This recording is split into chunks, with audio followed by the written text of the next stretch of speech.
Hey, what is up, chat? How's it going? Hope you're all having a splendid, I don't know, whatever day it is today. Saturday, Sunday, Sunday. Splendid Sunday.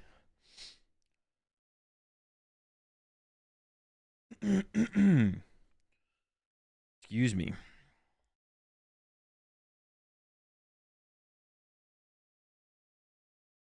So today, we're gonna start off with some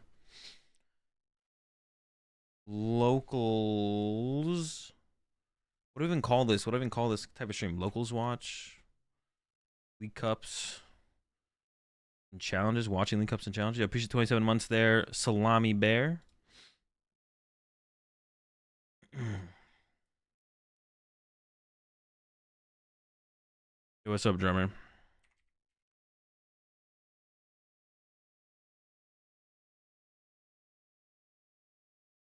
Maple making Manaphy.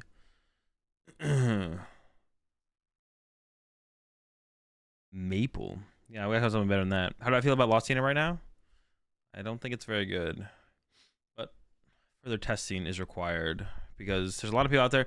But I've had this. I've been through this situation before where people like think a deck's good and then I'm right in the end. So I'm probably just right here, to be honest. Yeah, I'm probably just correct in this situation. But technically it's possible I'm not correct.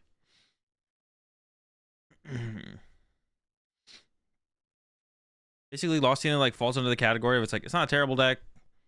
Obviously, if you play it, you're not gonna have a terrible time, but like it makes no sense to play it over like, I don't know, 4 or 5, even 6 other decks. But it's even weird because I feel like I'd rather play. I feel like I can come up with more reasons to play a deck like Miraidon than I can come up with reasons to play Lost Tina. That's not true. Lost Tina is good against Arceus decks.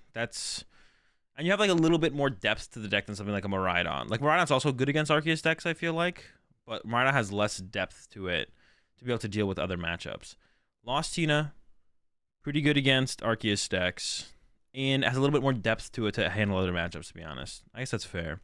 If I should play in Lost Box, I mean, I don't really have any advice that I'd give for like one deck over another. Just like keep playing, keep trying to improve. I don't know. Watching Manta Cup happening right now? Yeah, top 4 is about to start. So that's what we're starting with. There's a cup happening. Manta Cup happening. I think it's a 5K. So we're gonna be watching that start off the stream here. They're getting into top 4 right now. Top 8 happened earlier. But I wasn't. I would have streamed earlier if I could have, but I couldn't have. So we're gonna be jumping into the top 4 here.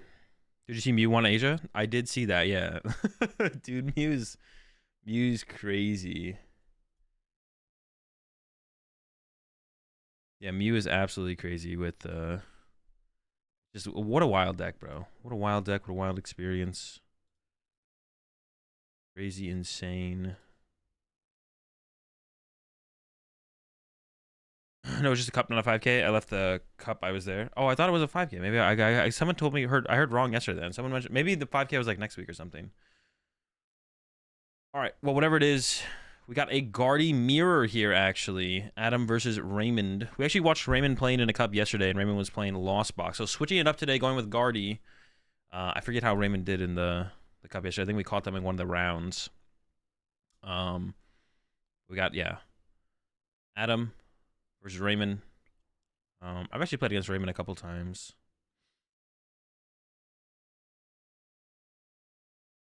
I'm not sure if this is another shaky cam. Yeah. Well, that's because a lot of people they don't have the equipment to actually not have a shaky cam. It's almost always going to be a shaky camera at these League Cup streams. But all you have to do is get a if anyone in chat is listening and thinking about streaming, or if you're like a store owner, all you need to do is mount something into the wall. You can like if you have like an area where you want to run your streams from, and you like own a store, just get something that you just drill into the wall. Not that expensive. Or if you're someone who like is the person who's like showing up to these League Cups, you're not like the store yourself. You just need to get a tripod, a pretty tall tripod with like an overhead arm or bar, and then that's it. Then you're good to go. So you don't need too much, to be honest. And if you are someone who's like going around and streaming events at stores, you You should try and convince the store, because like, you know, you're streaming the event at their store, put their store logo on your on your stream, and then have them buy the equipment for you if you're someone who's like running the stream. So you can, you know, talk to them, get them to buy the equipment for you. All right, Adam had that Battle VIP pass here. They got the Mew, they got the Ralts. Thinking about benching Greninja, but unsure about it. Looks like they only have 1 energy in hand. So they're not going to be able to retreat to the Mew here unless they want to use the reversal energy. So they play the reversal, and we see that's in the hand. So they are going to be retreating with the reversal here. Yeah. I almost wonder if you should just retreat to Mew and maybe not even bench the Greninja here. There's a rare candy. That's a good hit. I think there's another Ralts in the hand here for Adam as well. So only has the 1 Ralts down. I think actually has Candy Guardy in hand. So actually, you know what? I don't know if I would actually take this rare candy. Because now if Raymond plays a turn 1 Iono, you have 2 rare candy going to the bottom of your deck, which will make it harder to actually pull off a rare candy guard for. I think you maybe don't take this rare candy here as Adam. I think there was 1 in hand. I'm actually not 100% sure. Oh, but Adam does have Ultra Ball as well. But you don't really want a rare candy or Shiny Arcana out next turn. But you could. Now you could actually go Candy Guardy EX, Candy Shiny Arcana. I almost would have maybe liked Adam to have played that Ultra Ball for another Ralts, though, to be honest. Because had the Ultra Ball, could have given up a rare candy plus another card in the hand, actually got a 3rd Ralts in play. 3 Ralts is way better than 2. Of course, you're going to be able to get another Ralts down next turn, of course, but if you kind of get if your 1 Ralts constantly gets trapped out of play by Cresselia, it's going to be hard to set up a lot of draw power in play. We see a worker off the rip here from Raymond. Not usually the supporter you want to play turn 1. You're always usually looking for like a research or an Iono if you play the researches. And just have no Kirlia. Yeah, you'd end up with a no Kirlia board state. That's why I'm not a huge fan of... I think if Adam takes... I would have liked to have seen Adam play the Ultra Ball for another Ralts, I feel like. And then also maybe just not take the rare candy off the Mew. Or maybe take the rare candy and then use that as one of the Ultra Ball discard cards to get a second Ralts in play. Because, yeah, Candy out of Shiny Arcana is like not that good. It's like okay. But you'd rather evolve it up through Kirlia to try and get as many refinements off as possible first. Because the refinement like actively thins out your deck as you draw cards. It doesn't just draw cards. The actual thinning part of refinement is like a big deal. So having the Shiny Arcana setup is good because it's an attacker as well. But just the raw draw instead of discard draw 2, it's like almost rather the discard draw 2, to be honest. Only 1 Ralts there from Raymond. And is shuffling the deck. That's a bad sign for Raymond here. Because that might just be 2 Ralts pass. We'll see. Maybe has another Ralts or 2 in hand from the worker of the opening hand. There's the Mew, but no way to retreat the Mew? Okay, we got a way to retreat the Mew. Okay, so it's still cooking. Yeah, still cooking. Looking for that Battle VIP pass now. Find some more Ralts. Maybe the Greninja. Gotta start with that Battle VIP pass. So at the very least, hopefully, a Level Ball or a Fall Crystal to get another basic Pokemon here. Probably another Ralts. I mean, I don't think you'd ever want to get the Cresselia unless all your Ralts are prized. So, see what Raymond goes with. Goes for a Level Ball. And I assume he's probably just going to play it. There's another Ralts. Okay, maybe holds the Level Ball now. Holding Level Ball is like reasonable here to get a Kirlia next turn. Or do you want to get that 4th Ralt? You want 4 Ralts, but if you can't get there, it's not like it's okay to like hold on to the Level Ball.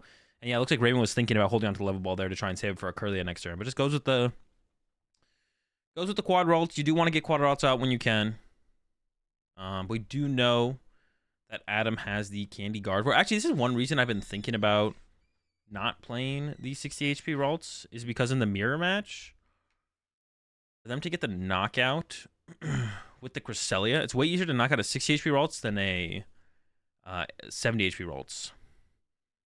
Kirlia grab here from Adam. So this is actually going to be this is an interesting play that's about to come up here for Adam. So there's like basically nothing set up here for Raymond. I think the correct line to take here from Adam is to Candy Gardevoir, but then actually attack with Gardevoir EX and knock out the Mew. There's an argument to maybe attack with Cresselia, but if you attack with Cresselia here, I think you still knock out Mew. I think it's possible we might also see Adam not play the Iono here. I think there's an Iono in the hand. There is. Has the Ultra Ball, needs another Ralts here, but is choosing... I could go Ultra Ball for Ralts here. The Collapse is pretty good. The Rare Candy is not that good. But we'll probably find a Ralts here anyways. But I'm curious to see what attack Adam goes with here. As long as they have access to all the attacks. I think the best attacker here is actually Guardy EX to KO Mew is actually the best attack here. Because the chance of Raymond responding with a 1-hit KO on your Guardy is like not going to happen. So if it comes down to Raymond having to punch your active, that's optimal. But if Raymond goes for a Cresselia play and knocks out your Ralts off your bench, then you can go with your own Cresselia on the following turn. And you have so much more energy and stuff to work with as a follow-up to that. So there's an Ultra Ball off the Mew. There's a lot of energy in that as well. I wonder what the rest of Adam's hand looks like. Hasn't used Greninja or Kirlia yet. So it thins out the item first, which is usually the correct sequence. But you do want to find a Ralt here, though, so I don't know if I agree with that choice there from Adam, because you do really want to find a Ralt here, unless they're all prized. That could be another reason Adam didn't go get another Ralt on that turn. The Ralts could all be prized. We see Adam does favor the research and is lining up this Ultra Ball here. I think no matter what here, the best play for Adam is to actually knock out Mew, because there's a higher chance that the Mew leads to a turn 2 rare candy than having access to another Kirlia. I'm not 100% sure that's the correct line of play. That's how I've been playing it recently, and it feels better. Adam did prize double Ralts, actually. Okay, that makes a lot more sense as to why and how, or why Adam sequenced out their early turn. So I think it's actually, because a Ralts is prized, trying to remove their Kirlia draw power at some point is good, but I think you have to, Adam really needs Raymond to whiff the turn 2 attack here. So KOing this Mew here, I think, is always correct. And like I said, I want to see it actually happen with the Guardy EX. Okay, cool. Yeah, that's what Adam's going for. KO with the Guardy EX onto the Mew. Could have gone with the Cresselia play, like had it available. But yeah, I think going with the Guardy EX in this kind of situation is correct. You want to KO the Mew for sure, I think, here, no matter what. If they had, like, if Raymond had, like, 2 Ralts in play, I think you could go for a Ralts KO instead. But with 4 Ralts in play, the Mew is definitely a higher value Pokemon there for sure. Especially on the next turn. Yeah, so Adam also, yeah, Adam did prize 2 Kirlia, so that makes sense why Adam did not. Oh, wait, discarded Ultra Ball away a rare candy there. So Raymond definitely has Candy Guardian hand. You don't just Ultra Ball away a rare candy. And then for Raymond, I think the best attack to look for here is Cresselia. You want to go Cresselia, KO Adam's only Kirlia, and then go from there. As long as the Cresselia is in the deck, that's going to be that should be the goal here from Raymond. Is KO the only Kirlia in play, remove that draw power. But yeah, definitely has a rare candy in hand if they just Ultra Balled one away. Also a Fog Crystal, so we'll probably see an energy get grabbed here. They're lining up that energy. And then you do want to, I think you do want to candy the active Ralts into the Gardevoir, because you actually want to build up that damage on the Gardevoir to then utilize with Cresselia later. So we should see rare candy the active Ralts to a Gardevoir, and then go into knockout on that Kirlia through a Cresselia. If they can find the Cresselia. They don't have the Cresselia yet. They have the candy Gardevoir for sure. But like I said, I like the actually the active. I like the active Gardevoir to be rare candy there. And then I don't know how many energy. I think it's the only energy in Raymond's discard pile. So actually, you do have to discard that. You definitely want to get rid of that. I was saying you could have Fog Crystal for Cresselia, but it doesn't ever make any sense, I don't think. Because I think it's the first energy in the discard pile. Oh, there's 2 actually. There's 2. It needs a couple more if they actually want to get a Cresselia KO on the Kirlia. They need 1 more energy in the discard pile here, and the Cresselia itself. 1 more energy, and the Cresselia will get there though. Looks like maybe hit no Kirlias off that research. Kind of unfortunate.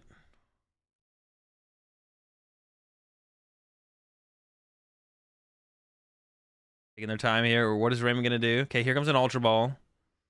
Gets rid of his Zacian and Gardevoir. So definitely going to need a Super Rod here at some point. Gets the Greninja. Interesting. Okay, so definitely has an energy in hand. There's definitely an energy in hand. So could have just gone for Ultra Ball for Cresselia here. Attach, or... No. Yeah, Ultra Ball away the energy in hand, get Cresselia, and then actually had the Cresselia attack available. But if you have no draw power built up in play, it definitely makes sense for Raymond to try and go after some draw power here instead. I think I do like the prioritization of the Greninja there. Though it looks like there is a Kirlia in hand actually. But didn't want to open up with the Kirlia draw. Interesting. I don't know if I like that. That Ultra Ball was pretty expensive there. I don't know. Also have to see if Cresselia is even in the deck, to be honest, as well. Yeah, that's actually an interesting choice to not just evolve to Kirlia first. I think I think I saw a Kirlia in the hand there. Once again, it's eyeing up an energy. The Cresselia might be priced here for Raymond. They're going with the energy off the Fog Crystal instead of the Cresselia. Or might have the Cresselia in hand, or like another way to find the Cresselia out of the hand as well. That's also possible. Might still have access to the Cresselia play. I was wondering what the heck. It says top 4 mast. I was like, what the heck does mast mean? It means masters. I've read that like 3 times now, and this 3rd time I read it, I was like, oh, I get it now. Okay, here goes Kirlia away another energy. 1, 2. I can't quite see what's in hand. I think I did see the Arven in Raymond's deck though. I think I saw the Arven in there. So probably plays Luminion. Level Ball. Gonna get another Kirlia here. Evolves the bench one. Yeah, the only thing I would like to have seen different here from Raymond is evolving the I think evolving the Gardevoir EX into the active made a little bit more sense to build up some damage for Cresselia on the next turn. Because the last thing you want to do in like the Guardian Mirror is actually KO your opponent's Cresselia. It feels terrible to KO your opponent's Cresselia. Because you have to KO it with something that's not Cresselia. So then you're like leaving a Gardevoir vulnerable then. Comes another Refinement. There's an Energy.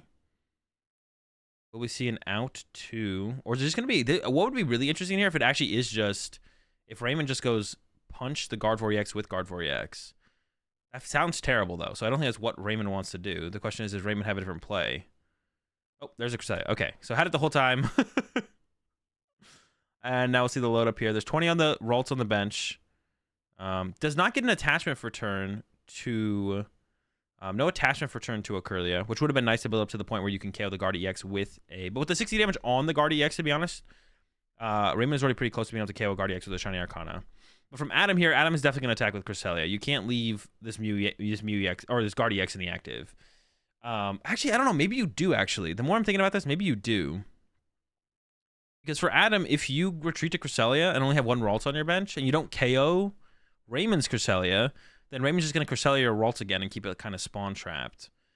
And we'll have to also see if Adam drew a Ralts off the prize cards or not, because did prize 2 Ralts.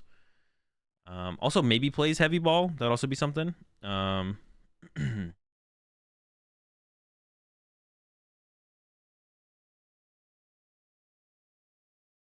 did he put his prize back?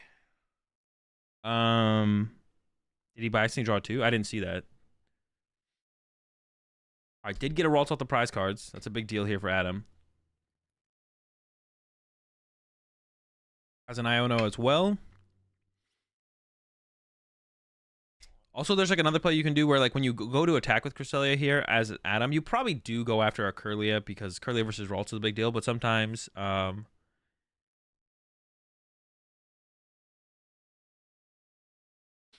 think he drew a prize and went for a second one, but realized he already got one. Okay, yeah. We'll go back and watch it after the match. Alright, Greninja's there from Adam. You can definitely use Cresselia here, but like I was talking, do you want to leave Raymond's Cresselia around? But if you attack with Guardi EX here, your Guardi EX is probably getting KO'd by a Shiny Arcana. There's a lot of energy in the discard pile here for Raymond, so... I don't know, though. We'll see. It looks like it is going to be a retreat. So the Cresselia is happening here for Adam. The problem here is like you leave Raymond's Cresselia around. Like the one play you could make here as Adam is you could KO the Ralts on purpose. I don't like the double stacked energy on the Ralts there from Adam because that's just going to get targeted. It's gonna be harder and harder to. You should just. I think the energy should have been split there from Adam on the 2 Ralts. If you stack it all on 1 Ralts, now Raymond going after that 1 Ralts with 2 energy does put the 2 energy back in the discard pile to then for Adam to then utilize again through Cresselia. But as Adam, you do want to eventually get to a point where you can use a Shiny Arcana Gardevoir to KO a Guard EX, which is gonna be harder and harder to do. It's gonna become harder and harder to do. The more your energy kind of gets trapped out of play. But Raymond could actually make a play here where Raymond goes for the Ralts without energy. And by doing that from Raymond, you could go for the Ralts without energy. By doing that, you actually make it so that the energy stays trapped in play, and then Cresselia maybe can't be used again from Adam. But I think the best play here from Raymond would be just Boss KO Guard EX. And also in this situation, Raymond only needs 7 energy to actually get the Boss KO on the Guard EX. And there's also 2 rare candy, I believe, down here from Adam. I think one of them got discarded. So if Raymond can, I would like to see Raymond go Boss KO Guard EX here, I think. I think it's like the best play for sure. Because right now you're in a situation where you only need 7 energy. If a Guard EX if the Guard EX gets back to full HP from the Cresselia, you're going to need 9 energy on a Gardevoir at some point to get the knockout. So I think Raymond's in a pretty good spot to go for the Boss KO on the Guard EX here. And potentially just lock Adam out of doing anything next turn. Because there's no Kirlias in play. If both Ralts become Kirlias, there's no potential for a Candy Gardevoir. Plays are severely limited if that Guardy gets KO'd and Adam can't set up another Guardy. So we'll see how Raymond draws, though. Needs to find a boss and also needs to find the Shiny Arcana Gardevoir as well.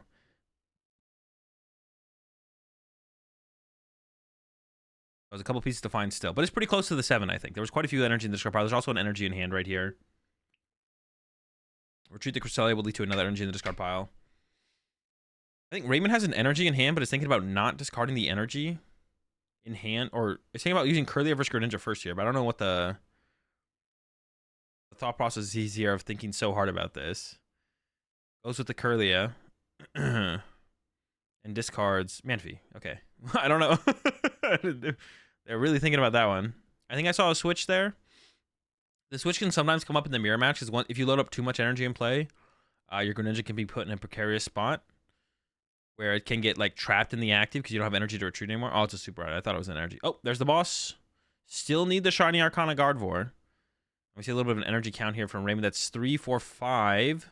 We need to see 6 and 7 here for Raymond to get the knockout. They don't have to all come from the discard pile as well, though. One could come from as an attachment from hand.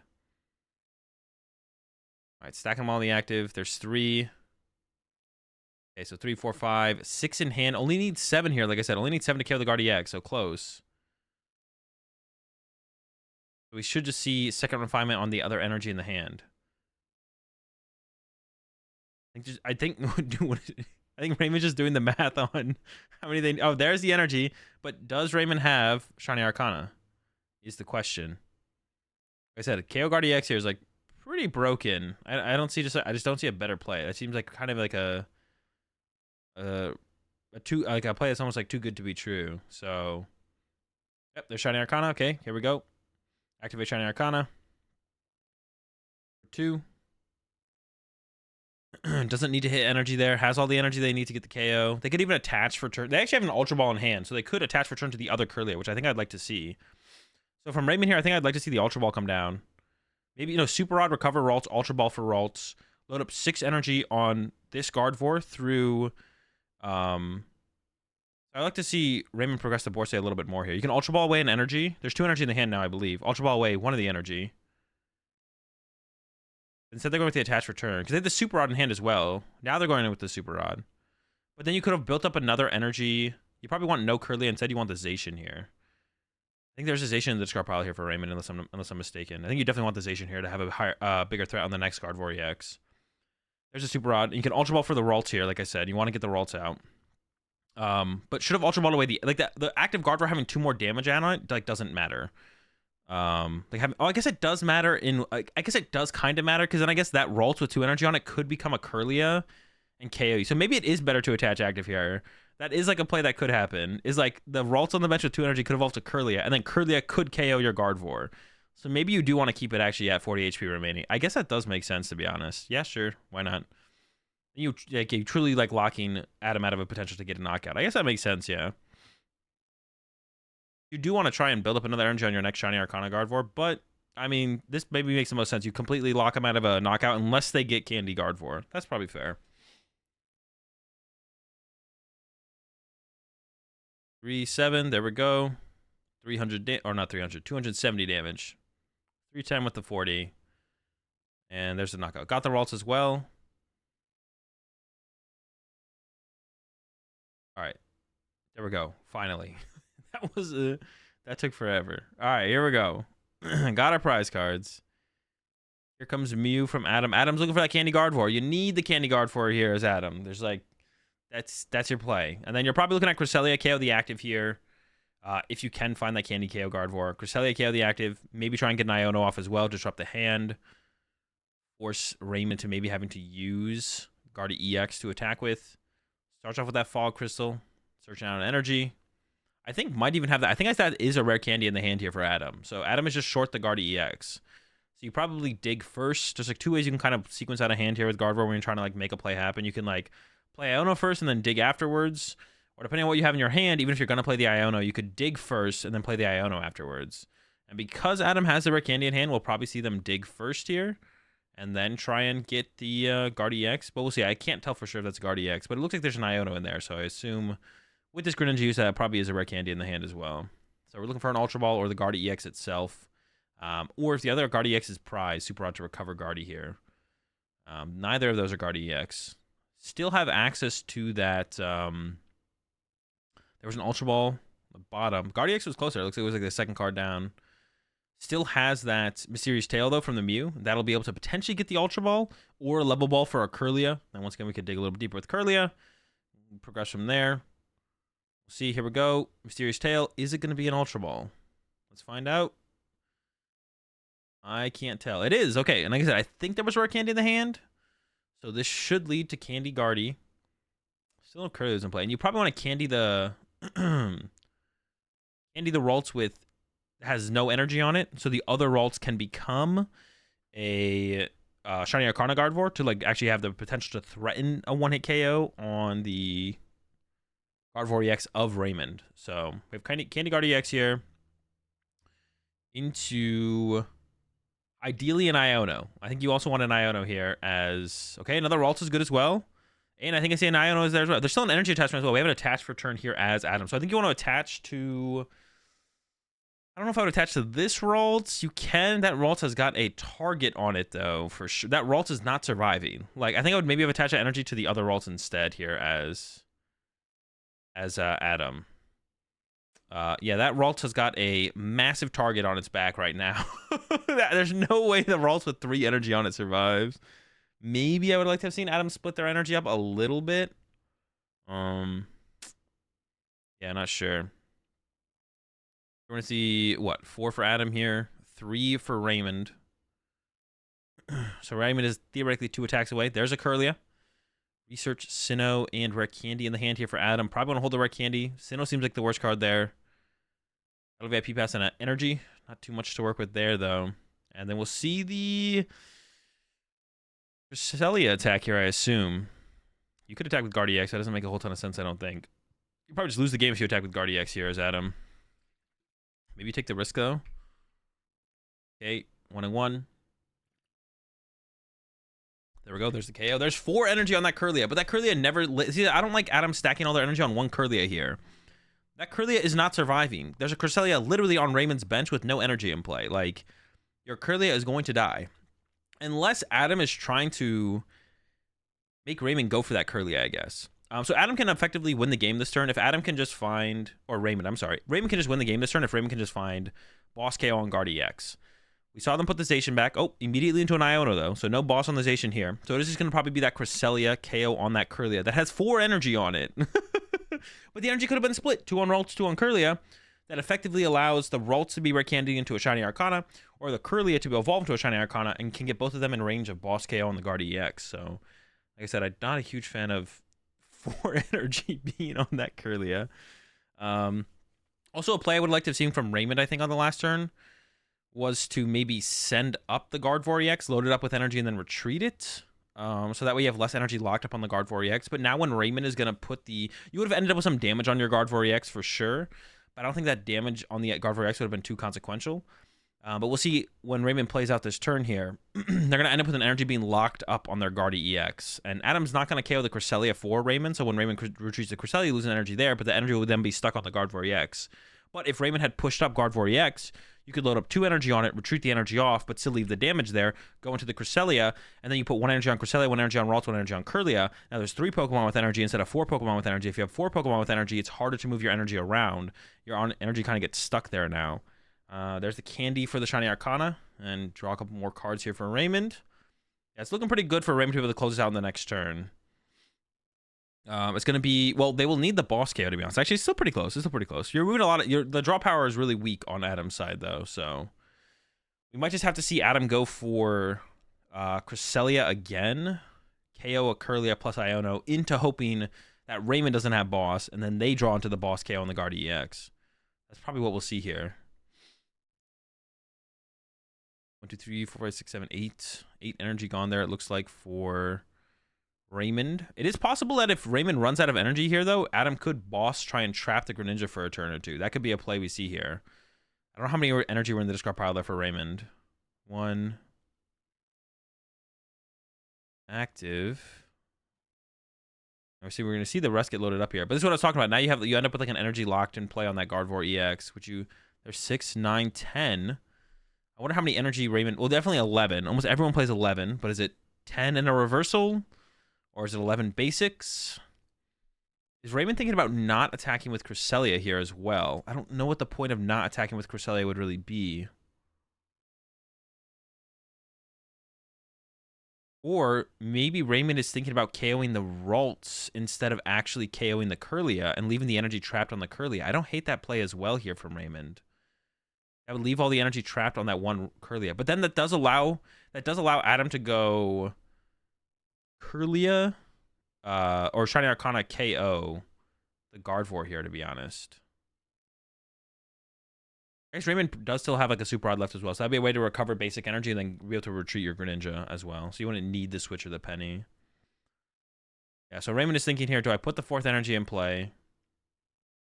Or do I just KO the Raltia and leave the energy trapped on the Kirlia? Because if you leave the energy trapped on the Kirlia, then it means Adam can't use Cresselia to as much effect on the next turn. Still maybe to some effect, though. I don't hate that play choice here from Raymond, though, just to go after the Ralts. But Adam's play wants to be boss KO your Guardi EX anyway, so I don't know how much I like that play, to be honest. Like, Adam's play wants to be boss KO your Guardi EX next turn, I feel like. Maybe, maybe not. Maybe Adam's play does want to be... Yeah, maybe Adam's play does want to be use Cresselia plus Iono into boss KO Guardi EX. I mean, that's still a pretty good play, obviously, so... Okay. Ooh, thinking about going after Mew instead? I think you always go after the Ralts here, though, right? That becomes a Kirlia... Yeah, so it goes after the Ralts here. Make sure it has 60 HP. Okay, KOs. And all right, we'll see if this. Let's see how this change. Let's see how this affects the game state here now. So now Adam's energy is trapped on the Kirlia. That is something that's happening here. Adam's energy is trapped on the Kirlia. Does still have 3 energy in the discard pile. So if they can get 1 more energy in the discard pile, they can still pull off a knockout on the Kirlia. I think get 1 more energy in the discard pile. And I think that's what Raymond was going for here. Was trying to take away the option of Cresselia KO Kirlia plus Iono.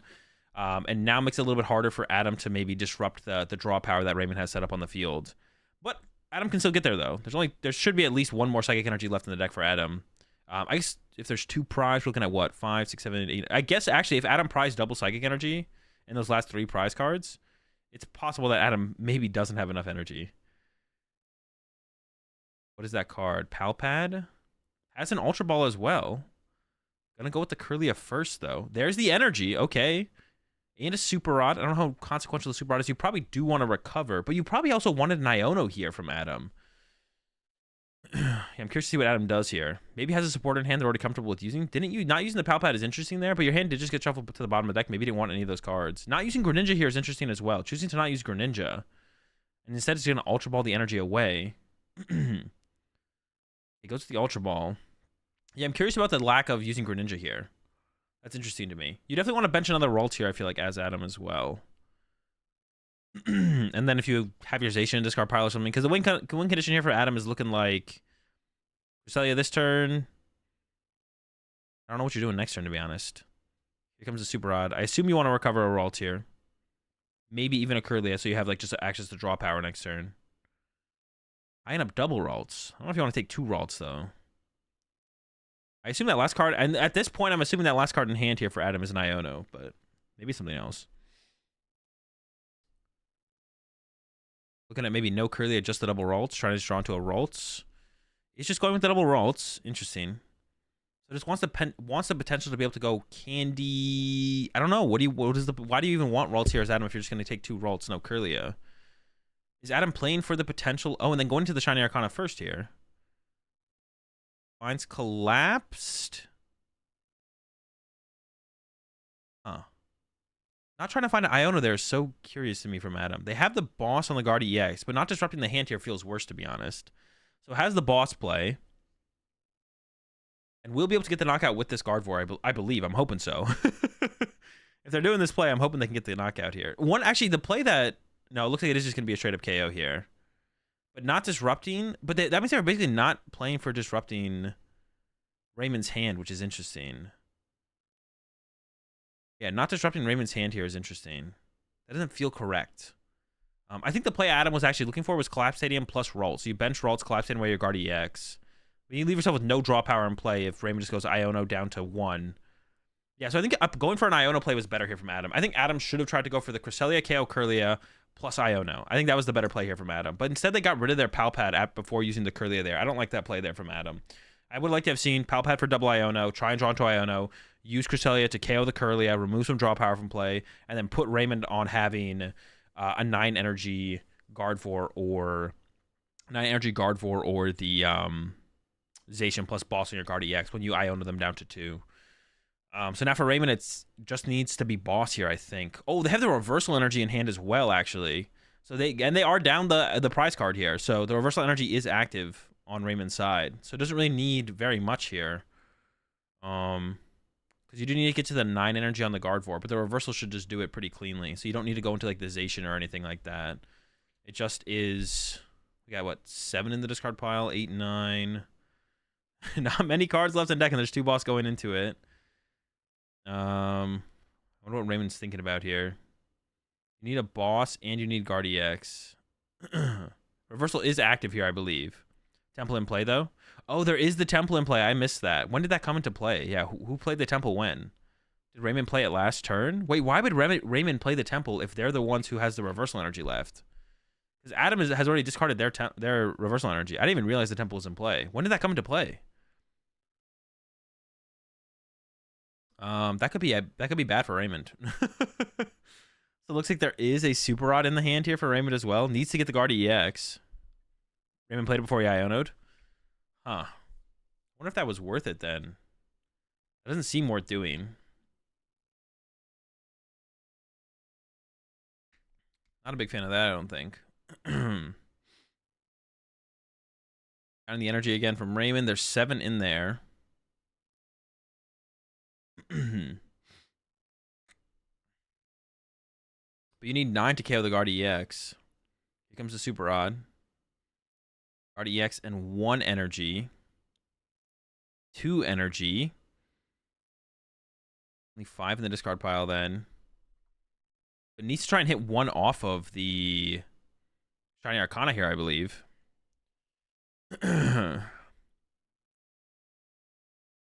Yeah, that Temple in play is backfiring pretty heavily for Raymond here. I don't know why Raymond played it if Raymond was the one with the reversal energy left. Raymond probably shouldn't have played that Temple last turn. I didn't even realize it was in play. All right, Shiny Arcana. Looking for a energy hit. Let's see if they get it. Oh, no energy hit. So unless they get a Stadium, they actually can't get to 9 this turn. Really for 2. Actually, Adam might come back and win this. That's actually kind of crazy. Oh, there's the collapsed. It still needs... Wait, you don't have Guard EX. Okay, hold up. Got the Guard EX. Okay. Has the Guard EX. Has the reversal. Has the... Okay, has it all in the end. Yeah, the collapse... The Sinnoh was definitely a misplay there from Raymond. That Sinnoh should not have been put into play. That almost cost him. But yeah, it has plenty of energy here, and we'll be able to get the KO. But yeah, I didn't like that play from Adam. You appreciate the 17 months there, Shiny Maple. I didn't like that play from Adam. I didn't like Adam going for the boss play this turn. I think Adam should have gone for the Iono play this turn. Look for the boss play on the next turn. And I think that would have given Adam a better shot there for sure. I think Adam would have definitely had quite a bit better of a shot if they had gone about it like that. Yo, what's up, Dynamite? Yeah. All right. Adam had a rough start on that one too. Prize double Ralts. That's rough to do. We'll have Adam going first in this one though. You motivate again to content creation. Glad to hear it's going well. Yo, appreciate the tier 1 sub there. Spanish Falcon. Welcome to the Rat Pack. We're all out of oranges, but we got plenty of maple syrup. That's shuffle, of course. If you're not pile shuffling, you're doing it wrong. I'm not gonna lie, I'm rooting for Adam now for sure. I wish I knew how much time there was left, because that game one took a while. That game took a long time, to be honest.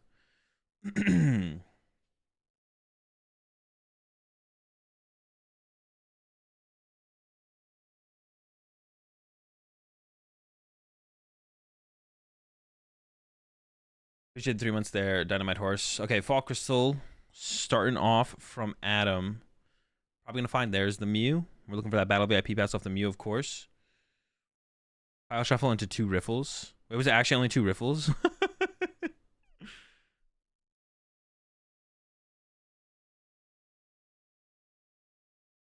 Appreciate the 100 bits there, Benji.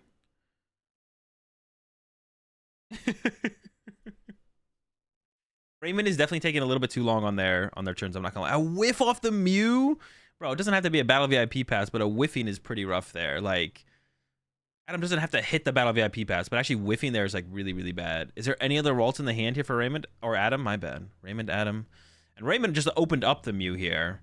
Has an Iono in the hand as well. Probably going to see a really, really good turn 1 here from Raymond. If you open up Iono plus Mew, like, the chance for it to go wrong is pretty low. We're going to see a Greninja off the rip. Just wants to make sure to get those extra cards. That's a double rolls off the Greninja. Bro.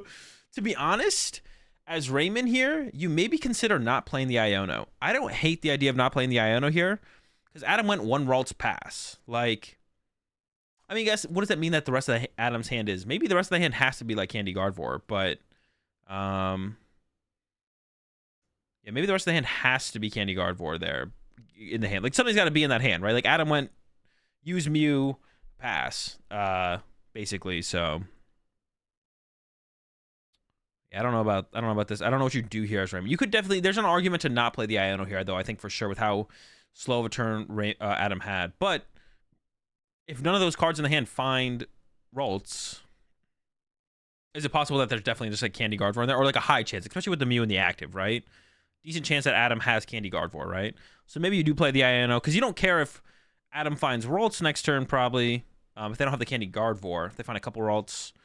And you also know there's no Battle VIP pass in hand, so if you play the Iono here, there's a high chance they draw into a dead card like the Battle VIP pass, so we're going with the Mew first here for Raymond. This makes me think that Raymond is not going to play the Iono. If you're using the Mew here, I feel like you're not playing the Iono. But then it's interesting that they played the level ball.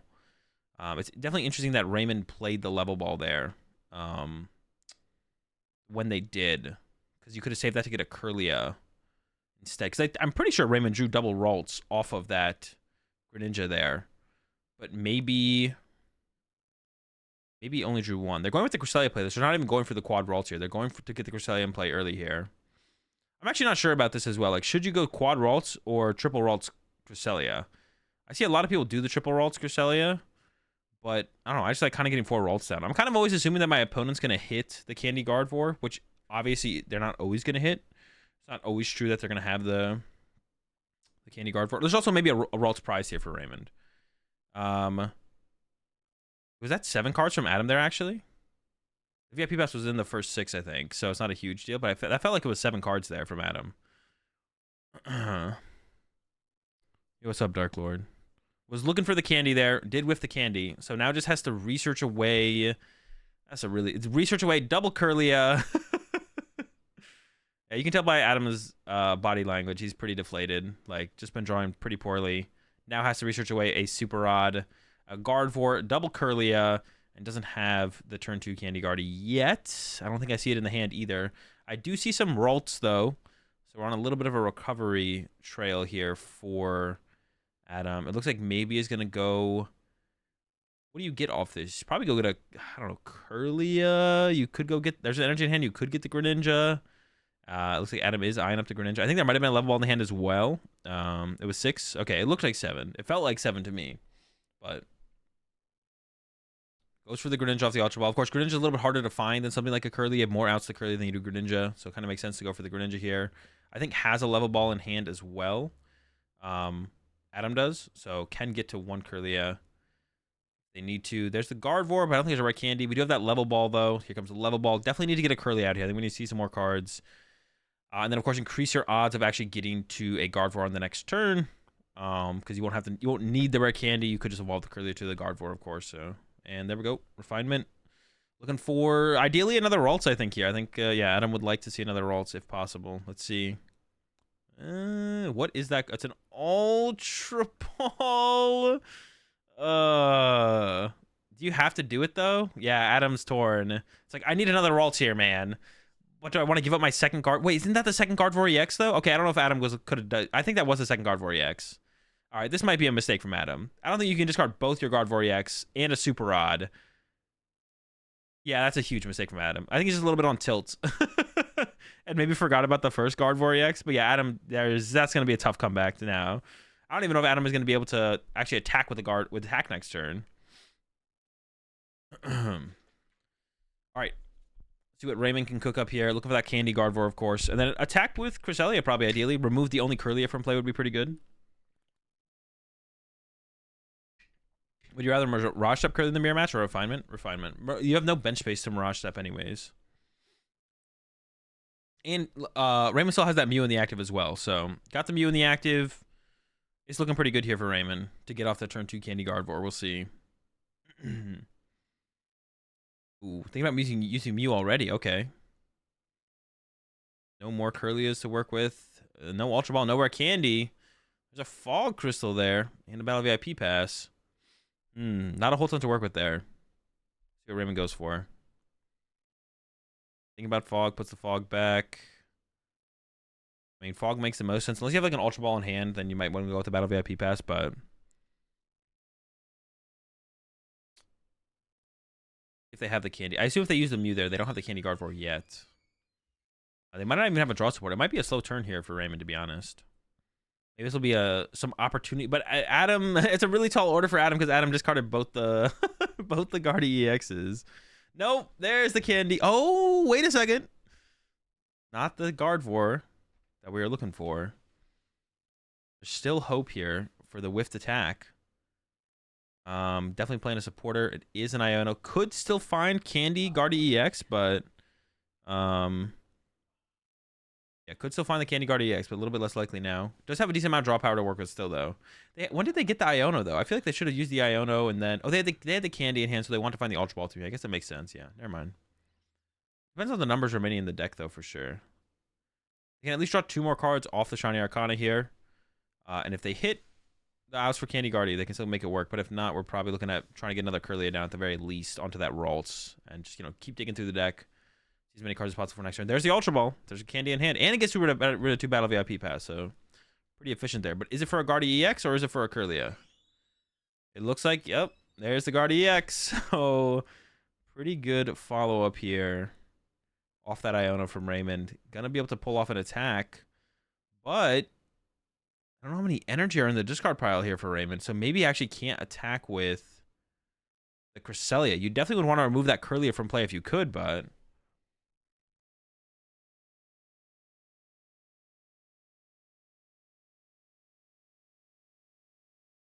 Let's see. That energy that Raymond put on the Shiny Arcana, they could have put that on Mew instead. And they could have retreated it to get it to the discard pile. So they'd have one more... No, that'd be the same amount of damage, though. Okay, so it looks like Raymond is going to whiff the KO on the Curlia. Yeah, so attaching to the Mew is like the same thing, so it doesn't really matter. So you can either go after the Mew here of Adam, or probably what you're going to do is KO the... Actually, to be honest... With 1 Super Rod and 2 Guardy X in the discard pile here for Adam, I would actually KO the Mew here because the Mew increases Adam's chances of actually seeing that Super Rod, the second Super Rod. So if I was Raymond here, I would actually KO the Mew. But I don't know if Raymond noticed that there's 2 Guardy EX. Yeah, I don't know if Raymond realized that there's 2 Guardy EX in the discard pile here for Adam. Oh, there's the Super Rod and instantly grabbed from Adam. Yeah, I think.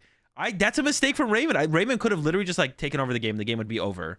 Yeah, definitely a mistake from Raymond to not KO the Mew. That's why you always check your opponent's discard pile. 2 Guardy EX and a Super Rod gone. The only out for Adam was to go get... the only out for Adam there is to get the last Super Rod. And hits it off the Mew. I think you could have limited that there from Raymond for sure. Here comes Curly. It has the red candy in hand here for Adam, so he's digging for... that Guardy EX to red candy that out this turn. It's still, even if Adam does attack this turn, it's still a steep, still a tall order to get the dub here. Here we go, Greninja for 2. There's the Guardy EX though. Okay. And there's a little ball in hand as well. I believe one of these Ralts can become a Curlia as well here. I guess you could like, you can only, I don't know if you should candy that though. Because that Ralts you could have... Yeah, I don't know if I like that candy there from Adam. You could have evolved that one to the Guardy EX. Unless this is all Adam has. This might be all Adam has. Oh, it looks like it is. Adam's just going to go retreat attack here. Doesn't have anything else to work with. So still... All right, this is still pretty bad. Still looking pretty bad here. And Raymond could get the KO here. Only needs 7 energy to actually knock out this Gardevoir. And actually, he's even thinking about pushing up the guard. Well, I don't know why you'd ever do that. I think you always push a Mew here, but... Did he shuffle after Super Rod? He did shuffle after Super Rod. He maybe didn't shuffle very well, and that's why they were still together. Which could definitely be a thing. I don't know how well Adam shuffled on that shuffle, but they definitely shuffled. Because their first draw did not see the Guardies, and the second draw did, so... Yeah, definitely possible for a knockout here from Raymond on the active Gardevoir. And looks like is eyeing up a Ralts as well.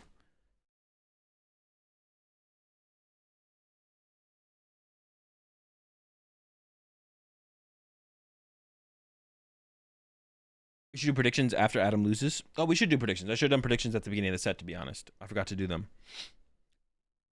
I'm just not, it's not something that remains on the top of my head. But if anyone in chat ever remembers when we're doing live gameplay review, always let me know, because I'm down to do them. I just forget to do them. Yeah, if Adam wins this game, we'll do a prediction for game 3. But if not, we'll do a prediction for the finals as well.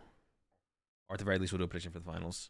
So we need a couple more energy here for Raymond, but I think Raymond's pretty close to... Oh my gosh. I mean, that's a lot of energy there. Still has 1 refinement to work with. Is that enough energy to get the KO is kind of the question here. We got to be close here to the 7. 1, 2, not quite. That's 5. But we're really close here.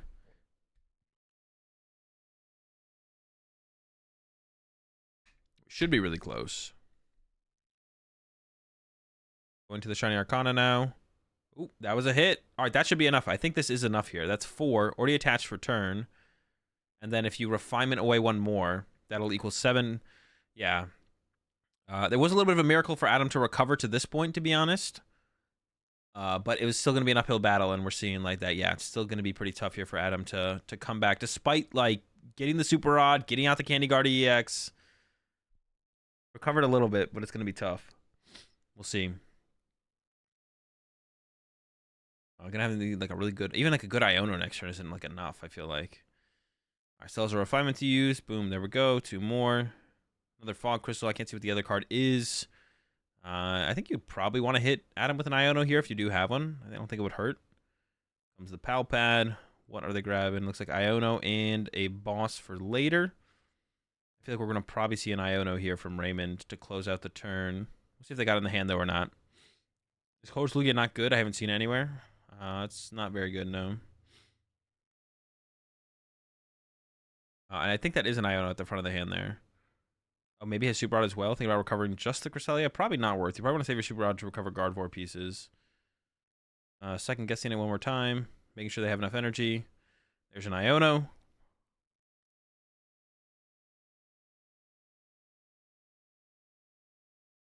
Not too much else is going to change. I think we're just going to see the attack finally. That Ralts came down this turn, so it can't evolve. Oh, they haven't even used Mew yet. Okay, they still got Mew to work with. Hold up. We got a little bit more. Mew's coming out. There's the Super Rod, it looked like. That's probably the take. I don't know what else you'd want here.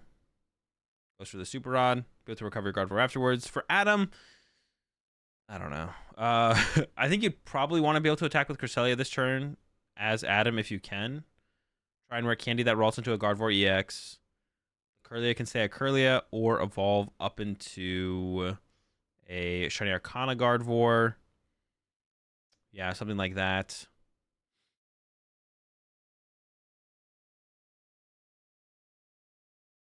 Yeah. 3 more to the active. There we go. 6 on the active. And knockout. Going down to 3 prize cards. Yeah, Mew sent up from Adam. And yeah, if you at least... Adam is playing so fast. What the heck? There's a level ball. I guess you don't need Guardi EX this turn, to be honest. But I was saying you probably want to attack with... You could have just attacked with Shiny Arcana this turn. Level balls for a Ralts. But attacking with Cresselia seems a little bit better here so you don't lose all your draw power. Oh, there was the rare candy in hand. There's a rare candy in hand here for Adam, I think. No Guardi EX this time, though. And there's the concede. Okay. Still could have gotten attach active. Actually, it was maybe out of Shiny Arcana. Actually, I think Adam was out of Shiny Arcana Gardevoirs. One was prize and one was in the discard pile with 2 Super Rod. So yeah, never, not looking good for Adam there. Yeah, rough start. Definitely misplayed with that Ultra Ball discard, but never, yeah, Raymond was basically always in control of that game from the start. Does the streamer know I'm casting this as well? I don't know.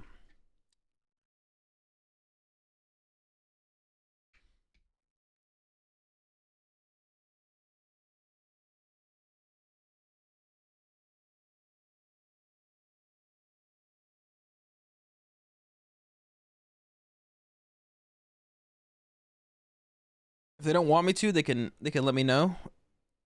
But It's not like illegal or anything.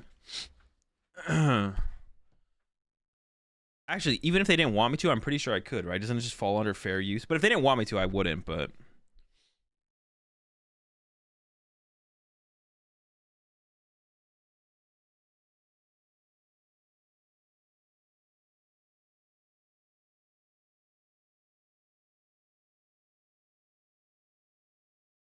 Speaking as a local, they'd be hyped. Good to know.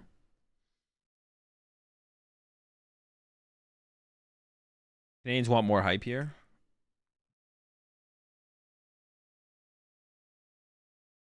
That's his deck. Well, he's gonna play in the final, so he knows he's coming back. This is the card shop near my house. They're super chill, probably fine. I mean, yeah. Anyone would want Azul to cast their locals. I mean, I'm happy to, yeah, as long as their stream's on, I'm happy to just watch them.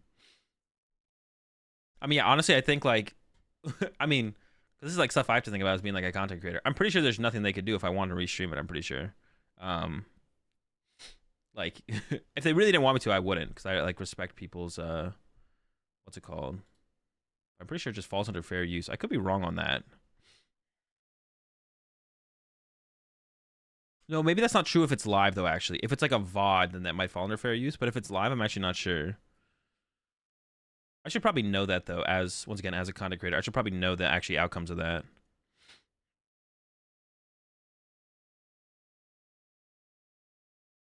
So I assume we'll have finals coming up here soon. The other top 4 match might be playing.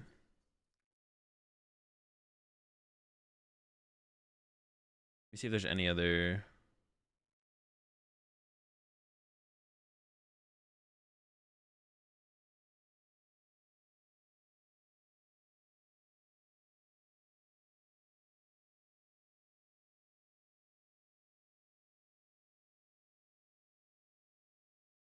I don't see why they wouldn't want you to stream it.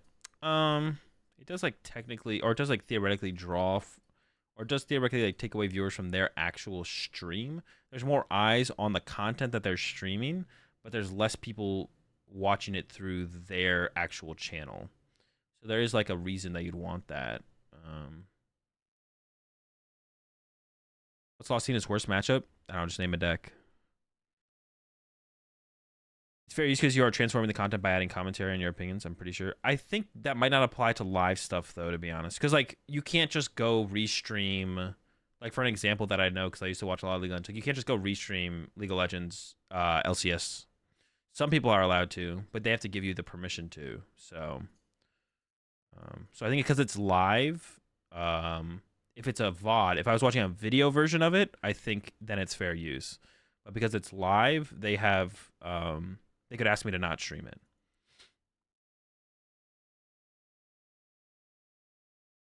Without the approved written consent of Major League Baseball, yeah, like yeah. So I'd have to go to MLB to get approved to restream this. You appreciate the prime sub there. Cryptic 0401, welcome to the Red Pack. We're all out of spinach. We got plenty of tortillas. This was the shuffle.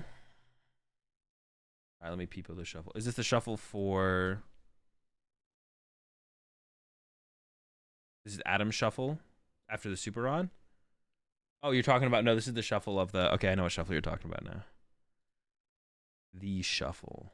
Or should I say, the lack of shuffling. There's not like a theater mode for this. I didn't mean for this to come this far off the rails. No, but I mean, it's something I'm just thinking about because, like, I haven't fully, like, I don't fully know the take on that, but I probably should. As a content creator, it's good to know that.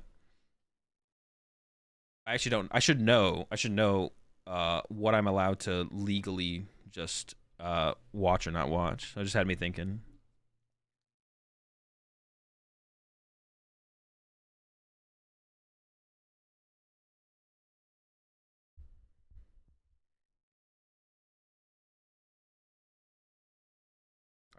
Are you a lawyer, Evie?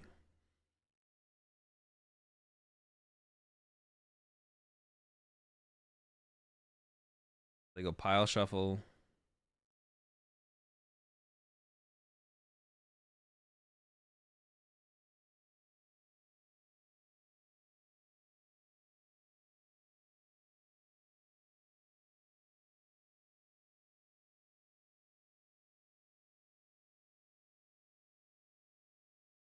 Oh, I didn't even. I stopped paying attention right at the end.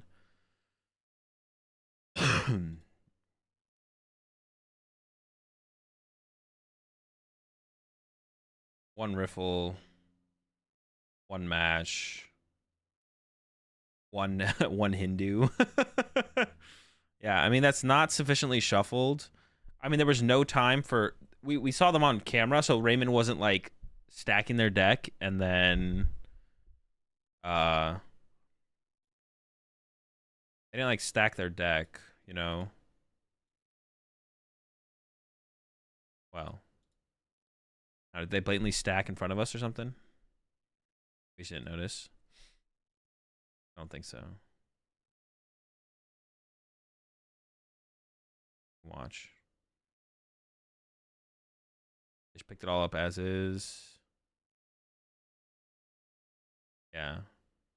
So that's not sufficiently random on Raymond's side, but like we can see how they picked up their deck. They didn't like stack their deck ahead of time, and then like have it be all organized. So, but it's technically they should shuffle more, and getting out insufficient, them getting like an insufficient randomization penalty for that in the moment. I don't know about retroactively. In the moment is definitely reasonable as well. So like if a judge was watching that game and then watched Raymond present the deck for cut after insufficiently randomizing, they could be like, stop, warning, shuffle your deck more, and then repeat. And then if he does it again, it's like, stop, penalty, shuffle your deck more.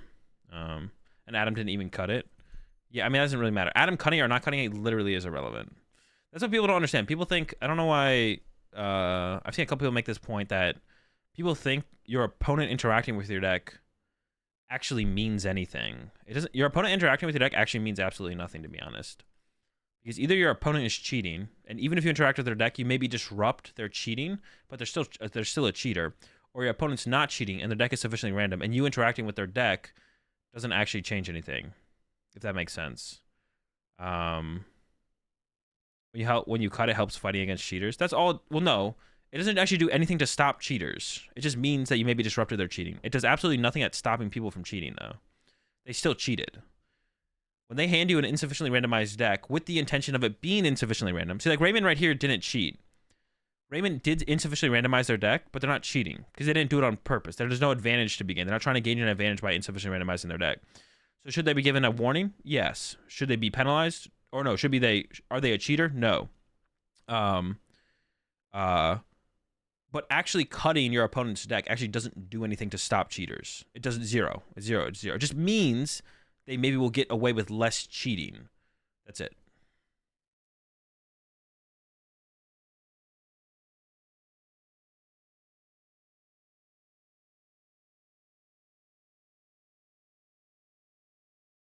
It helps when he is stacking, but it doesn't. No, it just means that they're.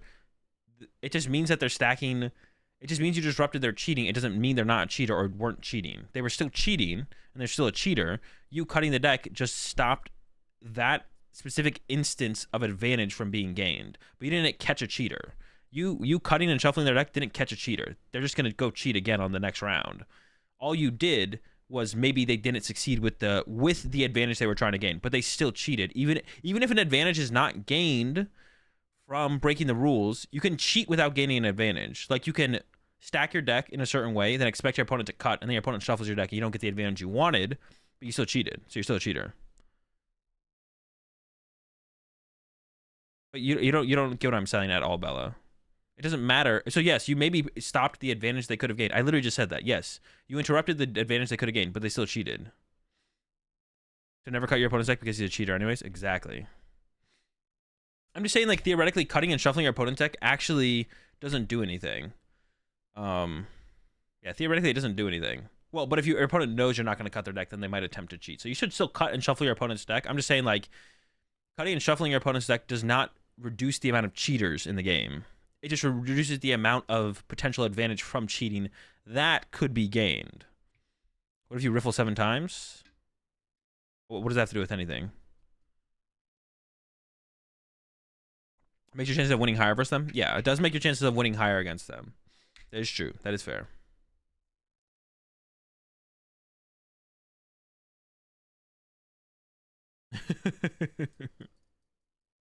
What if you swap decks with them?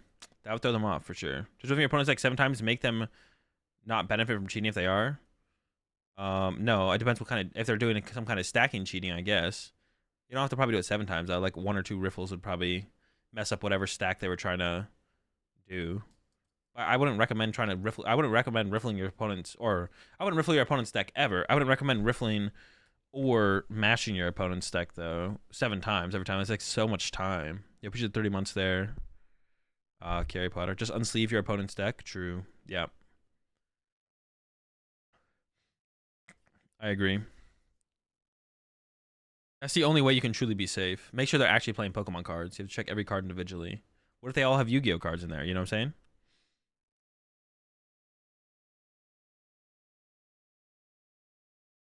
So we got Calvin. So we got Raymond up here again with the guard. He's gonna be the finals now. And then we don't know what Calvin's playing, but he's playing a Pokemon deck.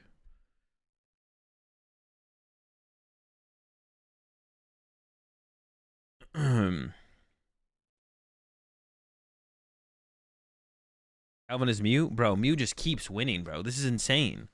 Someone got the prediction? I appreciate that.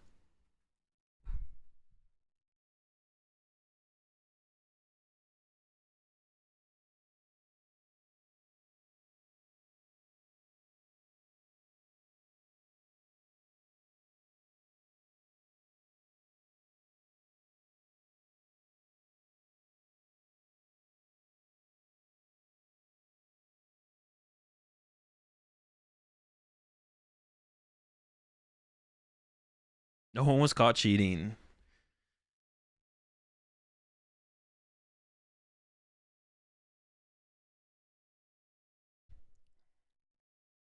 Artie versus Mew, but I'm pretty sure Raymond doesn't play Spiritomb. So it'll be a little bit closer than potentially like a Spiritomb steamroll. I assume Calvin is playing Fusion Mew though. I think it's like pretty easy prediction to make.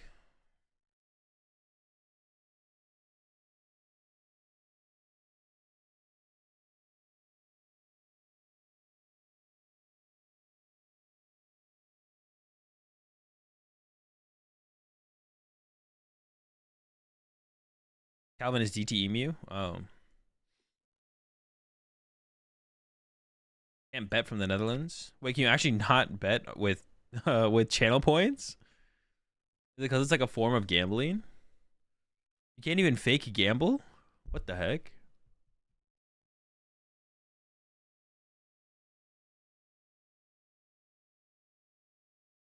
I didn't know that was a thing. I didn't even like even channel points are like illegal where it's illegal to interesting. That's weird. That's weird.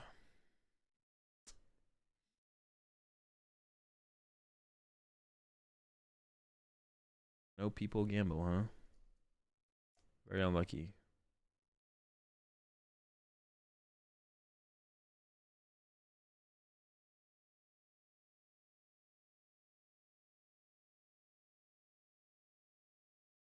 Is this live or a VOD? This is live. When I'm watching League Cups, I only ever watch League Cups live or challenges. The League Cups and challenges are not worth watching a VOD of. I honestly don't even know if I'll VOD review Worlds because we'll have a new set out by the time I get back from Worlds. I might VOD review Worlds.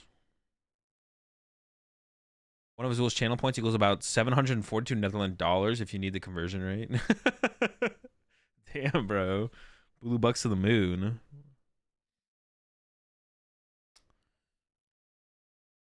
All right, here we go. Who is going first? It is Calvin.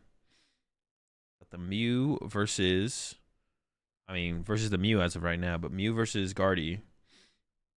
I definitely favor Guardy over. Well, to be honest, without Spiritomb, I'm not sure if I do favor Guardy. Without Spiritomb, I'm not sure if I favor Guardy. A big card in this matchup, especially going first as Calvin, is if they play the Avery or not. You know, if Raymond goes 4 Ralts plus a Greninja turn 1, which is not that hard to get as the Mew player. If Calvin responds with, okay, Avery, Escape Rope, pretty good response. Even maybe get a Lost City involved in there as well. I did see some Lost City in there. I'm pretty sure I saw I think I saw Lost City in there, so I'm pretty sure there's Lost Cities.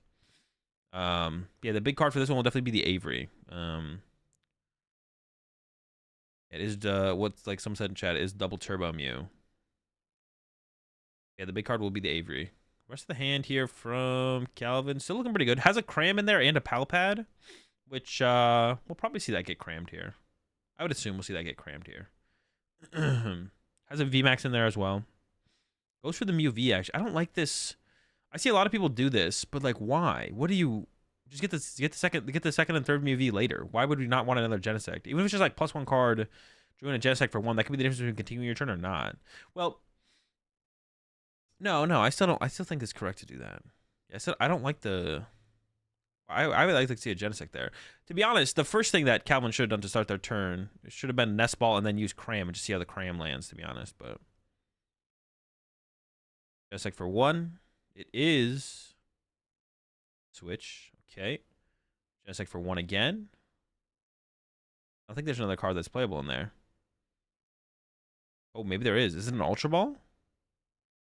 I don't think you want to Ultra Ball with a Mew VMAX. Well, Ultra Ball with a Mew VMAX. If you have the other two Mew VMAX in the... Okay, pretty good. But yeah, I don't like the second Mew grab before the third. I like seeing 3 Genesect grabbed first. 2 of each looks nicer. It does look nicer. I don't know. I've been bailed out by that Genesect for 1 or 2, the third Genesect 1 or 2 to like continue my turn so much. Like I don't see...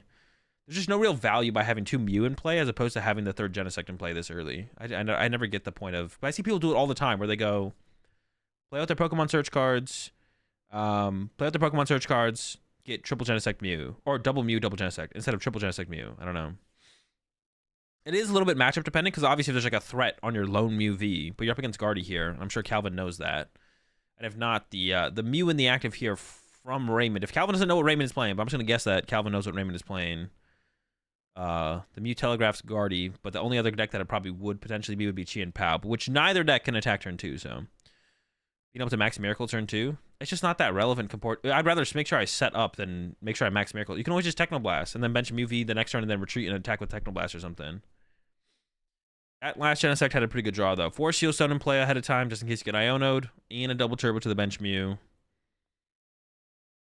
Let's see how good of a turn Raymond has here. Did have a Mulligan to work with. The top deck is a Rare Candy, which is obviously not great. If you don't get 2 Mew off VIP, then you never find Mew again.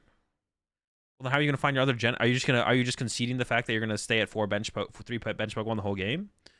It's a Mew curse. It's the Mew curse. Okay, my bad. I didn't know about the Mew curse. My bad. I forgot about the Mew curse. Why do you have the Genesect upside down? That's how he like indicates that he's used when he's using a Genesect's ability. That's how he's indicating that one has been used. So every time he puts it at Genesect upside down, he's just being like, all right, this Genesect's ability is used. Go to the next Genesect, turn it upside down, proceed, or continue, whatever.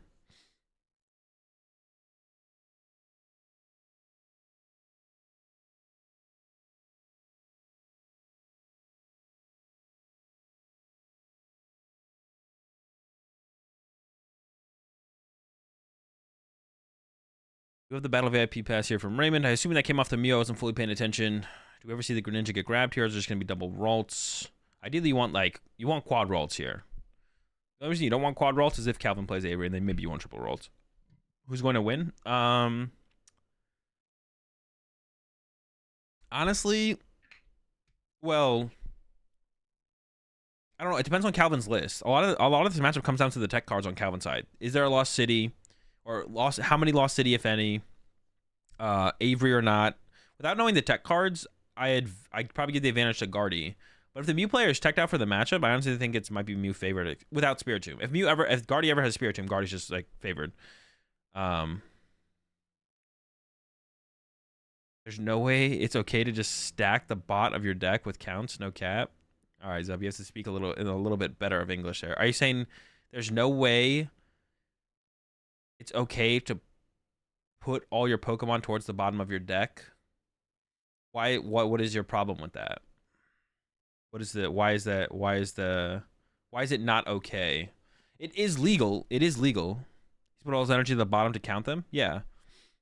Okay, so it is legal to do that though. But did you know it was legal, or are you saying that it shouldn't be, or it's not legal?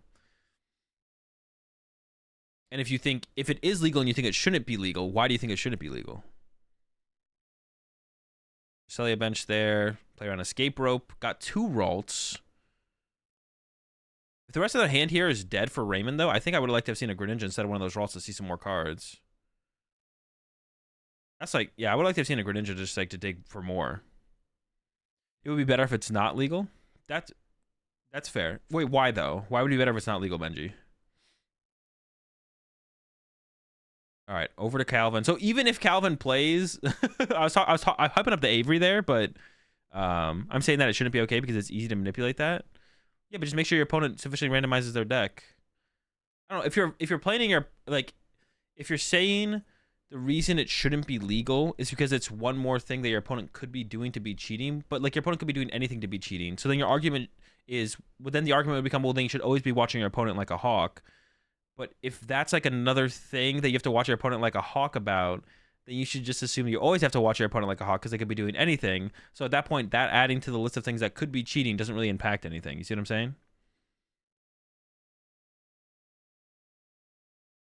Like they could be manipulating a whole bunch of other things too. That's like, so they, I guess if you're saying, I think if you think that shouldn't be legal, then you should think declumping should also be illegal as well. Like you'd have to put it under that umbrella. I think that would have to fall because otherwise that's the exact same thing, right? If people do have malicious intent, it's easier if you are allowed to rearrange cards in the deck. Yeah, but people could have malicious intent around so many things in the game, though. I feel like that's like kind of an irrelevant. Like, I don't know. Like, are we just gonna assume everyone's a cheater all the time? But if we assume that, we always should be watching them like a hawk. And if we're always watching them like a hawk, who cares if they move the cards from their deck to the bottom of the deck? As long as we are watching them like a hawk and making sure they sufficiently randomize after. You know what I'm saying? Anyway, so that's on you. That's true, Zubby. That's very true.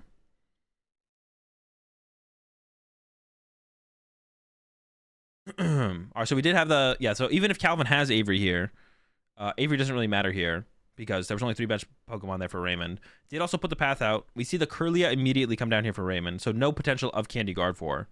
Why not take away the option? I also don't like declumping for the same reason. I mean, I guess you can make an argument why not just take away the option, be like one more thing you have to worry about people cheating with. But if people are going to cheat, they're going to just find a different way to cheat, you know? Like I don't think that like I guess like trying to make it less. I think that's why we use see-through dice, right? Is like it's easier to cheat with not see-through dice. I don't know. I guess like maybe that makes sense if we're trying to minimize it. But yeah, if you get rid of declump, if you get rid of the moving Pokemon to the, you'd have to get rid of declumping altogether. Then if you're trying to get rid of that, which I think would be fair, and that is just a concede from Raymond there. I don't know if they prize the rest of their Ralts or whatever, but yeah, they just pick it up there. Like I said, I think Raymond, if their Greninja was in the deck, I think Raymond misplayed by not getting Greninja there to try and draw into like a draw supporter off of the Greninja as opposed to just get double Ralts there. So I think it was a mistake.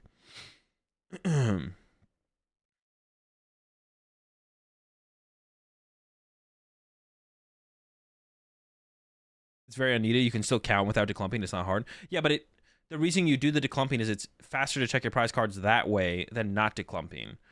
So then at that point, you'd also, not only would you have to remove declumping. So if you remove declumping, people are just going to take longer at checking their prize cards because they're not allowed to declump to check their prize cards, which then leads to you also having to like set a time limit for prize card checking or something. So you'd have to do, or you'd have to just have like no prize card checking allowed, which if they did that, I wouldn't be like against that, but you'd also have to have that rule in state as well. Cause that would be like that's where it would lead to.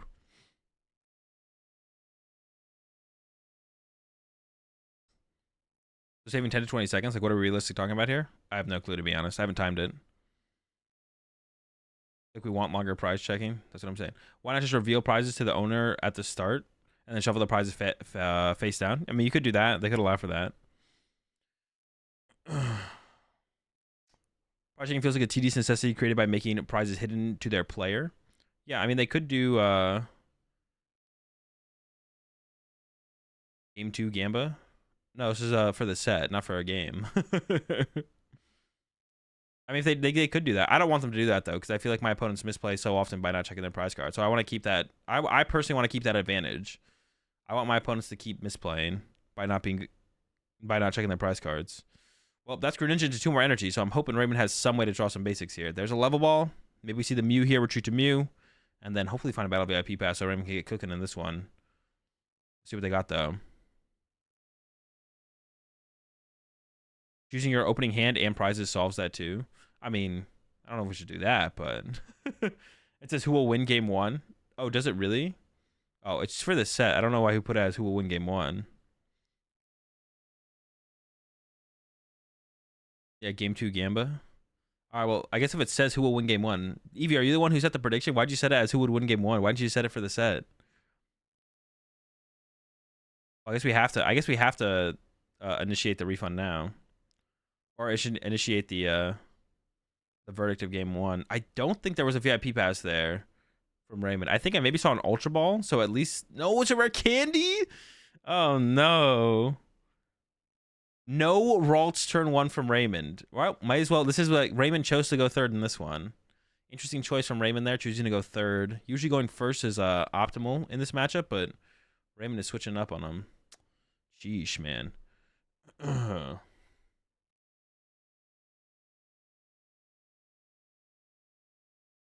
loser one. I'll let Evie decide what to do with it. Just treat it as the set. Okay, yeah, treat it as the set. It should be the set. I don't know why we'd ever do an individual game. Yeah, it's for the set. It's for the set. It was the autofill prediction? Oh, okay. I don't know why we would be prediction off game 1. When did we ever do a game 1 prediction?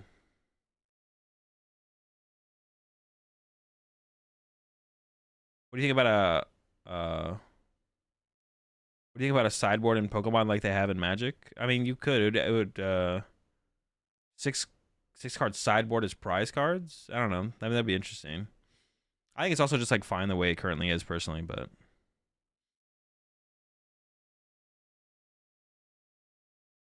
I think it's fine the way it currently is. All right, got an Ultra Ball here from Calvin. Gives up the Chromatic and the Judge. Judge here is not that bad, to be honest. Raymond did bench 0 Ralts, but if you judge him to 4 here, it's like not the end of the world from Calvin. But Calvin can probably just take this one pretty slow with how bad of a start Raymond had and just kind of throw some stuff out there. Looks like we might even see the 4 Sealstone. Go ahead and grab themselves a Battle VIP pass and get a couple, hopefully double Genesect here. I'm looking for that double Genesect here. More Genesects, the better. And I believe the rest of the hand is a Mew VMAX and a Path to the Peak, which of course are 2 very important cards for the deck and the matchup. So just hold on to those. Makes sense to Ultra Ball what they did. Yeah, we should see just a grab of double Genesect here. Draw a couple more Genesect. Yeah, you don't even need to see that much more this turn from Calvin, as long as you have like something to work with on your next turn. Which just enough fusion, just enough fusion energy Pokemon, just enough fusion Pokemon in play is usually all you need. Yep, double Genesect. Then we should just see a draw 3 after this. I don't think we'll see the... No, we can't play the Path. I think it's only a Path and a VMAX in the hand right now. There we go. Draw for 3. Actually, you know what? To be honest, if you knew... Double Turbo. Actually, I think any more information on your prize cards would be a bad thing in the game. Besides just knowing them. Like, knowing what they are. But to be honest... And I'll rant more about this after we watch the rest of this match. Let's watch the rest of this match and then I'll rant.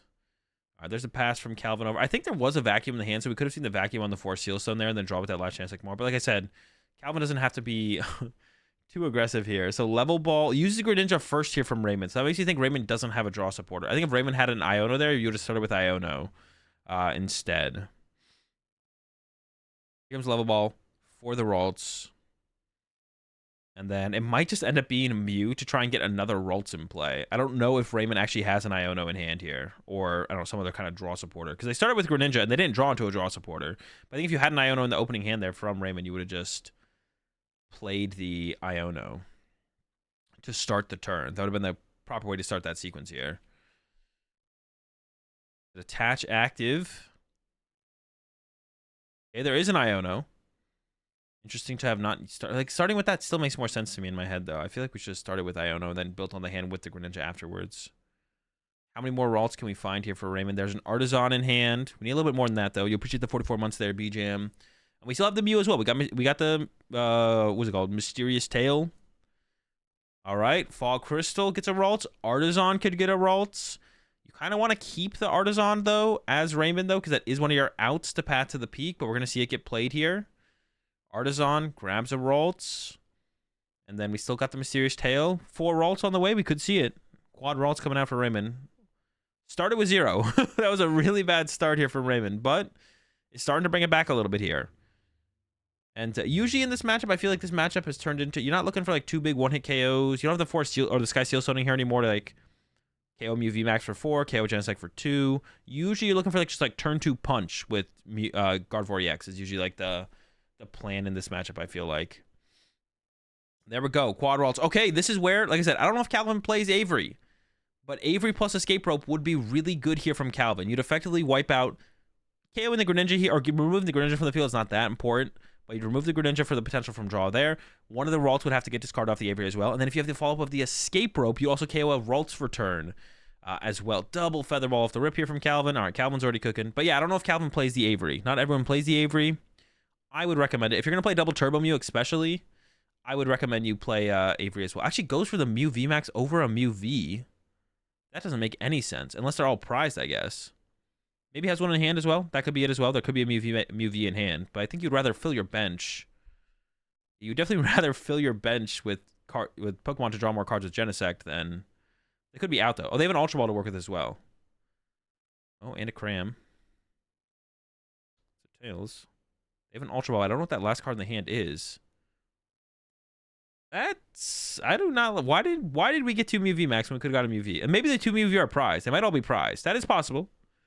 We could have hella Mew V prized here. Boss on a Ralts. Okay, so no Avery action. Probably also just doesn't play the Avery, to be honest. Most people don't.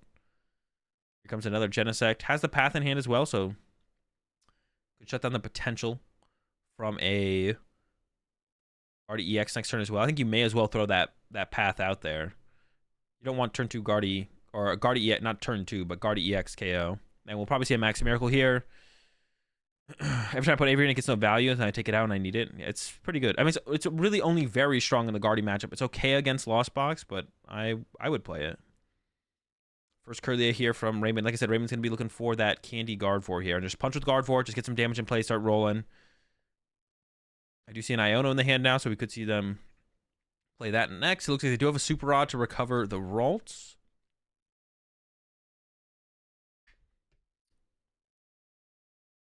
Attached to a Ralts. And Iono. If they did have a Super Rod there, I would have liked to have seen them Super Rod the Ralts, to be honest. I would like to have seen the Super Rod on the Ralts if they did have the Super Rod there. Try and get that set up. This is one of the tricky things, I guess, with Mew now. It's like when you put your Path in play, it's possible you get Iono next turn. If you get Iono next turn, then all of a sudden you might not have the answer to the path that you did before. There's an Ultra Ball in the hand here at the very least for Raymond. There is that Super Rod in hand, but I think you're probably eyeing up the potential of a Candy Gardevoir or just another Kirlia in play to draw more cards is probably what Raymond is going to go for here. So my guess is going to be Ultra Ball for Kirlia and then Refinement, but we'll see. Looking at the Super Rod, though. That's the Ralts. One more check. You definitely want to get this Ralts back into play if you can. I think Raymond is maybe just thinking about what to Ultra Ball away here. Or if it's worth Ultra Balling for the Ralts or rather than Ultra Balling for a Kirlia. Oh, we still have Mysterious Tail. Hold up. There's a Battle VIP Pass. There's a Fog Crystal. So now with the Fog Crystal, I think we are for sure recovering that Ralts. There's a Fog Crystal. But we're going back in. Here comes the Soup. Just for the Ralts. Fog Crystal for the Ralts. Will the Ultra Ball be played? We might hold on to the Ultra Ball here. Because that would become a Gardevoir next turn. It could become a Kirlia this turn for that Ralts on the bench with the energy, but maybe you hold off on it to make it a Gardevoir. Also, especially if you're not going to be able to use Refinement anyways, if your hand doesn't support a Refinement. Like if you use the Ultra Ball, but you're not going to use Refinement, then maybe it's best to just hold the Ultra Ball as is. We're going into another turn here where, once again, Avery would be really good for Calvin. Once again, I don't know if Calvin plays the Avery, but if Calvin does play Avery, Avery would be really, really good right now. We'll see on this next turn if they got it or not. Raymond is stressing here. Thinking about the Ultra Ball or not. To Ultra Ball or not to Ultra Ball. If it's only going to get a Kirlia and not use Refinement, I kind of like holding it. But by getting another Kirlia in play, you do increase your odds of getting out more Gardevoirs next turn. Like, if Calvin just goes Boss KO a Kirlia, then you only have one Kirlia in play to work with. And then to get 2 Gardevoirs out there, you have to Candy one. Is Calvin on the DTE Mew train? Calvin is on the DTE Mew train. Another boss. There we go. Boss of Kirlia. This is what I was talking about. Just getting a Kirlia in play, even if you're not using Refinement, does still have a decent amount of value. Choice Belt coming down to the Mew. Makes sense. Choice Belt really not that good in this matchup, to be honest. So maybe you just put on a Genesect. It does offer the possibility of Boss KO'zation. But if you're doing a Boss KO'zation play at this point as Calvin, you're probably just winning the game. So to be honest, I would put the Choice Belt on a Genesect. Because you could probably be able to make it. You'd probably be able to replicate that play with the tablet. We did see when Calvin was searching through their deck, they do play the gloves. So you want to keep a Mew open to be able to hold some gloves to KO Guardy EX potentially. Comes a Refinement. Ultra Ball is in the hand here. That Kirlia can become a Guardy EX here, which I'm sure is what we're going to see. Still needs to find an out to Path to the Peak. We got the Mysterious Tail to work with. I think that might be a Guardy EX in the hand, in the back of it. So this is going to go get a Kirlia here, I think, as long as there's a Kirlia in the deck. There might not be a Kirlia here. Or maybe we're missing something else. They looked at the Shiny Arcana Gardevoir. Once again, kids, this is why it's important to check your prize cards.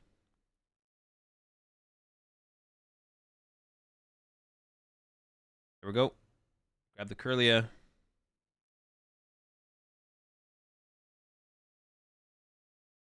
That will probably be evolved to the 60 HP Ralts. There's a... Oh, gonna leave the 60 HP Ralts as a Ralts.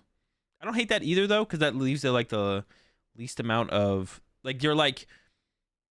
Your opponent kind of wants to KO... They would much rather KO a Kirlia with energy than a Ralts with energy. So it kind of like splits up your value on board. So now this Ralts could be candied into a Shiny Arcana Gardevoir. Or maybe...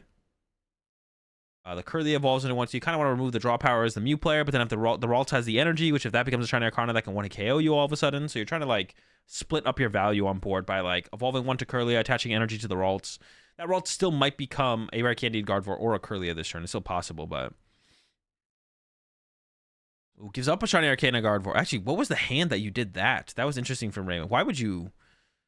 I don't like that. There must be a second Shiny Arcana in the... How do you like Iona yourself to 6 and then decide to Refinement away a Shiny Arcana? Okay, it's because they had 2 Shiny Arcana. But even then, that's a little wild to me. They do have the reversal in the hand right here. They're actually maybe not that far off from being able to 1-hit KO the Mew. Because they do have the reversal in the hand. Ooh, there was a Stadium in the top 2 there.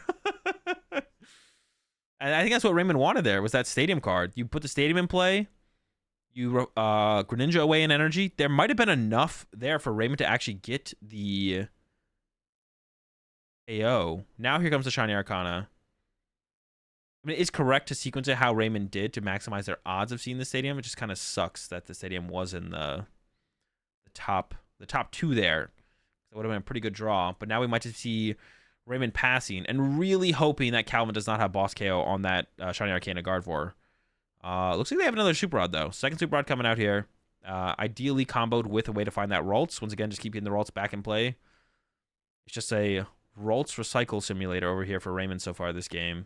And he's already down 1 game, so needs to do a little bit more than just recycle Ralts over and over again. They did shuffle, so that makes you think they don't have an out to the Ralts, unfortunately. I think that is going to be the... Oh, might have Palpat in here again here. Eyeing up the double Iono. Palpat also coming down. Put the Ionos back into the deck. Okay. Didn't have Thin before because of the Iono. Didn't it not maximize the chances of Azul Sense to... I have no idea what you just said. I have to rephrase that. Alright, so no Stadium. I think it is just a pass here from Raymond. Oh, I see what you're saying. Because the deck got shuffled, was there higher chances of the Shiny Arcana hitting the Stadium? Is now then you shuffled the deck with the Mew. Depends how many cards were in the hand before from Raymond. Also, Raymond maybe had a Stadium in hand previously and didn't plan to be able to get the 1-hit KO this turn. And then all of a sudden, when there was the possibility, decided it was better. I don't know how many hands were in the, or how many cards were in the hand before though. That would have been the question. So Boss here would be pretty devastating from Calvin. Boss KO on that Guardian on the bench would be pretty good. I think Raymond would still be in a winnable spot. But we'll see. Goes with a Nest Ball first. There's that Mew V. That should have already been on the bench, to be honest.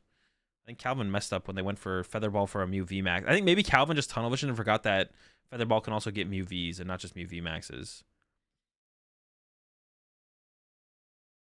One more look through the deck. Yeah, I think Mew V should be the grab here. We'll see. Thinking about it. Not going to go with it. Going to go with it. Maybe not going to go with it. And yeah, it goes with the Mew V. I don't know why you would ever not take it. So, I mean, Fourth Genesect is good, but very rarely is that actually good, to be honest. The Mew V makes a little bit more sense here, I feel like. Hazel, after the match finishes, could you watch the round 3 in the VOD? The best Canadian seniors playing. No, I'm not gonna go back and watch the VOD. All right, maybe there's not a whole ton for Calvin to work with here. And as Calvin is like, so Calvin is still drawing prize cards, but as Calvin keeps going through the deck like this, actually that's not really gonna happen because we had to bump the stadium here as Raymond. I was gonna say Raymond could just Iono you down to like 3, but if Raymond wants to actually take the knockout here on the Mew VMAX, Raymond also has to bump the path to the peak. So thinking about setting up Cresselia. Interesting. Thinking about setting up Guardi EX or Curlia, I should say, not Cresselia, Curlia. I think you just go with the Gardevoir here, though. I think your game plan here as Raymond is one hit KO the Mew. Well, to be honest, though, what Calvin's going to do, though, is Psychic Leap next turn, theoretically. Get another Mew down, Psychic Leap KO this Gardevoir. Interesting. So, it could still be, with how little damage Raymond has in play, Raymond just doesn't have many lines to close out the prize trade here. Needs to find a stadium. Want to KO this Mew VMAX, which I'm just going to assume is going to happen this turn, because if that doesn't happen, I don't see how Raymond ever wins, unless Calvin's hand is, like, trash. There's a Ralt, still the double turbo. There's an Iono. The Iono's not going to matter too much, though, like I said, because we're going to bump the path here for Calvin. So we should see bench Ralts. Oh, second Shiny Arcana. Okay, there we go. Now we're cooking. There's the Ralts. Reversal active, Iono. See, the problem here, though, yeah, the way this is going to work out here, Calvin's got 3 prize cards left. Raymond's going to go knockout. Yeah, Raymond's going to go KO. Ooh, this could actually get weird, though. Thinking about going with Research, actually. I think there's an Iono in hand, but Research actually is fine, though, to be honest. Because you have to bump the stadium anyways. Yeah, as Raymond here, you have to bump the stadium anyways. So, like, Ionoing Calvin to a lower hand when you bump their stadium and they have 3 Genetics in play really doesn't do a whole ton. So, I don't hate the Research here. Here come the Shiny Arcanas. Still needs to find a stadium, it looks like, maybe. But you're definitely going to draw with them anyways, so... I think they drew an energy there, but are deciding not to attach it. I think I would have attached it to... I don't know. Where would I have attached that? Would I have attached that anywheres? You could attach that. You could be building up the bench Gardevoir this whole time, to be honest. I'm not sure. You put 2 at the bottom with Iono? Then it's probably correct to use the Mew first, then, I think. Yeah, I think it's probably correct to use Mew first, then. Because you take 1 card out of the... You're taking 1 card out of the deck. That would have been a card in the top half of the deck, and then it could be a card that finds another card that could have been in the top half of the deck. So it turns out 2 cards from the top half of the deck guaranteed, whereas the 2 cards from the bottom half of the deck wouldn't have been cards in the top half, but now would be in the top half. So I guess it's equal, actually, to be honest. It's about equal. Yeah, I think it's about equal. I'm actually not sure. It sounds like it's about equal then, right? Because it'd just be 2-2. But it's possible only 1, because you could get an item card that doesn't thin out cards from the rest of the deck. All right, there's the Collapse Stadium. Benches the Manaphy as well. Thins out the deck a little bit more efficiently there. And then here comes a load up onto the active. And we also have to lose... Oh, don't get rid of the Mew! I don't like that from Calvin. Actually, that's a big mistake here from Calvin. Now Calvin can't Psychic Leap for the knockout and retain double Mew in play. So Calvin actually just threw there. Yeah, that's a big throw from Calvin. This is actually a huge opportunity for Raymond now. So what this means is... So, as you see, Raymond is even loading up the Guardi EX to be able to attack under path. So there we go. The Mew VMAX knockout from Raymond. Yeah, so Raymond loads up the Guardi EX there on the bench to be able to potentially attack under path. So Calvin's play here. So Calvin has to KO this. Calvin can't boss KO the Guardi EX because then Calvin loses to this massive Gardevoir in the active. So Calvin's play here was Psychic Leap back to the deck. Calvin's play was Psychic Leap the Mew VMAX back to the deck, KO this Guardi, and then push up a Mew V with a Mew V match with a Mew V on the bench, or even push up a Genesect, whatever. And then there's no 3 prize Pokemon in play for Raymond to KO next turn. So Raymond can't win next turn. So Raymond has to go through 2 more turns to attempt to win the game. So then Raymond has to get... Raymond has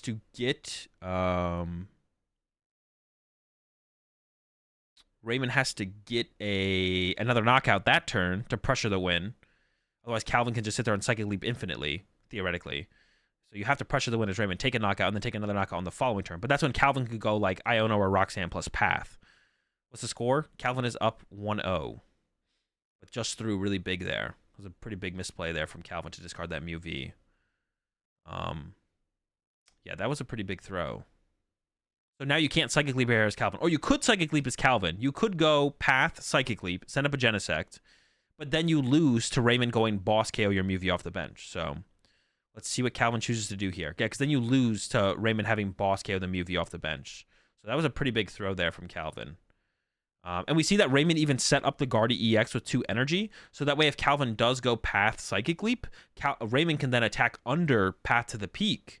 And with Raymond being able to attack under Path to the Peak, Raymond can then go Iono plus take a knockout with Guardy on that turn, and then put Calvin down to like a 2-card hand, and then, or 1-card hand, 2-card hand at that point. Put Calvin down to a 2-card hand, and then Path is in play. Then Calvin has to get out of the Path. But Calvin should never put, like, on this turn, if Calvin didn't discard the Mew, Calvin actually shouldn't put Path to the Peak in play. I don't think. Calvin should just Psychic Leap, send up a Genesect, no Path, and then next turn go Iono or Roxanne plus Path, or just win by 1-hit KO in the Guardy EX. Because up to this point, I guess that's Calvin's first Power Tablet played, is this one right here.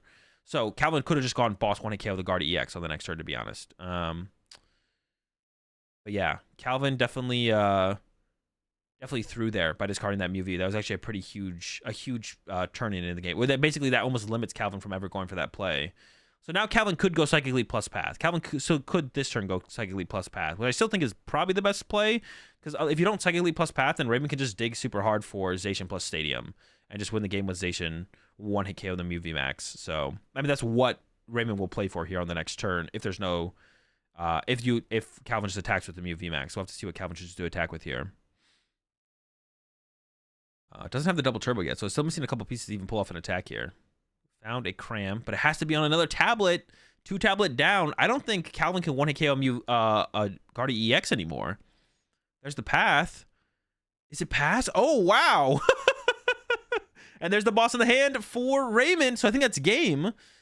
Wait, no, because Calvin has 3 prize cards left. Okay, it's not game, because the reversal energy is no longer active. Okay. Okay, going to some Shiny Arcanas. Is there a chance? Can Raymond win this turn, I guess is the question then. Yeah, because they're tied at 3 prize cards apiece. But we could just see Raymond like thin out the deck here, KO Genesect, and look for boss KO Genesect next turn. Or actually Iono KO, like I was saying, once Mew puts Path in play themselves, just if you just Iono them or judge them, you can make it so they just don't have an answer for their own path, and they kind of screw them. It kind of like it's almost like they screw themselves. So what we could see Raymond do here is just find an Iono, ideally attach to Guard Vortex, find Iono, play Iono, shuffle the deck, try and draw. Yeah, see, there's the attach, has the Iono. Actually, I'd like to see, it has the Iono, so I'd like to see the Shiny Arcanas happen after the Iono, to be honest. Because you want to draw back into your own boss. So the Guardy can now KO a Genesect. Your active KO is Genesect, then you go to Guardy KO Genesect next turn. You could even retreat and attack with the Guardy EX this turn instead, to be honest. I actually don't hate that play. But I think you want to Iono the Mew player here. Because they already built up their hand from the last turn as well. We'll see what they go for here, though. They might just hold a hand because they have the boss in the hand, but I feel like on this turn you want to disrupt your opponent. Because Calvin's play next turn is... Alright, Penny up, Greninja, put it back down. So Raymond's just thinning out as many cards as possible. I would like to have seen the Iono from Raymond here, though, and then try and dig back into the boss. Raymond instead is going for just clear out as many cards as possible, set up as much draw power as possible. And there might be a boss still in Raymond's deck, and that might be why Raymond's going for this play. Because even if you get Iono'd, you know you'll draw into a guaranteed draw into a boss. And if you get Judge, you're getting 4 cards. And you're not like too worried about not drawing into your card. If you get Judge as well, the boss that's in your hand could be possibly drawn into as well. I wonder how much time is left as well. They haven't used too much time. Game 1 was pretty fast. All right, there's the boss. Raymond shows him the boss. All right, Calvin concedes. Yeah, pretty big throw there from Calvin, to be honest. Calvin didn't draw into a double turbo anyways, so wouldn't have been able to pull off the Psychic Leap play, but taking away their own Psychic Leap play there was definitely a big mistake. No pile shuffling? You love to see it. No pile shuffling yet.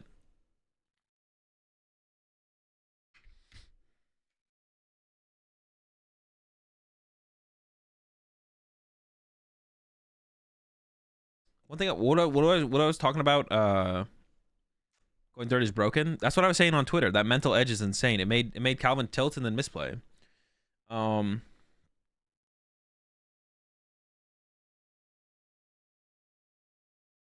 What was I saying?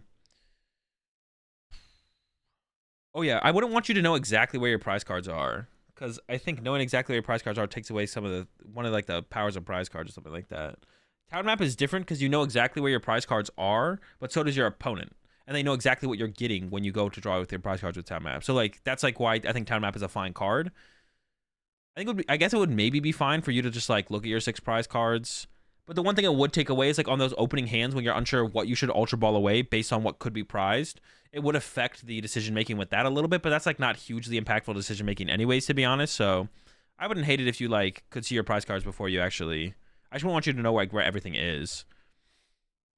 All right, Calvin going. I don't think Calvin plays the Avery. We haven't seen it yet, so I'm assuming Calvin doesn't have the Avery. Yo, appreciate the 5 months there. The Jebzen. Double battle VIP pass off the rip here from Calvin. Ralt start here for Raymond. We'll see if we see more than 2 Ralts here from Raymond. The 2 games so far have been 2 Ralts into. Yo, Calvin loves the Mew before the Genesect. I hate this. I hate this. Isn't Guardy favored? I think Gardevoir's favored if there's no text in the Mew deck. Can we please get a 3rd Genesect here? Maybe Calvin has a Genesect in hand. I'm just going to assume that Calvin has a Genesect in hand because it's correct to get a 3rd Genesect before a 3rd Mew here. So I'm just going to assume that Calvin has 3rd Genesect in hand, or Calvin has 3 Mew VMAX in hand. We'll see. After they search their deck? Yeah, no, I know. I'm just saying you take away the part where before you search your deck, you don't know where your prize cards are. I don't think there's 3 Mew VMAX in that hand. There better be another Genesect in that hand. Dude. All right. Oh, they might play a... Oh, there is. Thank goodness, bro. He was about to draw before even benching it as well. Thank goodness, bro. I was about to be tilted. I was like, bro, why are we never getting 3 Genesect here? Grab 4th Mew here, please. Choice Belt. The Choice Belt is so bad. I would almost put it on a Genesect, to be honest. I would almost put the Choice Belt on a Genesect. I think it might actually be correct to put not put Choice Belt on a Mew. Because you never know which one of these Mews wants to end up with the gloves. I don't like the gloves going onto the Mew that you're going to attack with first here, though. You want the gloves to go on a Mew that's sitting on the bench. So I think the gloves actually should have been attached to the active Mew V. Well, the active Mew V could get teleported on, so maybe you don't want that. I would have put the Choice Belt on a Genesect, to be honest, and then the gloves on the Mew V without the double turbo energy. My friend said you laugh like Dr. Hibbert from The Simpsons. I have to go back and re-listen to the Dr. Hibbert's laugh, but it's possible. I've been a fan of the One of Path and Guardy for the mirror. It's all right. It's not that good. Nobody really expects it right now. You think it's the best tech for the mirror, or one of is best? Or which one is best? Tech for mirror match? I mean, Path probably is the best tech, but I don't think it like adds that much percentage points, to be honest. It probably is the best tech in the mirror, though. You could retreat the active Mew into the belt one, though. Yeah, you could have retrieved the active Mew into the belt Mew and then put the gloves on the other Mew. I just don't like the gloves on the Mew we plan to attack with initially. Because we're probably going to try to be use Max Miracle here. So we want to try and save that. Okay, so far it looks pretty good here from Raymond. Another Ralt's coming down. Here comes a level ball. I don't think... We haven't seen a Lost City from Calvin. I thought I saw one when they were shuffling their deck, but there might be no Lost City in this build either. So I definitely think this is favored for... Based on the builds that we've now seen, I think Raymond is favored. But if Calvin plays like Avery and Lost City, and like one Avery and like one Lost City, I think it actually switches to Mew favored. If you at least have the Avery, I think you might actually be favored just based on the Avery. The Avery's pretty powerful in this matchup. Because either they don't have that many Ralts in play, and you just like boss KO them as they get churned out, or they put a bunch of Ralts in play, which is like ideal to have like a bunch of Ralts in play, and then you Avery, and that like cleans up the Ralts for you. Or not even just, it doesn't even get a Ralt. It can even get rid of the Greninja is like pretty good as well. So triple Ralt at least here for Raymond, though. Mew's exhausted, so is the Greninja. Would want to see quad Ralts if Raymond has an out to it. But triple's not bad. Definitely a better start than the last 2 games for Raymond. So far, looking pretty good. And it looks like it might be a pass from here. They're kind of correct in their board. They usually suggest we're leading to a pass from here. They've already attached return and everything else, so... One last look. Ooh, okay, the supportive return, boss on Genesect. I don't hate it. Better do that than nothing. I think boss isn't that good in this matchup anyways, especially when you have like the pal pad like Raymond has. You should be good. There's a switch immediately though from Calvin and Ultra Ball, so we're gonna be cooking here in just a second. I think still has access to their V-Star power as well. They haven't used their 4 Seal Stone, so I think they have their 3rd 4 Seal Stone in hand as well. But you need some kind of target for your Ultra Ball here, so it might as well be. There's the boss on a Ralts. Yep, predictable. And then Looks like they might Genesect for 1 before playing this Ultra Ball. I'm curious as to what the other card is by the Ultra Ball. It's definitely not a Forest Sealstone in hand, I don't think. We'll see, though. I think that is a Palpad. Palpad to recover the boss right now isn't that bad. There's a Vacuum in the hand as well.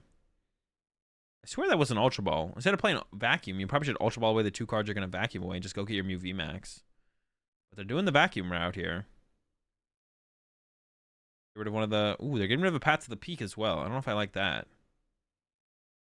Yeah, Path to the Peaks are pretty good. I mean, you do play 4, but even if you play 4, they're pretty good. Draw for 2. Another double turbo. Going to the Choice Belted Mew. There's a Switch in hand. I think there's an Ultra Ball. I could be wrong on the Ultra Ball, though. I would like to have seen this Palpad be played before that last Genesect drew cards. You would have drawn +1 card. I think you're always just trying to recover, recovering that boss there off the Palpad. I think is fine. Because that's what you're trying to do here in this situation is just boss up Ralts and then boss up Curlias and just keep up that boss chain as much as you possibly can in this early game. It might not be. There's a Feather Ball now. There maybe wasn't an Ultra Ball in hand. I swear I thought I saw one, but... Got the Feather Ball now. That's going to guarantee a Mew VMAX. And we're putting it on the one with the Choice Belt, which I definitely like. And there's the V-Star Power. I guess this is... I don't think there is an Ultra Ball in the hand, though. I don't know what I saw, but I assume this is actually grabbing. Although you don't really want to use your V-Star Power. I don't know if I like this, actually.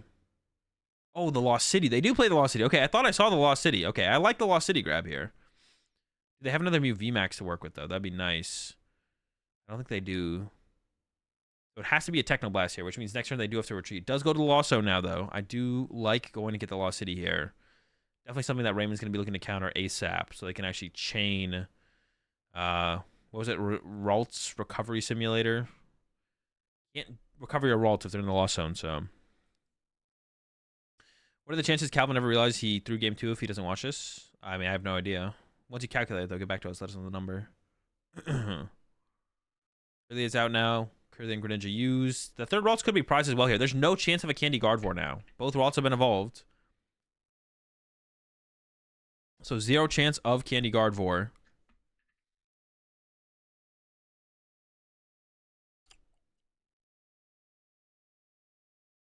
He's already retreated. Wait, did Calvin retreat twice? Is that what you're saying? I don't think so. They switched, right? And they switched and then they retreated to the Mew VMAX. Ultra Ball here. The Ralts is there. But if this Lost City sticks, it's going to be tough to ever set up enough draw power to actually power through this game here. I mean, is it possible he never realized that the play was available? Of course it's possible. It became obvious to him when he lost. Would it become? I mean, it could, yeah. I mean, both things are possible. Use a switch? No, he definitely didn't retreat twice, Dark Lord. You're just saying things. But you do that a lot. You just say a lot of stuff sometimes. I wonder how many games I lose to misplays that I didn't realize I made. A lot.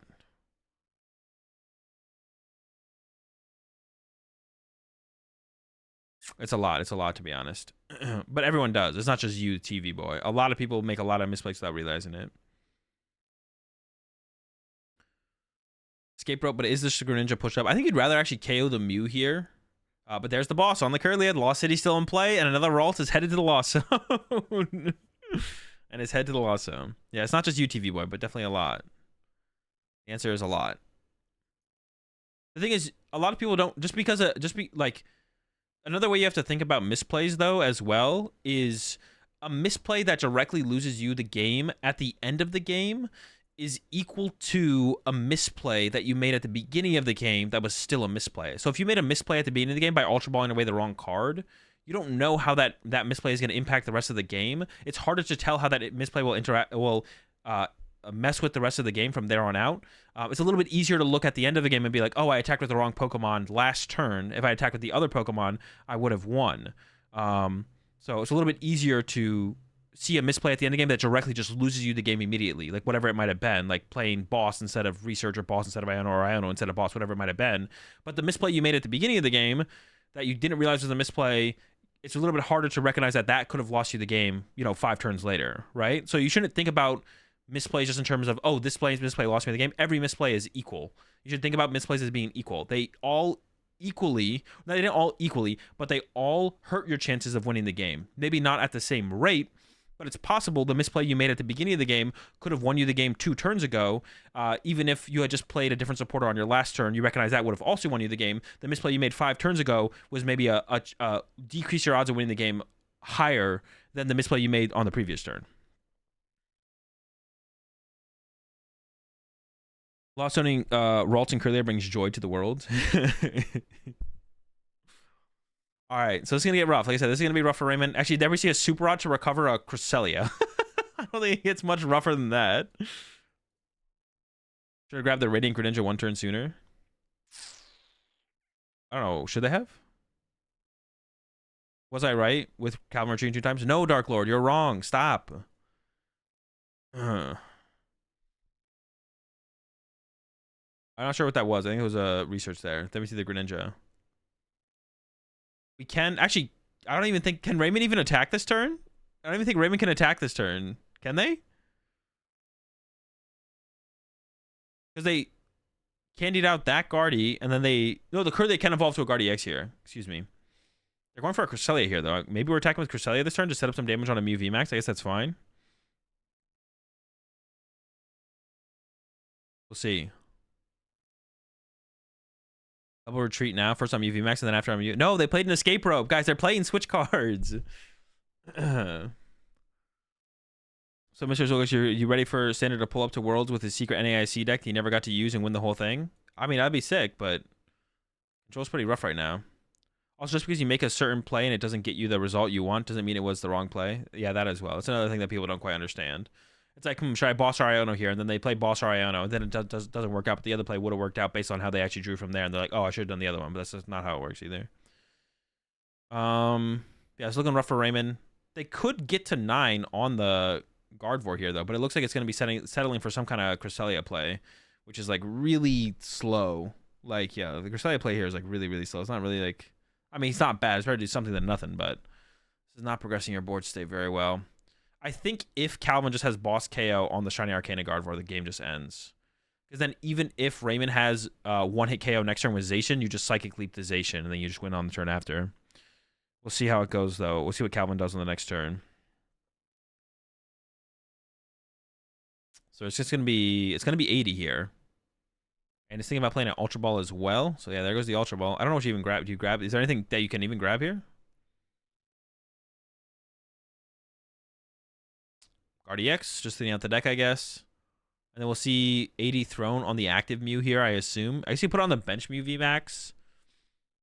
And yeah, 80 on the bench Mew VMAX. Did that last one? What did the active one attack with last one though? It attacked with Max Miracle, right? Yeah, attacked with Max Miracle.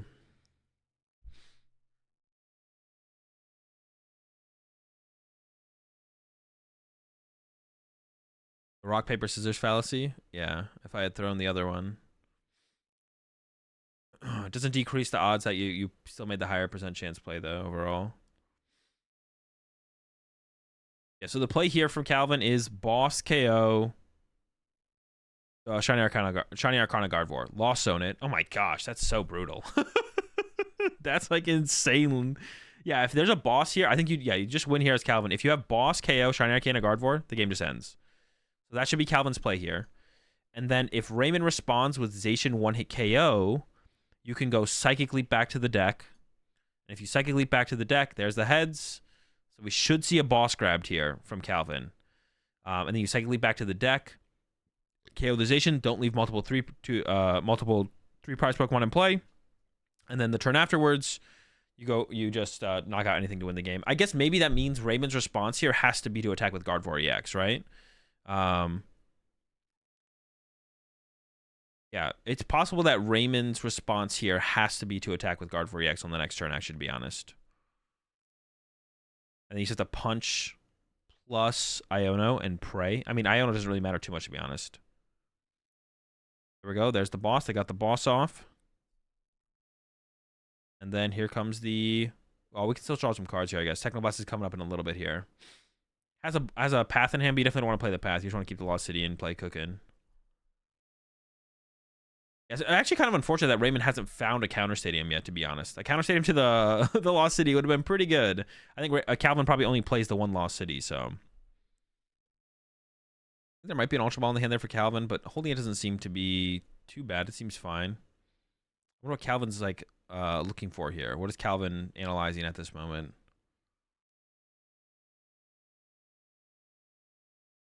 Yeah, I'm not sure.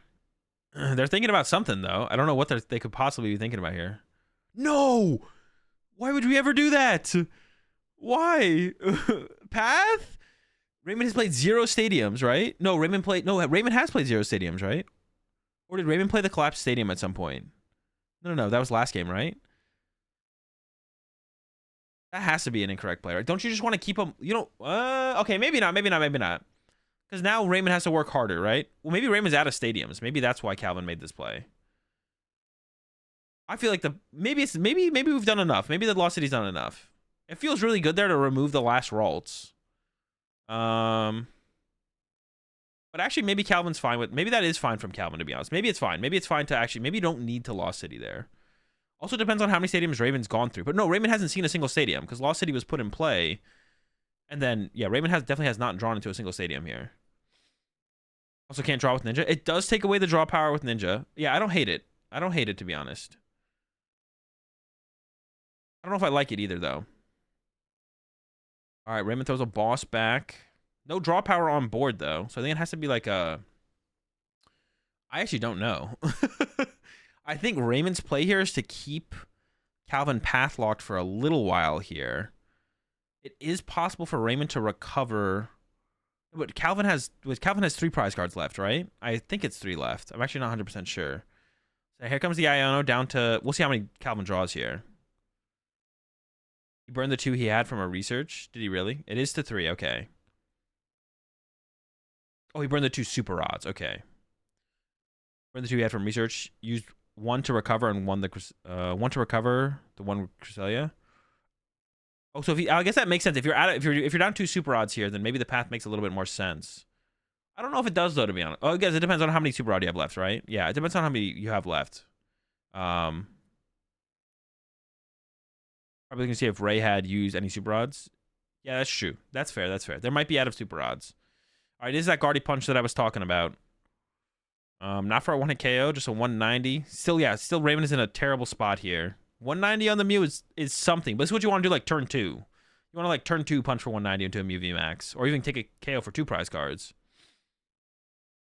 So for Calvin here, I don't think Calvin's played a tablet yet, and still has that the gloves on the bench, so Calvin can 1-hit KO. And here we go, 2 tablets to start off with. It's happening. Reversal is non-rule box. The reversal is just counting as a colorless energy here. There's the triple tablet. Wait, is that just that's just the knockout, right? There's the gloves on the bench. Yeah, the Guardy's KO'd here. Yeah.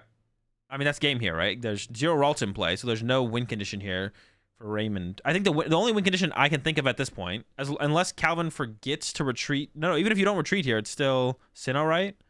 Oh, there is the Sinnoh. I forgot about the Sinnoh. Wait, does Calvin recognize that there's a Sinnoh in there? All right, so actually, yeah, Raymond's win condition is Calvin forgetting about the Temple of Sinnoh. And Calvin did just get heads on Cram, so theoretically, it feels like there's a vacuum in the deck. Yeah, so yeah, Raymond's win condition is Calvin forgetting about Temple of Sinnoh. He can attach second DT in hand. Yeah, he can do that, but he hasn't done it yet, so that's still a win condition. It doesn't matter. Calvin can have all the DTs. Calvin could have 10 energy in his hand, but if he doesn't attach one to the Mew and forgets about Temple of Sinnoh, then it doesn't matter. It's still a win condition for Raymond. He's stressing here. So it makes me think he doesn't even know what to get because he thinks he just has everything he needs, which is like good for Raymond. Because if Calvin thinks he has everything he needs, then he doesn't realize that he needs to bump the Sinnoh. Although he does have the double turbo in the hand, so maybe he would just plan to use that. But he did get a vacuum here, so maybe the vacuum is going to be bumping that Temple of Sinnoh. There's the vacuum. He could still forget about Temple of Sinnoh, though. Hold up. There's a possibility. Oh, no, I think he did target Temple of Sinnoh. All right. Yeah, Raymond was waiting for it. It looked like Raymond was ready to scoop when the Cram hit heads, but he was like, what if he doesn't get the thing? And there we go. Calvin with the dub. Yeah, I mean that's played pretty cleanly from both sides. I feel like Raymond just really never got going. Like Guardian needs to have like those aggressive. Well, I mean Raymond didn't even need like that aggressive. Like, Raymond just didn't draw anything, to be honest. Raymond just drew nothing. That's like like it was like a turn 4 Guardi EX or something before the attack even happened. Couldn't draw. Just couldn't attack. Yeah, just couldn't attack. Didn't even need an out to path. Game 2, or no, was it game 2? Game 2 couldn't find an out to path for forever. And game 3 here, Calvin just got to use Lost City over and over and over again. Because once again, I guess it just all came down to Raymond not being able to find a stadium, to be honest. Won the game where they didn't get a turn 1 Ralts? Yeah. Won the game where they didn't get a turn 1 Ralts. Crazy.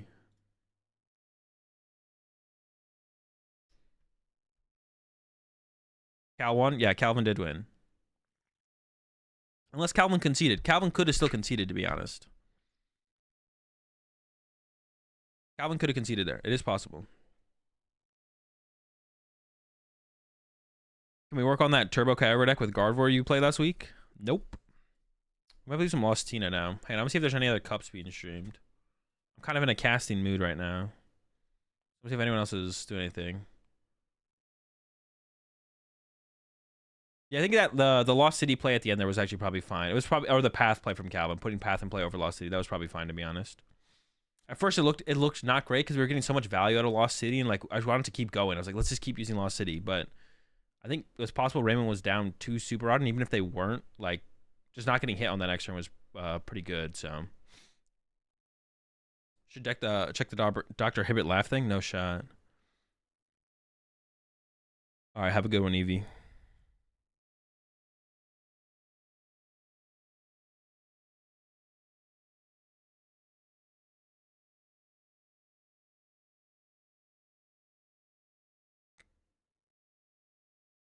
What's the reason why Palpad is played so much? I mean, it recovers more resources. Almost every deck plays one. I never felt the impact of it, really. So you played in Mew because you see a ton of cards, and sometimes you want a lot of boss or you want a lot of hand disruption cards. So it allows you to extend either of those of the counts you play by a lot. And you play... you see so many cards with Mew that it's better to play a card that can do both as opposed to just playing more of boss or more of a hand disruption card.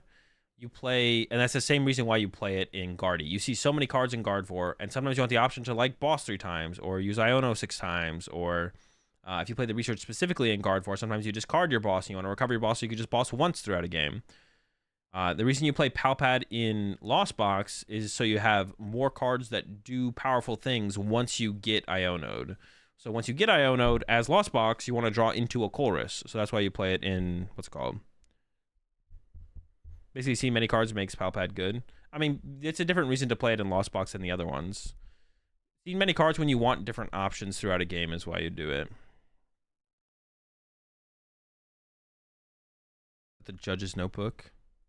Do they want us to be able to see what they're writing? What do you think they're writing? I can't see what they're writing here. I feel like they want the stream to be able to see that. Not like my stream, but like the stream in general. But I have no idea what that says. Oh, hey, we're zooming in. Thanks for watching. Oh, there we go. Hey, and they're working on it. It's out of focus. Thanks for watching. Have a nice day or something.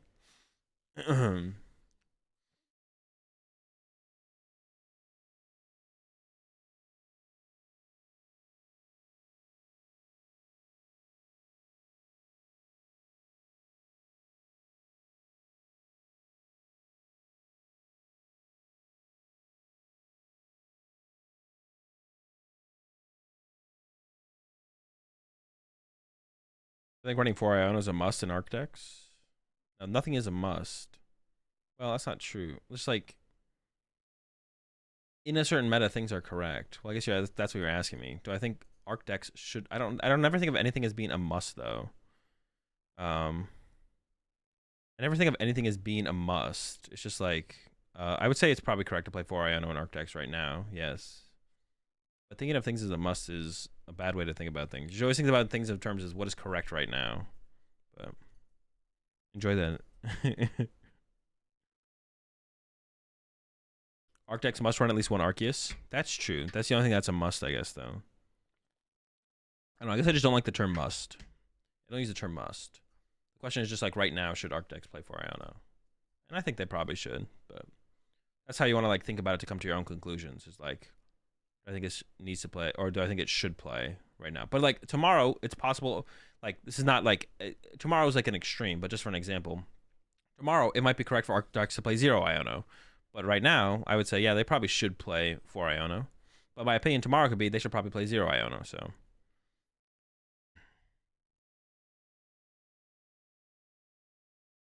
I mean, just kind of the nah, early Iono feels meh most of the time. I don't know. I think everyone who made top 8 with an Arc deck that had 4 Iono in it at NAIC would say meh or not, or meh is all right. So I don't know. I'd rather be meh in top 8 at NAIC than not meh, and I don't know, probably 5-4 with I don't know, not 4 Iono.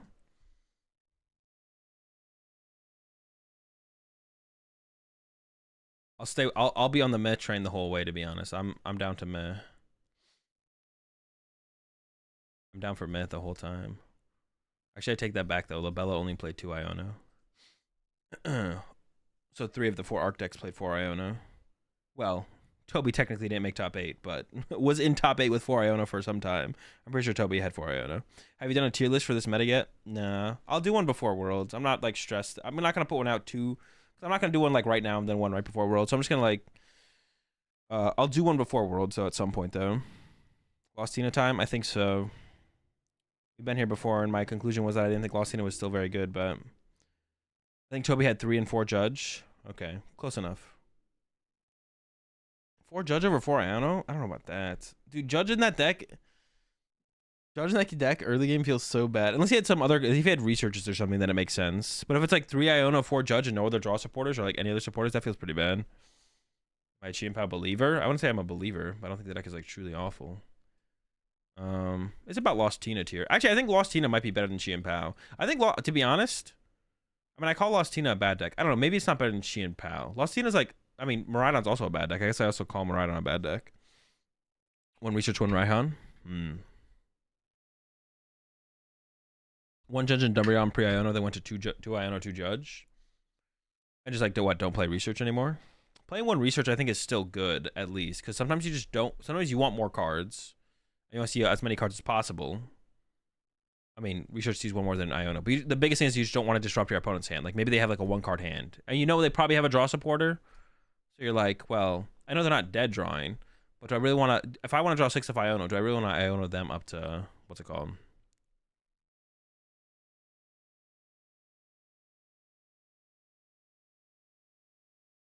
Best burger chains? Okay, we can do this tier list real fast.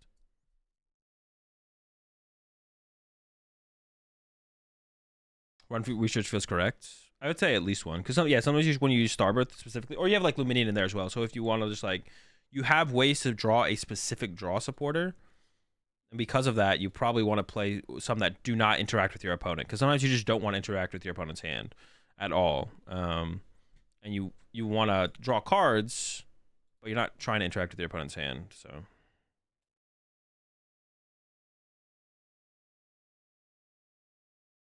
Have I had Habit Burger? I have had Habit Burger, yeah. It's okay. It's actually pretty good. I feel like it's more expensive than, like...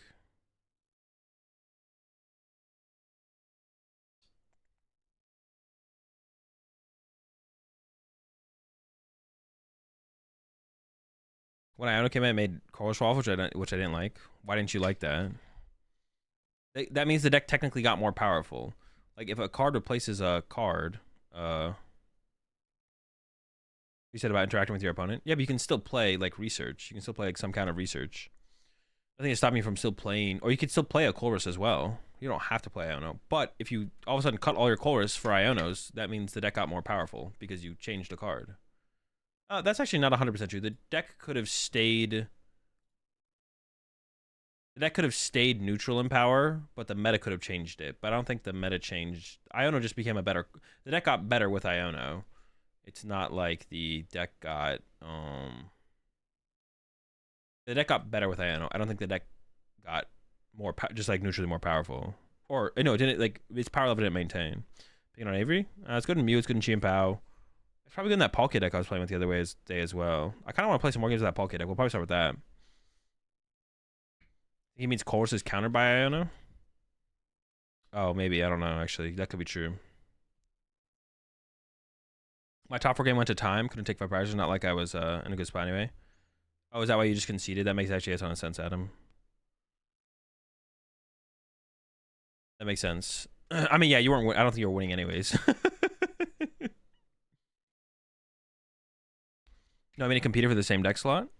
Yeah, but if it took over the same deck slot, it's either like a mandate. Like I don't know. It feels. I don't know. I guess I never think about things in terms of like not liking it. I guess I just don't think about things that way. I just don't care what a deck looks like. I just like I'm trying to play good decks. I don't care what that ends up making them look like. I guess that's like a difference.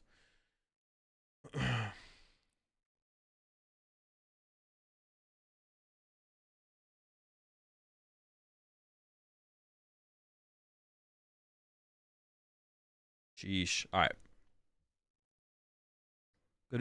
Good video product. I'll do that eventually. Is it TV boy or TY boy?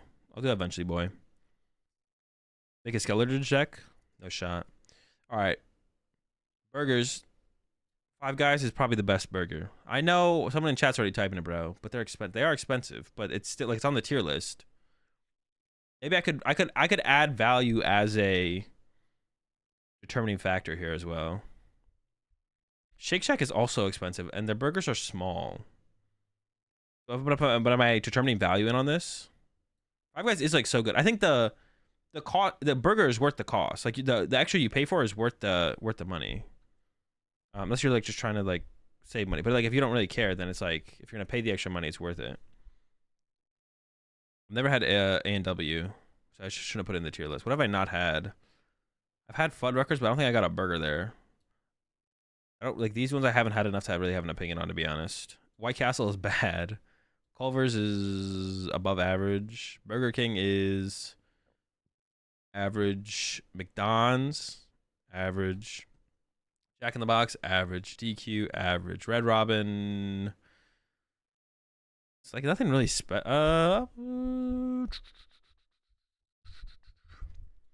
Habits above average. Crystal is bad. In-N-Out is really good. Steak and Shake is average. Sonic is average. Actually, Sonic burgers are probably not that good. The only thing I get at Sonic is the hot dogs, but it's hard to like mess up a hot dog. So like Wendy's average. Checkers and Raleigh's. I don't think I've ever had a burger there, but it's probably not bad. It's probably just average. Hardee's and Carl's Jr.'s. I don't think I've ever had a burger there. I don't think I've ever been there. I've definitely been there, but I don't remember it. Smash Burger I've actually never had.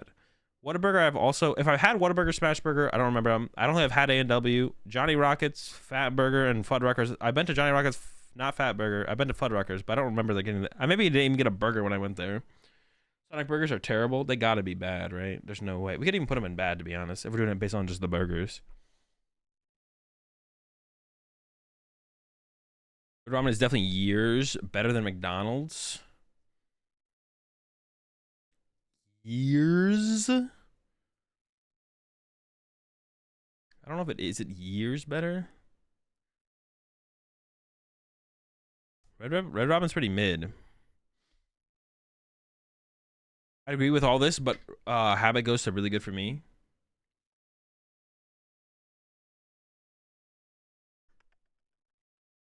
I don't know about that. I guess it. I'm gonna load up PTCG Live. Have you been to McDonald's outside of the US? Yeah, I went to. Actually, I don't know if no, I definitely have. I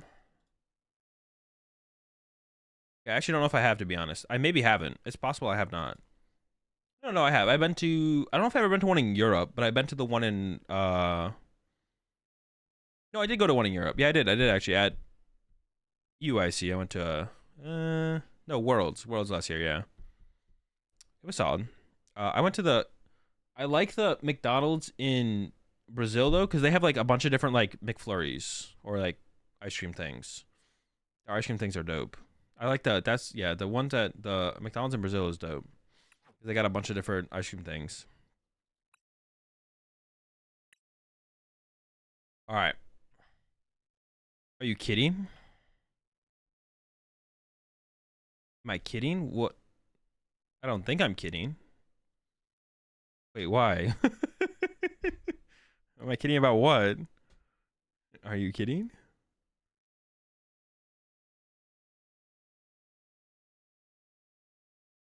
A lot of good food in Brazil, and you go to McDonald's? Well, it was just convenient. I just went to get the ice cream thing. Gugats is like offended, bro. He's like, bro, you came all the way to Brazil and you got McDonald's? Listen, when you go to other countries, you always got to try their fast food that you have fast food of in America or in wherever else you live. You got to compare it, you know? Dude, Gugrats got hella offended there. Are you fucking serious, bro? You went to McDonald's? Are you serious? All right, bro. My bad. Jeez. All right. Next time I won't go to McDonald's. But when I come to LAFC this year, Gugats, I'm not going to go to McDonald's. But you have to tell me other places that I should go try then. That's the trade-off. But I won't go to McDonald's if you tell me not to. But you have to give me other recommendations, though. I think it's like a fair trade-off there. Which country can do American trash food the least trash? Wait, dude, what did you just say, Soda? All right, Palkia. Yeah, we're gonna play some more games with this Palkia deck. This Palkia deck's pretty cool, to be honest. I'm down to play a couple more with this. Gugats was getting on my case, bro. What the heck, man? All I said was I like McDonald's in Brazil.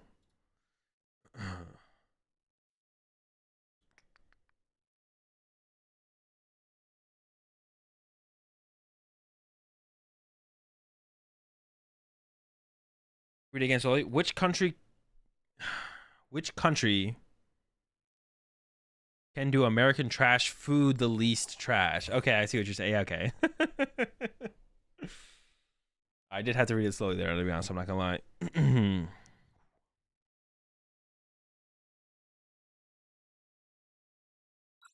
Which country can do trash American food the best? Least trash. Ooh, this hand's kind of nice. Well, we gotta find a Palkia, but it's pretty nice if we find a Palkia. Oof, and they opened the Luminium, bro. Free. And we got an escape rope. That's a dub. The escape rope's not very good. But as we get this concealed, what are they playing? Luminium starts. Ooh, all right, not what I was looking for, but we could still get off a turn 2 Hailblade knockout with Luminium going for a Melanie, but it's not great. Ooh, okay, Lugia. It's got to be a tough matchup to be. Well, it seems tough. This seems like a tough matchup. We can't want a KO. No, we could want a KO a T-Char. Okay, maybe it's not that bad, but we're going first and we have like a slow start, so that kind of sucks. I would have liked a faster start here. Ooh, Billy going into play though? Okay, now we can get like aggressive for sure. No, I have no Palkia though. If we had a Palkia, we could look for some really aggressive, just like KO, KO, KO. Just like chase 3 V Pokemon down. But now I might just have to like run to Greninja and like hide behind it for a turn, which I don't like the idea of, but that might be the best play here, to be honest. Why like actually set up. Oh. Yo, they are cooking, man. Bro has the aromas. Yeah.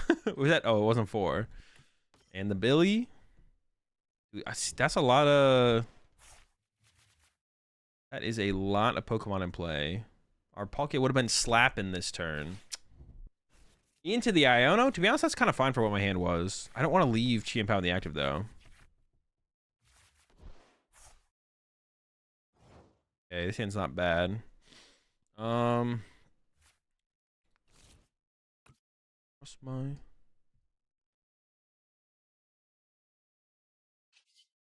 don't know. Shiver Chill, double Nest Ball.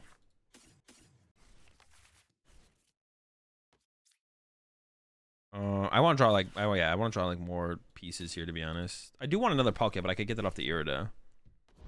Oh wait, I want to draw basics here. I don't know what I'm doing. We should definitely just go with concealed cards. Well, actually, I don't know if that's true, actually. Do I want to draw basics? Yeah, I kind of do, actually. I don't know. Hulk. Are they gonna get the boss KO on my Palkia here? They could. If they get that, do I just lose anyways, though? Oh, and I can get the Luminion knockout right now. Should I just go for that? KO Luminion? It costs all my energy. Maybe I do just go for that, actually. I didn't even realize I had that, actually, available to me. I think I should go for that, though. I mean, we're here. We're going for it, so we're locked in pretty much at this point.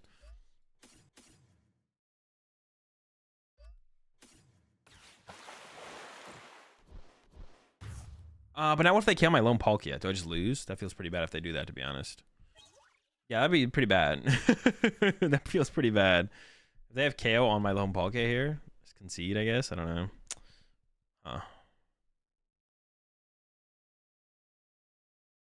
Well, if not, though, if they don't get the KO on my Palkia. Yeah, I need some more pieces in my hand here. I'm trying to, like, Gust KO something next turn. Yeah, I'm trying to, like, Gust KO the T-Tar next turn. That's, like, the plan here, I feel like. See what they got. If they have Boss KO my Palkia, well, no, I don't just concede. I push up Greninja, try and reestablish some Palkia, and if they have Boss again, then I concede. Okay. Trying to kind of work through my thought process here of how we're playing this. But I think that's how we would sequence it here. I think so. Yeah. First thing is, do they have the boss? They have the Serena. Okay. That's fine, though. Like I said, we can work with this. We can work with this. Because we can give up this knockout. That's fine. And then we can recover this turn. And then next turn go Gust T-Tar, Gust the Squawkabilly. They can have it, bro. I don't care if they get this knockout. It's all them. Do it. We're chill, running out of energy here, but that's fine. Actually, we have a ton of energy left. I take that back. Not even getting low on energy.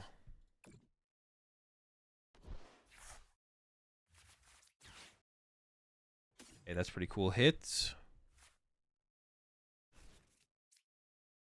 I want to get B, in case they Iono me next turn, I want to have B-Barrel set up. So then I go this for Palkia and Ultra Ball. I should have played the Escape Rope first here, actually. Escape Rope. And I guess I kind of lose to them, like, collapsing away there. Well, I don't just lose, but it would be pretty tough. Let's see what they got here. I mean, I don't know what they think I have, that they're not just, like, sending up Billy or something. I don't know. I play Avery in this list? No, but I like the idea of Avery in the deck for sure. Push Greninja, bench bulk, bench bulk.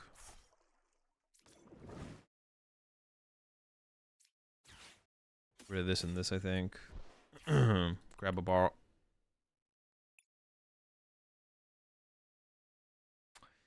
Well, I would have grabbed B-Barrel. I could grab Spiritomb. Just shut off. Wait, where'd the other Luminion go? I could shut off Luminion, I guess. But then I shut off my own Luminion. Is that worth it? I don't know. We're gonna go for it, I guess. Maybe I should have sent up Spiritomb this turn, actually. I don't know B-Barrel was prized like that, bro. What the heck? You know, I'm new to the game and have had success with Mew VMAX Fusion. Is it a good deck to climb with? I mean, any deck is a good deck to climb with. It doesn't really matter too much. I mean, if you're not playing like a truly awful deck. Yeah, if you're just playing like any meta deck, it's like fine.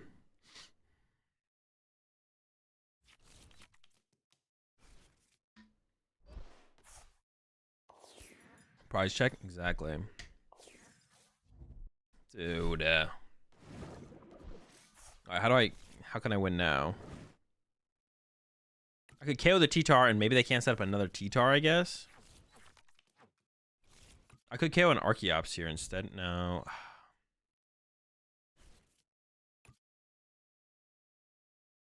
I want Iono plus KO T-Tar, but they have a gift on it now. Dude. Why do they have that play there, bro? Nobody ever has that play there. They just have it like that? Alright, second T-Tar. They're down 2 single strike energy. They have some left. What is ever the play here, man? They didn't bench the T-Tar, though, so that'd be one more piece they would need to get. So I think I do go double cross switcher on the T-Tar.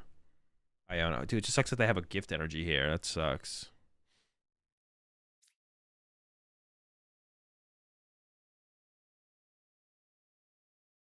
I have to Iono here as well. Dude, I have nothing in my hand, too. What I Ultra Ball for? The Spiritomb? They shouldn't have done that. I have the energy now, plus I have the cross switcher, so I can get another cross switcher. No. What should I just go with the Irida play and not Iono them? Maybe. But I know they have the T-Tar in hand, so they go bench T-Tar, win. 1, 2, 3, 4, 5, 6.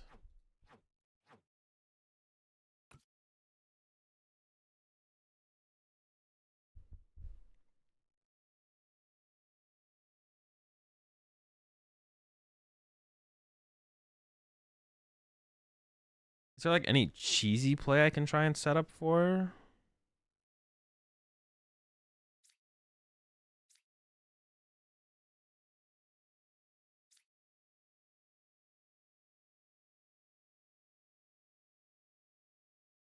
Oh, dude, I just timed out. I was like, I just can't come up with a play. I'm like trying to think. Like I was thinking, switch to Bidoof and then play Iono. Is there anything? I don't think there was anything there. I had the double cross switcher K on the T-Tar, but they have T-Tar in hand and 2 single strike energy left. Doesn't feel like it does enough. What I wanted to do was double cross switcher Iono and evolve. I don't know. It was just tough, man. I needed to get yeah,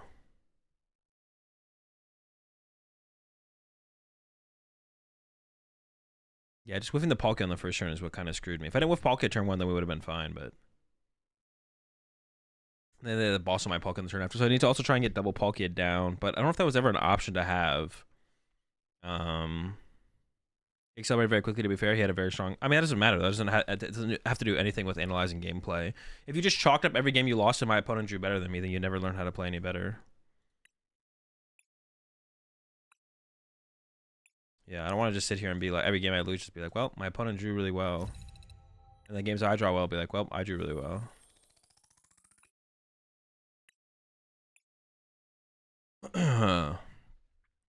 Billy Dub? Nah, they got lucky. 40% luck.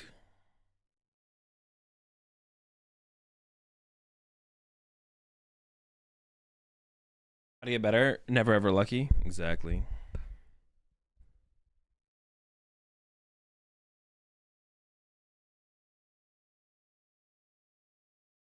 Trying this deck with Starbirth? That doesn't sound very good. Unless you're talking about Baxcalibur, then that's like fine. But the deck I'm playing does not have Baxcalibur. What's my opinion on the Hard Rock Cafe? I mean, it's like whatever. It's just like another... It's like not that good. They discarded double chops off Billy. They definitely got lucky.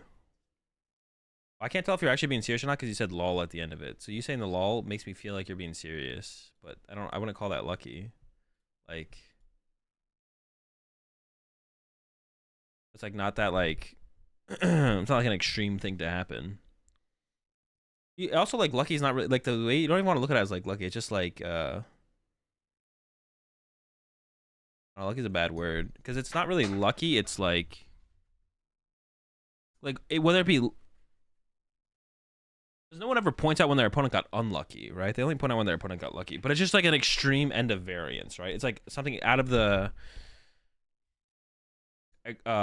like to a certain amount of points away from the average is like, but it could be on the favorable side or unfavorable side. Brady is better than Rodgers. Wait. Why are you just saying that? Does someone have your... I feel like someone is on your phone right now.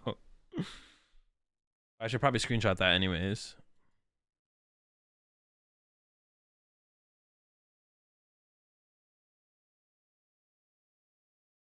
Alright, I screenshot it. I'm gonna save that for later.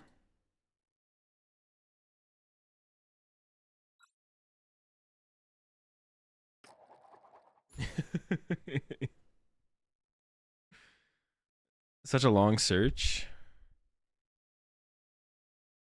I know, it takes forever to find... Well, my elo is just so high.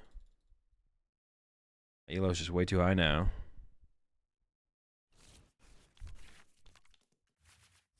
Spiritomb start with... Well, we can make this work. We can make this work. It's not great, but... Yo, appreciate that tier 1 sub there. UTR? Go to the rat pack. Fresh out of... Squids. We have plenty of marmalade. Okay. Want to keep both these.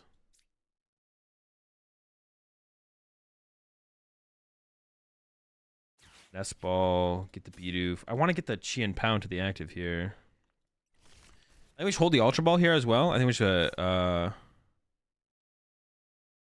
just pass. Okay. How's it full of my fiance's friends? I'm losing my mind. You're not trying to socialize.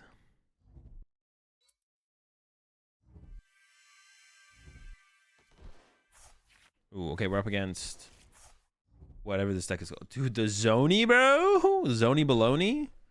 I don't think it does anything, dude. I mean, they're just drawing like, what the heck? I do be weak to lightning, but I actually kind of want to KO this. I don't really want to. How do I want to play this though? Actually, I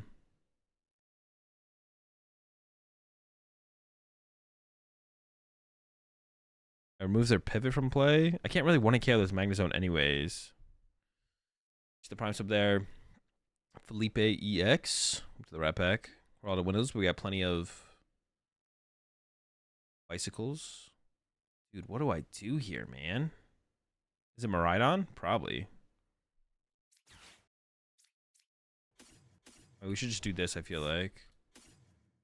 Just try and get Chien-Pao into the active.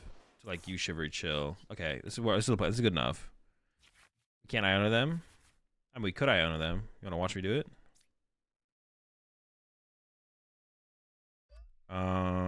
What is this shutdown V Pokemon? They don't play V Pokemon for abilities though, right? I just hit him with the fade out. I want to be able to use my Luminia next turn. Sure, we'll hit him with the fade out. I just push up. I guess. I don't know. We'll go with this. Sure. We'll rock it. Dude, not having Greninja sucks. Like, actually just... Not having just Greninja just sucks. That's not what I'd put it. Yeah, I wish I had Greninja, man. Holy moly. What does this thing do? 180? Okay. We just have nothing developed at all, man. Yeah, not having Greninja sucks. Isn't like so much draw power. And stuff like that. Yeah, really cool card. Did have a research. Yeah, I think Iona them is probably correct, but it's like wouldn't have been that big of a deal if I did Iona them. Now I really wish I had got the KO on the Manaphy here, to be honest. If I get the KO on the Manaphy there, then if I get the KO on the Manaphy there, then KO Mareep. That's our 2 1 prize knockouts. Oh man. What is our win condition? How do we win this? It's looking tough. I could get a KO on Maridon this turn. That is also kind of tough, but I could get a KO on Maridon this turn. Oh man, they got the whole squad out here. What are we gonna do? But KO in the Magnezone is not possible, except for with Chien-Pao, which kind of sucks. But I could put 4 energy in play this turn. I get 4 energy in play this turn. And then... Oh, we'll see what my top deck is. Ooh, okay. Get 4 energy in play this turn. Then 2 more. But I still can't want to kill this stupid Magnezone, bro. Why is this thing so hard to KO? Okay. Alright, Shiver Chill. And then... Maybe I do just KO the active here, actually, though. Okay, do this. I'm gonna get Irida. Okay, this is what we're gonna do here. Get Irida. Irida for Greninja and Ultra Ball. We're gonna KO the Manaphy with Chien-Pao. Or I could try and KO it with Oh wait, what am I doing here? What are we doing here? I could KO this with Luminion. Okay, let's use Greninja first. Because I could do this, shuffle it back to the deck. And then send up Greninja afterwards. So I have 1 prize on my active. Got what, 1 energy in here? But then I only have 1 energy in play after that, which that is not very good. I don't really need to open up the possibility for a Greninja attack anyway. So I could Luminion KO Mareep. I'm still never getting through this Magna Zone. So I could go Chi and Pao, KO the Manaphy, then attack with Greninja next turn. Maybe that is the better play here. Okay, let's go with that. Fine. Go ahead and grab myself another Palkia V. And then I think I'm going to go with... I get to keep my cross switches, I guess, which is kind of cool. Star Portal. I might as well Lost City here as well, because I might play Super Rod. And I attach one to the... Dude, I just need... But then I have to Melanie on the following turn? Ugh. Dude, whiffing attachments with this deck really sucks. Like, whiffing attachments for turn really sucks. Yeah, I don't know if this is the correct play, though. But this is fine. So we're going to do this. Take this knockout. And then that allows me to go next turn, go Greninja, KO the Marie, plus set up the Magna Zone, and then go KO 2 Prizer, KO 2 Prizer. But then I do have to actually go... So this next turn, I'm going to go... Double cross switch or something. I have to try and trap it in the active. Plus Iono. Theoretically, Iono down to 4 because they're going to attack me with Miraidon. So I'm going to double cross switch up something to trap it in the active. Plus Iono. Knock out the Sheep. Plus knock out the Magna... Or plus punch the Magna Zone. Hope they have to go through my Greninja at that point. If they have to go through my Greninja at that point, then I can go... Oh, but I filled up my bench here, so that means they can KO me with Raikou. Oh, this thing has a freaking... Dude, who does that?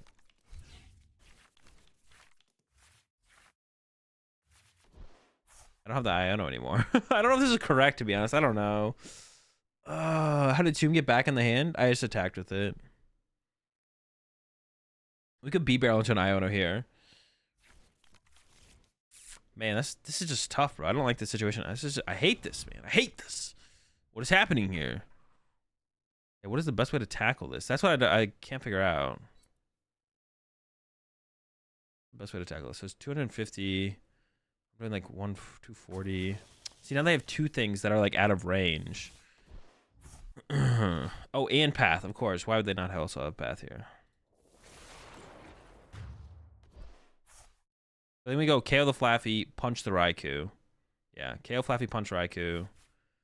Somehow try and put it together after that. Why wouldn't they have the freaking nuts, man? They find an Iono here. Then I have to. Then I do have to find. Yeah, I need to find a lot here. Okay.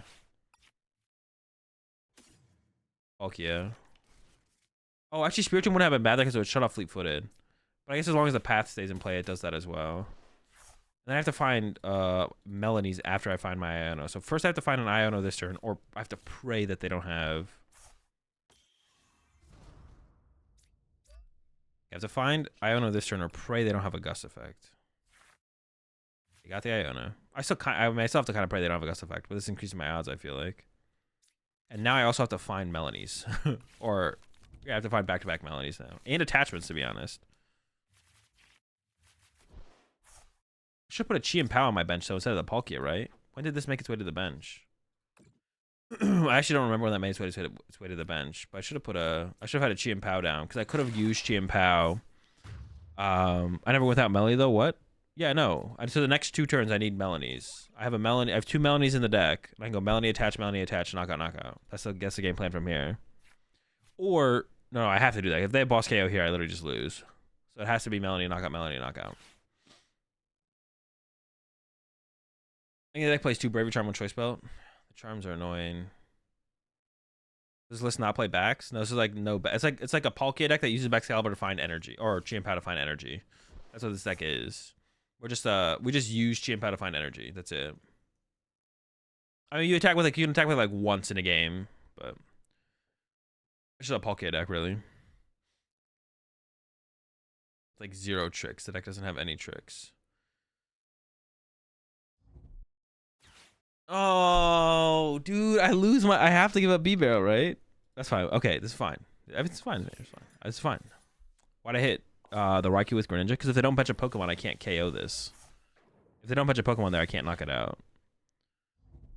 Dude, listen, I can't account for them misplaying, bro. That's just silly. Why would I play as if they're gonna misplay? Dude, no Melanie, we just lose. We have to top deck Melanie. I can't play the game for both of us, man. I can't do it.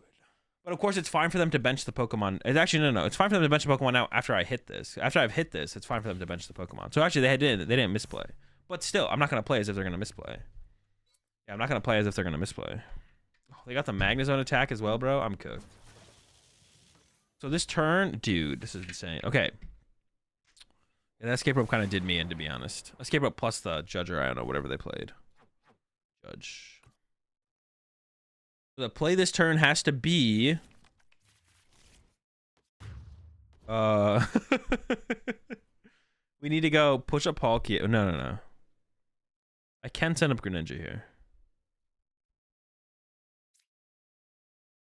Top deck Melanie or Lost City. Ideally, Melanie. Okay. Wait. No, I'm retreating. I was like, why can't I use the Greninja there?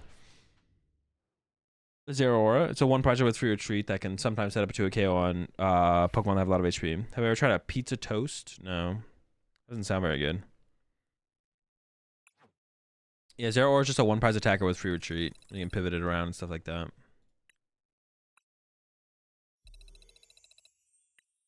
All right, let's play Lost Scene. All right, I had my fun with the Poké deck. All right, so I gotta try the cross switchers, right? For sure, I gotta try the cross switchers in here. I'll just copy Henry's list card for card and just see how it feels. Let's see.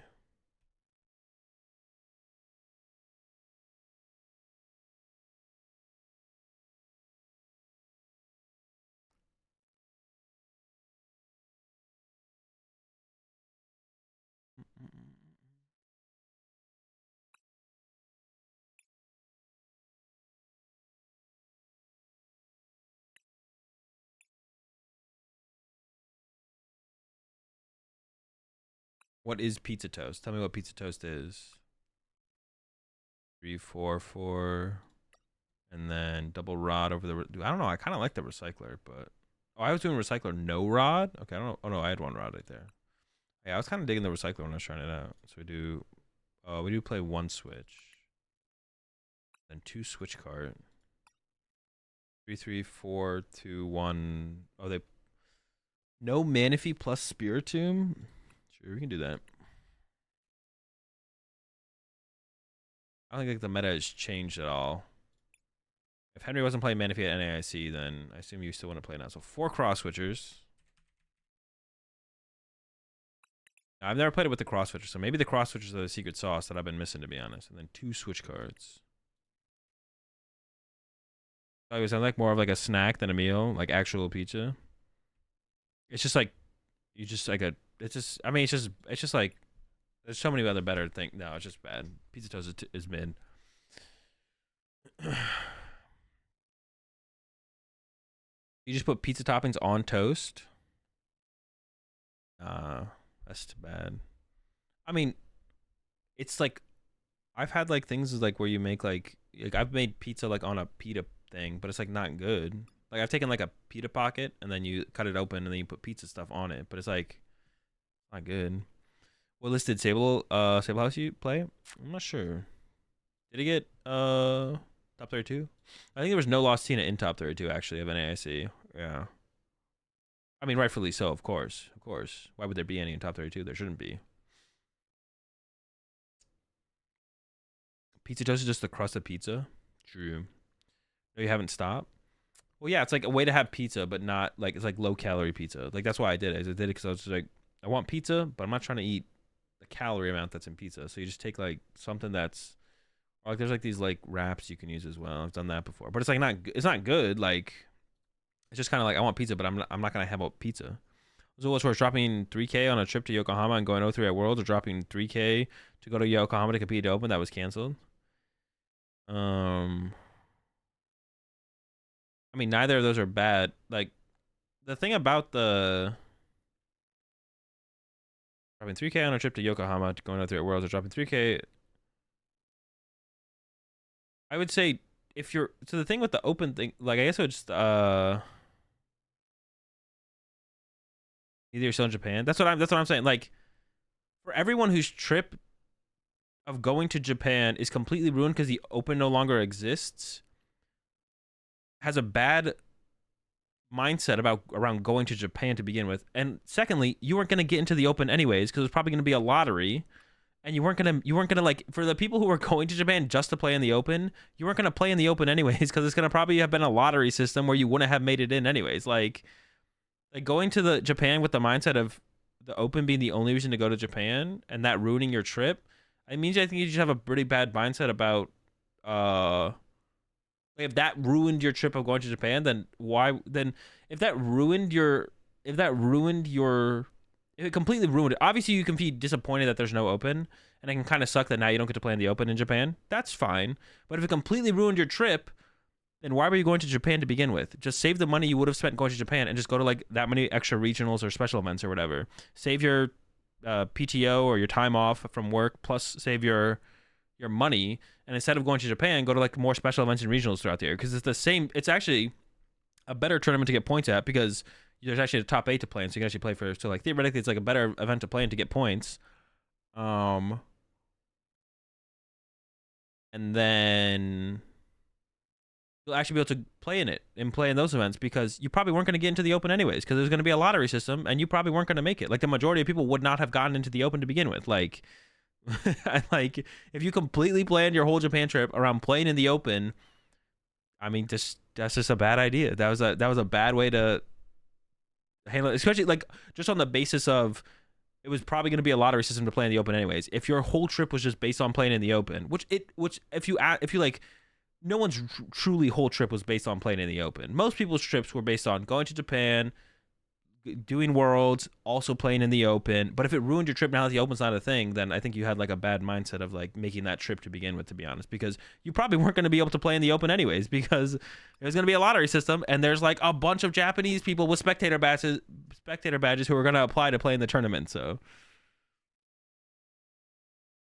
I don't think it should be the end of the world for anyone that it shouldn't ruin anyone's trip. You can be disappointed by it, and it can feel bad that you can't play in the Open now, but shit happens. Life moves on. Like I said, like if they canceled Worlds tomorrow, I'd be like, and you can make an argument that my opinion and my thought process isn't the only one that matters in the world, but if they canceled Worlds tomorrow, I'm one of the people who has the most invested in Worlds.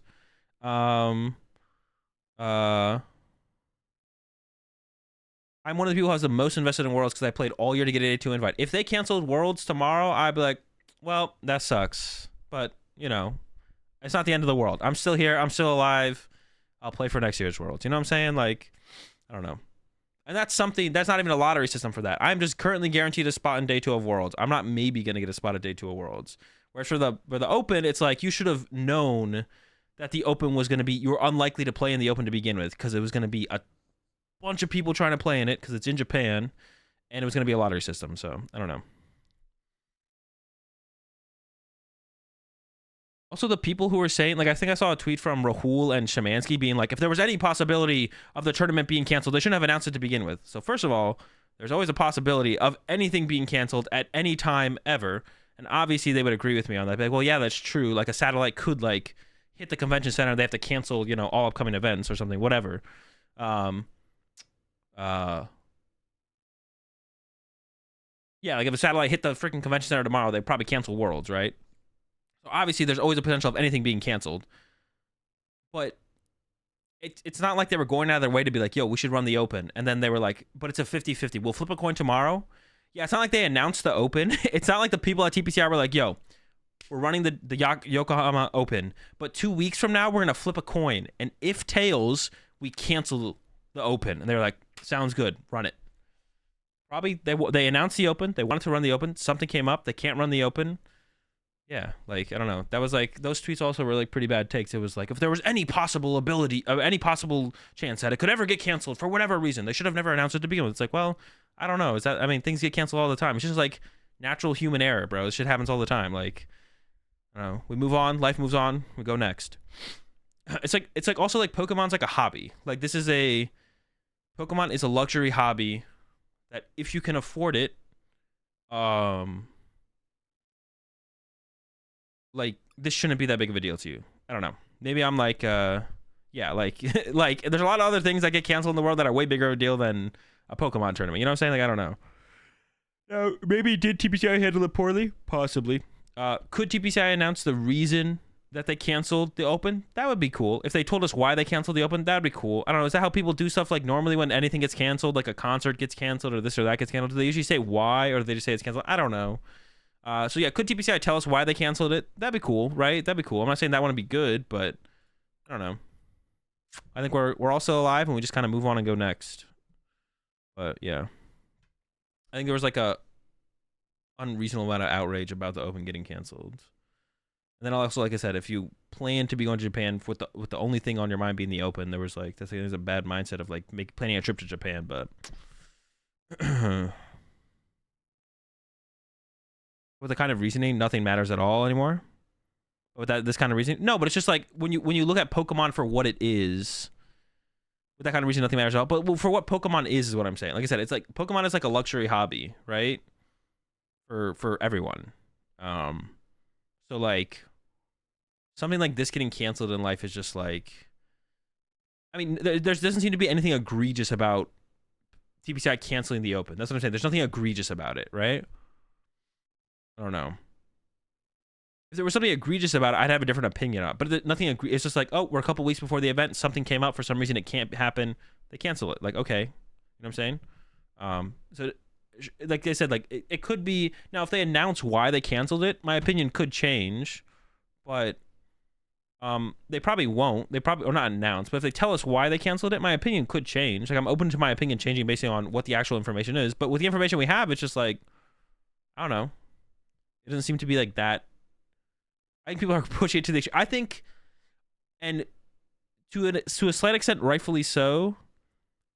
Whenever TPCI messes something up, or it looks like they messed something up, I think people kind of take it to the extremes because it's TPCI, and there are a lot of things that TPCI does deserve a lot of hate for, but they do a lot of stuff. They do some of it when they ever do something reasonable.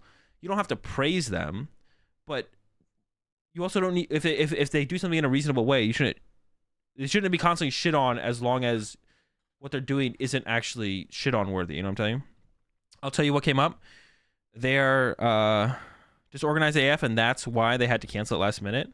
I mean, if that's the reason why, then I would agree.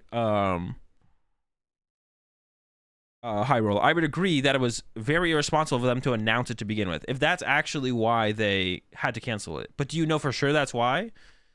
If that's why, if it was just like them being like, oh, we're just a little bit we're just like really disorganized, we can't keep up with everything we need to get done before Worlds, and they cancel it, then I would agree. Then that would be like, then they should have announced it to begin with until they were if that was the reason, until they were for sure along those reasons that they could run it. But I don't know if that's the reason. So, do you think you'd be more upset if you were playing in it? Same opinion, but generally more upset. I mean, like I literally just said, I'm one of the people who has the most invested in the PokemonTCG World Championships because I've played all year to get a day 2 invite. If they canceled Worlds, like the whole World Championships tomorrow, I would just be like, all right, that sucks, but we go next, right? That's how I view it. Like, but that's how I view life in general. Like, if it's just like people have a very poor understanding of like natural human error, and what happens with it as it comes up in life.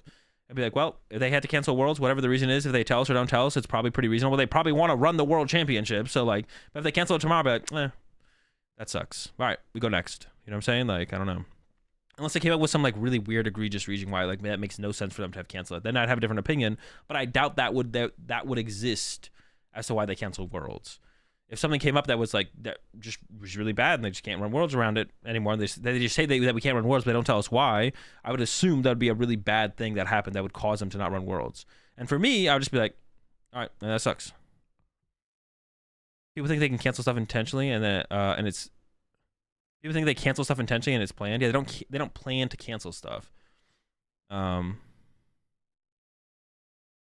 I'm like Azul, I can move on from something not within my control. Yeah, exactly. If it's out of your control, I mean, that's like a big understanding you have to come to with Pokemon as well to get better at Pokemon.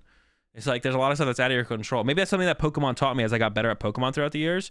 Like, in Pokemon, things that are out of your control don't matter. That's why I don't get mad when I get unlucky.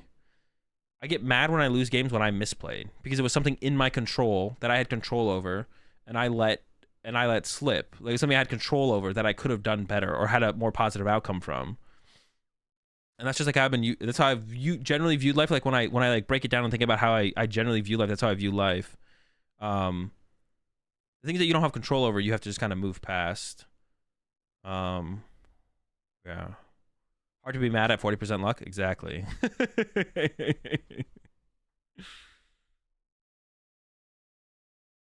Yeah, no, I think it's okay to feel. I think it's okay to feel like it sucks that the Open was canceled, and it's okay to feel bad about it, and you know, be a little frustrated or annoyed. But like, what I've seen on Twitter has been like a way over exaggeration, I think, of how people should feel about these things in these situations with as much information as we have. Like, we just don't know the real reason why it was canceled. And maybe it is something as silly as they're just disorganized. And in that case, I think that would be unreasonable for them to have announced it to begin with, that it existed, if the reason that now that they're canceling is just like, oh, we're just too disorganized a little bit before the event. Like, bro, then why would you announce it to begin with if you couldn't get the organization together? Like, what the heck? What are you doing here? You know what I'm saying? But yeah. So yeah. But yeah, I think if you're, for most people, it's gonna be their first time in Japan. The Open can't have been the center point of your travels, right? Like, especially when there was like, if you thought about it logically, it's like, if you're like, okay, I'm going to Japan, I want to play in the Open, but if you made that like the center point of your trip, if you thought logically about it all, you should be like, but there's probably a good chance I don't get to play in the Open because there's going to be thousands of players trying to play in the Open, and they're probably not going to let that many players play in the Open, and it's going to be a lottery system. So it's probably unlikely that I actually make it into the Open. So I'm probably not going to be able to actually play in the Open. So actually, when I go to Japan, I'm going to be there for the World's experience and do as much as I can with that, and then other things that I can find to do in Japan, because I'm probably not going to play in the Open anyways. You know what I'm saying? Are usually always over exaggerating and should it be seen as a normal opinion? Well, I think they believe it in the moment. I think a lot of people believe it in the moment because that's like how they feel emotionally. Like, and if your initial emotional reaction is that, then you go tweet that out. It's going to be a little bit more extreme than probably how you feel once you've actually thought about it or talked to other people about it. But it's definitely how people feel in the moment about it for sure, right? Although some people do just kind of have an opinion for maximizing engagement as well, right? Which, of course, that's always going to be a thing. Like, people are going to be like, okay, how do I tweet around this situation to maximize my likes? I thought the other side events had lottery, but not the Open. The Open definitely would have been a lottery. The registration wasn't open for the Open yet, so there's no way. There's no way that the Open wouldn't have had a lottery. It would have been like a, I don't know, like 3,000 player tournament. There's no way they were trying to run like a 3,000 player open because people with spectator passes can play in the Open as well. There's no way the Open wasn't going to be a lottery system. We just didn't know. They didn't open registration yet for it, but there's no way it wasn't going to be a lottery system. But the competitors who didn't make T2 had a guaranteed spot, so these guys will just have the value of their trip decrease now without having nothing to do on the Saturday anymore. That is true, Hyrule. You're true. That's true. You're not wrong. You're not wrong. The people who did earn their Worlds invite, did get a guaranteed spot.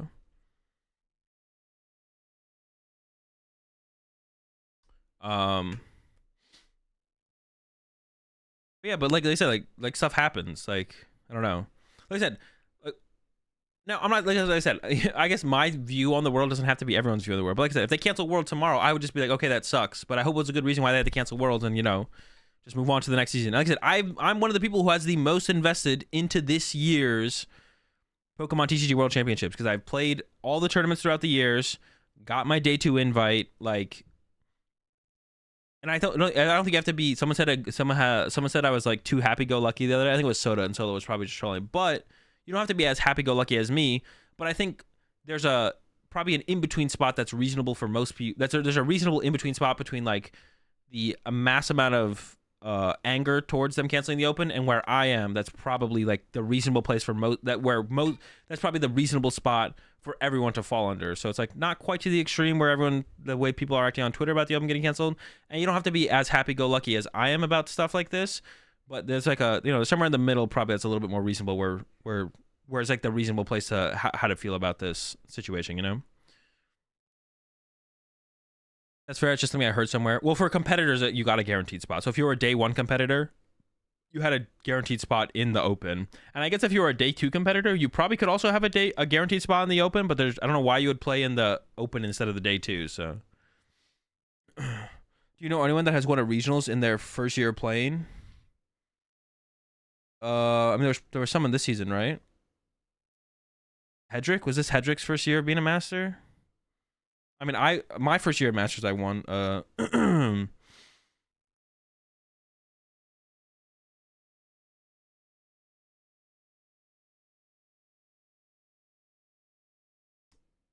You don't feel emotional when something happens that's beyond. Well, yeah, that's something that I've like. I mean, I used to, like, I used to get madder at Pokemon when I would lose because of getting unlucky and stuff. But now, like, I've like, yeah, it's definitely helped. Reagan, oh yeah, Reagan won a regional, right? Yeah. First year touching a card though. Oh, first year touching a card, I don't know, because I actually played a little bit in seniors myself. There probably has been a master who started playing for their first year ever. Yeah, probably. I would say yeah. Regardless of reason, Pokemon just randomly canceled worlds without any explanation, just a vague short tweet like they did the Open. I legit never touch a card again. That's just me though. I mean, obviously they should give an explanation, right? It'd be nice to have a little bit more transparency, so the players and people can have an understanding of why it's happening, so it's like less frustrating to deal with, right? But yeah, I could see that. I think that's fair.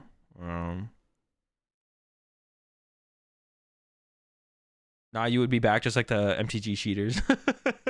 Yeah, don't lie, you'd be back, bro. Everyone quits Pokemon, but they always come back. Everyone says that if Pokemon canceled the World Championships and didn't give a reason why they canceled the World Championships, they would quit Pokemon. But, you know, a couple sets later, you'll be back. Pokemon just has to print one Pidgeot EX, and all the old Pokemon players who quit come running back. There's a ton of stuff that Pokemon should do, but they just don't. That's not in your control, though. That's just... Yeah, I mean, to an extent, right? Like, you shouldn't be just... That's Zill's point. Yeah, if something's not in your control, you shouldn't like. Okay, that's not 100% true. So like, I mean, some stuff wouldn't get along. Like it's something like this that's not in your control. I don't think you should lose sleep over.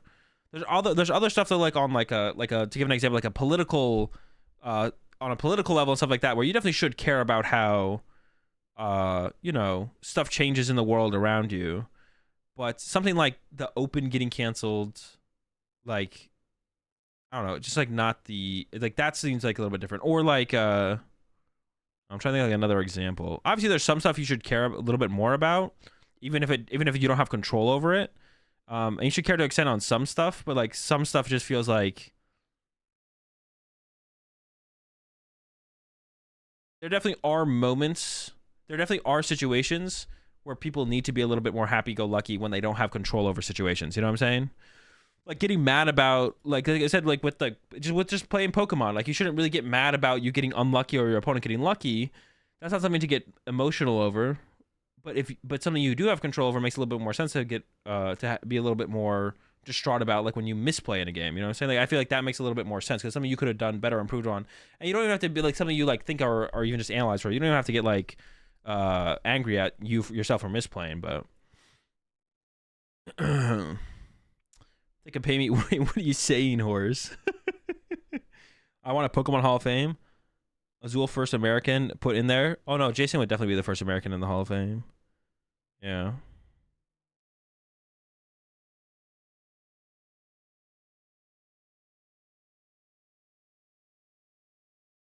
But yeah, I mean, obviously there's some stuff that you should care about, but like other things are just like, yeah, there's like I said, there's just a balance between it, right? There's like a balance between it. Some things you like. Some things happen in the world and it's just like, well, shit happens. It's best to just move on. But there's some things in the world that's like, okay, this should happen, but we got to make sure this never happens again. Or if it does happen, this also needs to happen or something like that, right? But like, I feel like the I mean, even any Pokemon event getting canceled, like it's just like like I said, like Pokemon is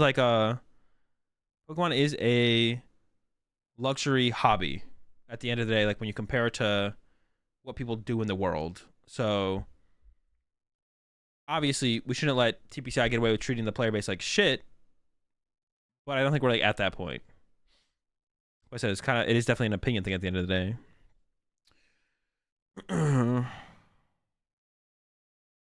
There's other things that are way more important in life to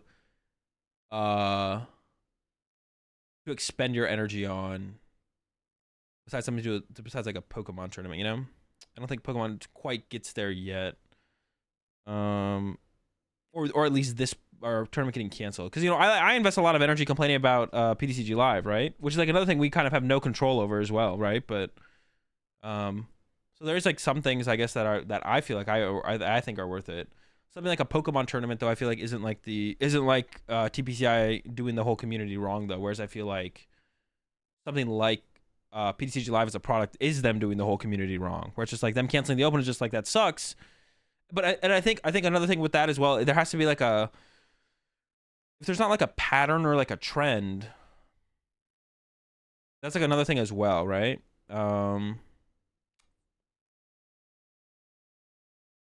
If there's something that's like if there's a pattern and trend of them like canceling tournaments 2 weeks before they happen, then I would say there is a problem, right? But it's like the first time this has ever happened, right?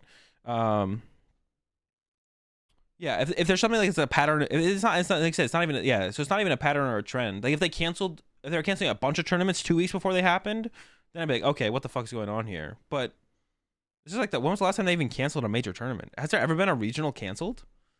I don't even know if there's ever been a regional canceled before. I've never like been going to a regional and it's been canceled. I've never been to a regional that I was going to that got canceled. So, oh, COVID. Well, yeah, but COVID's different. That's like the whole world got canceled for a little while.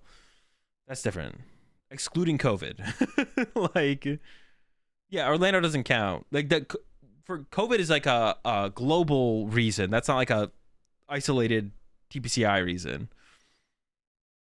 So this is the first time they've ever canceled a major tournament. I don't know if you count opens as major tournaments, but whatever. You know what I'm saying? Like it's in terms of player wise, then.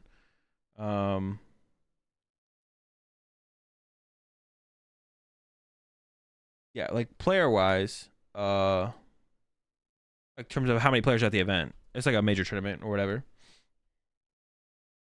So yeah, this is the first time they ever canceled a major tournament, as far as I know. Besides obviously COVID, but that was because COVID did cancel the tournament, it's not TPCI. Oh, there was that one Orlando tournament they did cancel. Yeah, that's true. That's true. Orlando did get canceled because of the you weren't allowed to force people to wear masks at the tournament. Did Henry turn Lost Tina from the worst deck in the format to the almost decent deck? I mean, I think Miraidon's worse than Lost Tina, to be honest, but not by much. We're gonna find out though. We'll see if the cross switchers are the missing piece. That's the only thing that I didn't have in my list that that Henry was rocking. So we'll see. But 4/mask is also a COVID reason, though. I mean, kind of. I mean, in Florida, you weren't allowed to force people to wear masks in venues, right? Basically, and Pokemon was like, no, we want to be able to force people to wear masks at our tournaments. So then they didn't run one in Florida because of that. So I don't know. At that point, I don't know if that's like I guess that is kind of still a COVID reason, but like it was still like TPCI's choice.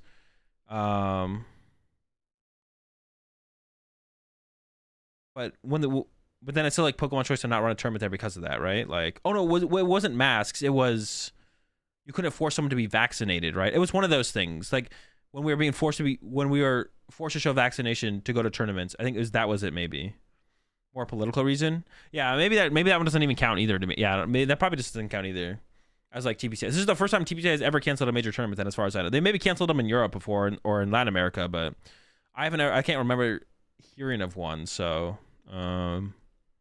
yeah. All right, we're about to play some games with this chat. I am gonna go run and use the bathroom. Yeah, I need to go pee. So I'll be right back. I'm gonna go pee and then we're gonna play some Lostina.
Wait, what should I do? Oh, rat costume? I still don't have it. It's in the garage somewhere.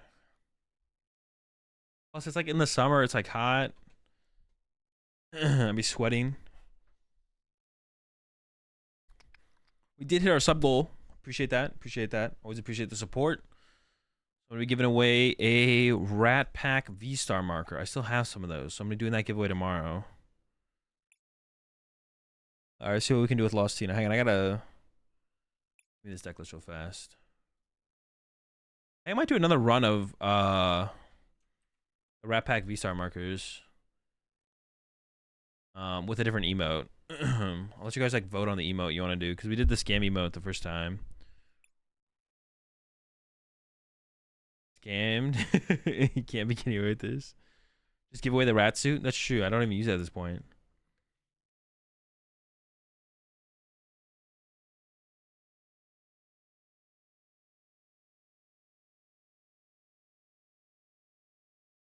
What was the reason Henry didn't run Manaphy? I don't know. You'd have to ask Henry. Maybe talked about it on his Twitter.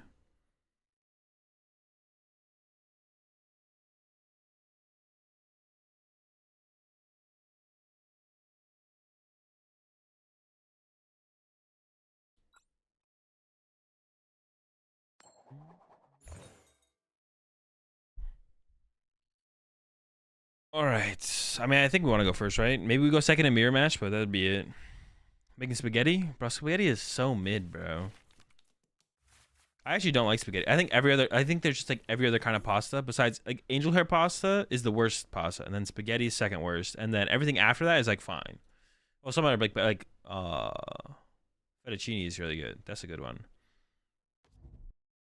How I make it, bro? No, spaghetti is just. I would rather have fettuccine every time. Spaghetti just like I don't know, bro. Spaghetti sucks.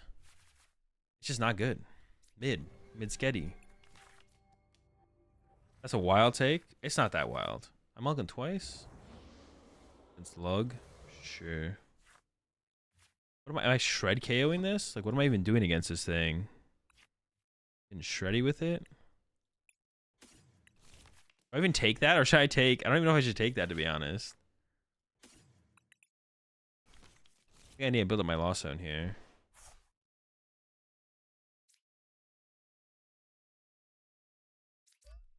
I think I'll go attach. I'm actually not sure. I should have taken. Maybe should have taken the escape rope as well. I don't know. The cross switchers seem kind of cool though. I want those switchers. Man, dude, they're giving me the hard choices here. I didn't really check my prize cards at all on that Nest Ball either. I don't know. Boss is a pretty good card. I'm gonna go with Boss over the energy here and hope that works out. I don't know if I should have done that though, to be honest. Actually, we honestly might just be crayon punching this Yveltal here.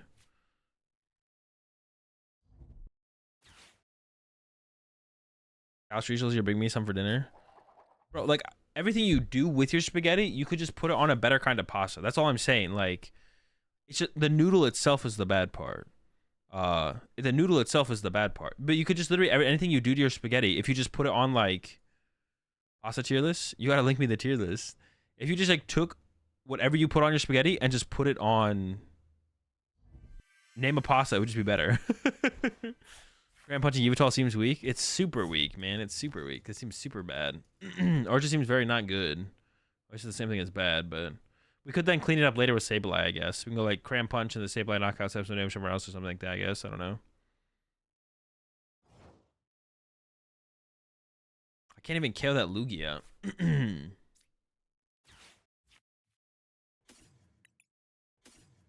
Million times tell me you love me.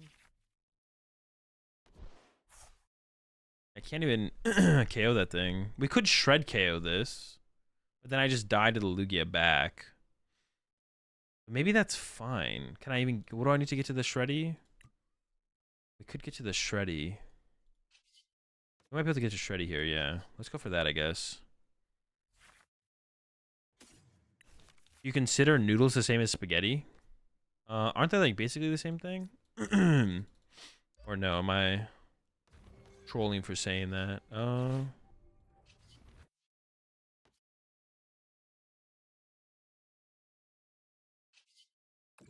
Maybe we are just cram punching the active, to be honest. Oh, Spirit Team's pretty good here, but I don't want to lose my second Roxanne. Wait, I play Path to the Peak. We should be trying to get a path here. What am I doing? Yeah, we should definitely be trying to get a path here. What the heck? What do I gotta do for a path around here? Apparently I'm not getting one. Dude, what the heck, man? No Greninja, no path. Cram Punch the active. Or I could go Escape Rope, Cram Punch the bench. So that way I can get through the V-Guard energy for me, and I don't have to burn my V-Star attack. Well, maybe I do want to burn my V-Star attack, though, off the rip here. I don't know, actually. All right, well, I went with the Escape Rope Punch here. Yeah, a path here would have been great. Yeah, the deck does play path. When I say spaghetti, I think of the dish. No, I'm just talking about the pasta. The pasta itself. Pasta itself, spaghetti. You know, the noodle that is the spaghetti. I'm not a big fan of. Dude. All right, we'll do this tier list after this game. Yeah, I'm not sure. I should have probably played this a little bit different. Thank you so much for all your content. I won my local cup with Tina Lost Box. Tina Lost Box. Congrats on the dub. Happy if any of my content helped. I'm glad it helped out. Even if you won with Tina Lost Box. Even if you won with Tina Lost Box. But maybe that just shows your skill as a player, right? Tina Lost Box, bad deck, still gets the dub. Hey, that's a pretty good result.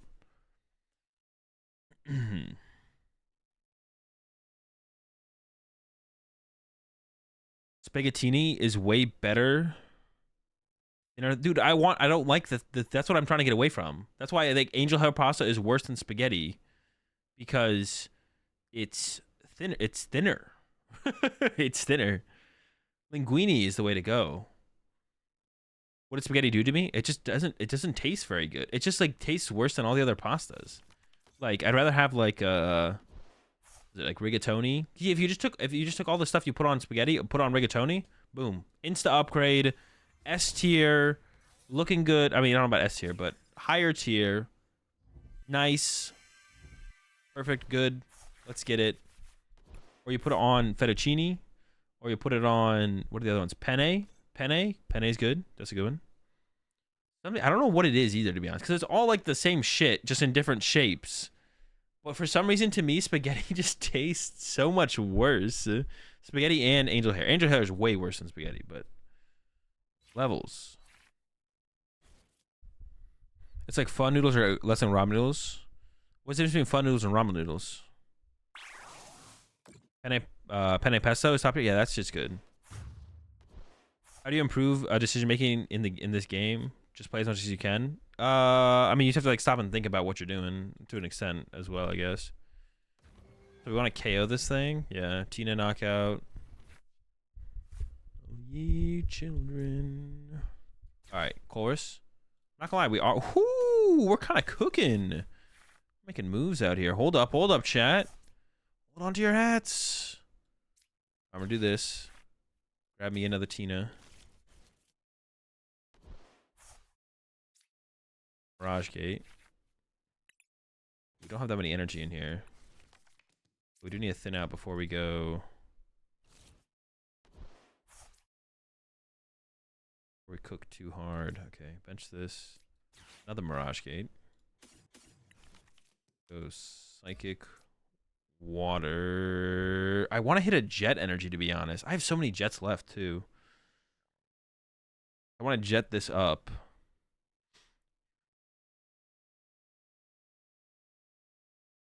I'm gonna put this like here. I'm just gonna say I'm gonna get the jet. I believe in my jet ability. See? As planned. As promised. Ooh. Jet me! Alright, I actually might try and conserve this energy. Oh wait, I don't have to, I can just jet up. Oh wait, I can go switch cart. Oh. Yo, the jet's kind of sick. I don't like the deck though. Oh, I didn't even have the Tina V-Star yet. I was about to go up there and be like, oh shoot, I can't do anything. Dude, what the heck? Get him. Jet him. I was literally about to go up there and like... Why not KO with an Archeops? I don't know, because it put me on odd prize cards. KO and Archeops does not sound that good. I mean, I could have. Honestly, instead of playing the... Well, no, I gotta play the jet there. The jet's broken there. Now they chaos and then we rock sand them. Okay, okay. Am I like running out of energy though? All right, here's the T-Tar. All right, T-Tar's on the menu. They're gonna one-hit KO us back, and then we're gonna go. I don't know what we're gonna do actually. To be honest, we'll figure it out. The cross switchers, honestly, they haven't done absolutely nothing. Yeah, the cross switchers ain't doing. To be honest, it feels like I'm gonna run out of energy. We're probably gonna get there. I don't know. We'll see. I might actually use my cross switchers here just to use more Comfies. I think I'm actually going to use all 4 cross switchers on this next turn to literally just use more Comfies. Which sounds so stupid. It sounds so bad. But I think I'm just going to burn through all my cross switchers just to use... Because I don't want a bunch of cross switchers in my deck. You know? Nothing to give. I must leave without you. For their own. Okay.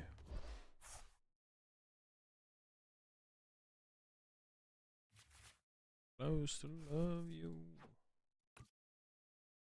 I need some super rods. Okay. Send this up. I might Greninja this away. So this first. Grab another Tina.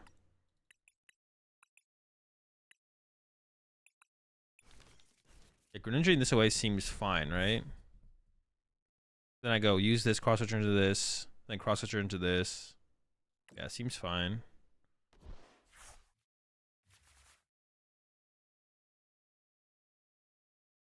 Wait. Alright, flower selecting. I just didn't get the Tina. Well, I don't know if I'm doing this right, but that's what I wanted. That is what I wanted.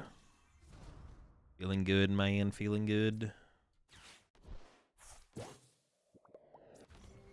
I don't really want to... Well, no, I do want to use this now, right? So what do I want to recover? Grass, Psychic. There's another Tina V-Star in the deck, right? So I think I've prioritized the energy here.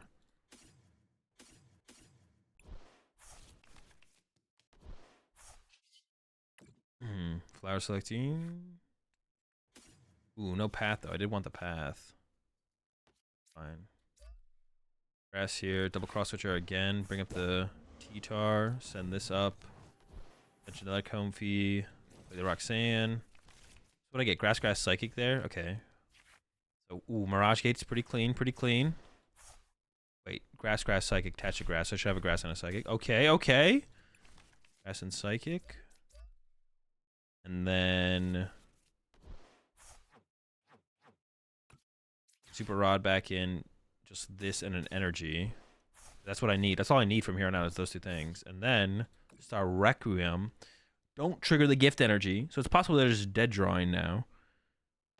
Okay, I was like, what's going on here? Dude, what is that? Why is that? Does it always take? I just have to see what's future Star Requiems. Is it always going to take that long for me to get the KO? Or is that like... Oh, cool. Do I drink alcohol? No, not... I mean, not like regularly, no. Like, I can't remember the last time I had a drink, to be honest. We won the first game. Sheesh. We do be winning out here.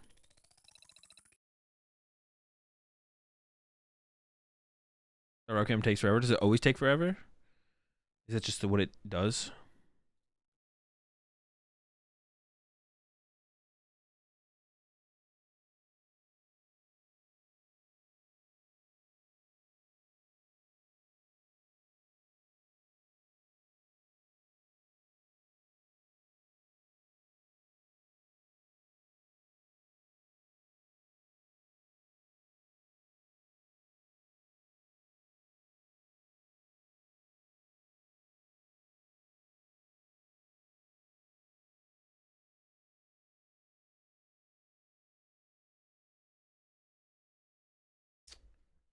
Have you thought about making coaching content?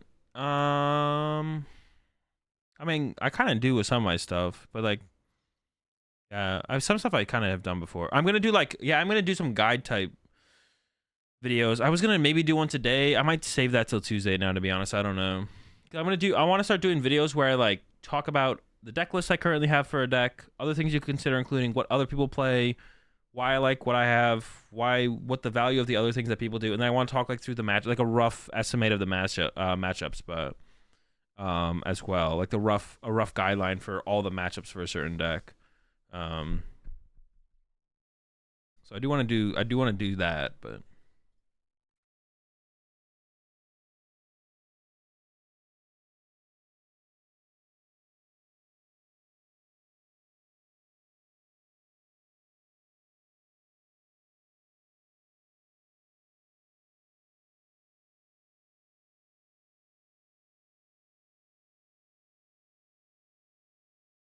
just tilting me.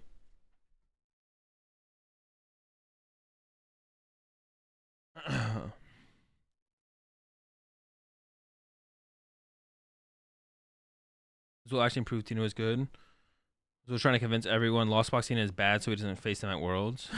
Well, if I think it's that good, why would I just play it myself? If I can be hyper specific, it actually doesn't take away from the actual service. It could drive sales. No, yeah, I don't think there's anything problem with doing that. Guides would be good. Yeah, I plan on doing like I'll probably do the first one on Tuesday. I was gonna do one about Gardevoir. I've been saying I'm gonna do a Gardevoir. I'm gonna do it live on stream as well, so you guys can like ask me questions that you have about the deck or about matchups around the deck, whether that be on the deck side or the opposite of it. So I'll probably do that on Tuesday. I plan to do them like live on stream and then just like post them to YouTube as well. Maybe cut them up a little bit, but I probably won't have to cut them up very much, to be honest. We'll see though.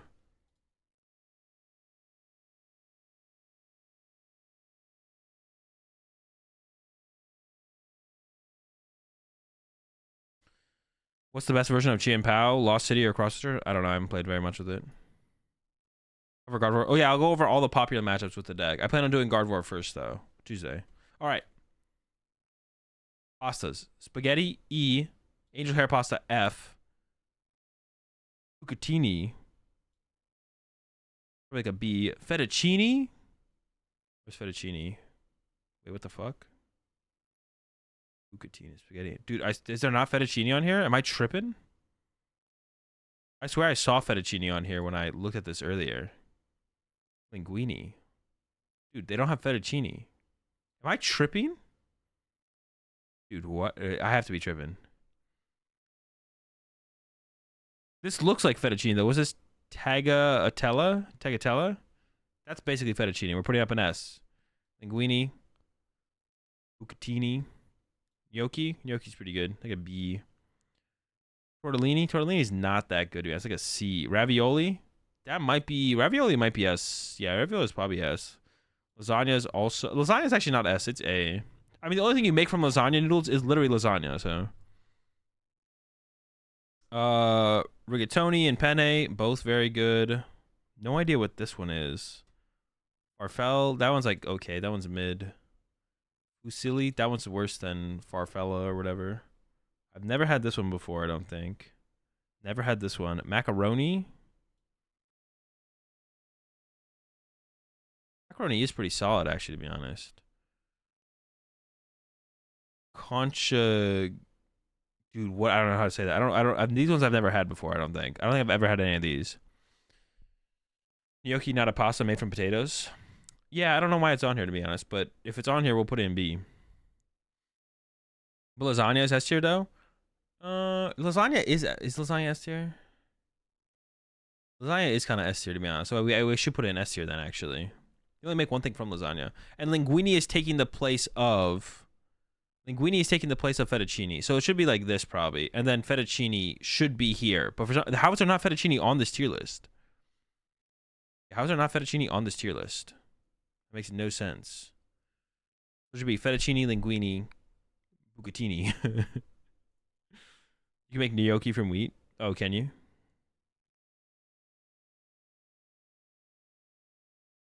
Or Richelli, by far the best shape. Oh, is this just like big shells? Yo, stuffed shells are kind of lit though. That's an A. Those are like just the big shells, right? That's what you make stuffed shells with, right? I like the name I do not know, but the image, I mean, that's what it looks like.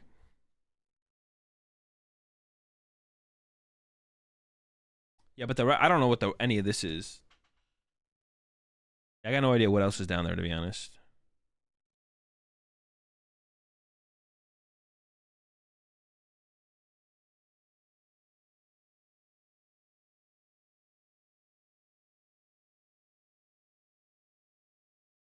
Stuffed shells is underrated. Stuffed shells are pretty good, yeah. But yeah, these ones I'm pretty sure I've never had. Let me take one more look though. Well, no, I had to have had this one though. This one I've definitely had before. That looks like it belongs there as well. Actually, these things, if I'm trying to remember correctly, these things are actually better than penne and rigatoni. These things actually kind of slap. So I think we're gonna go like this then. I've had these things before as well. They're like there. They're not as bad as Fusilli. Whatever this is looks like a hermit shell, like a hermit, not a hermit crab shell.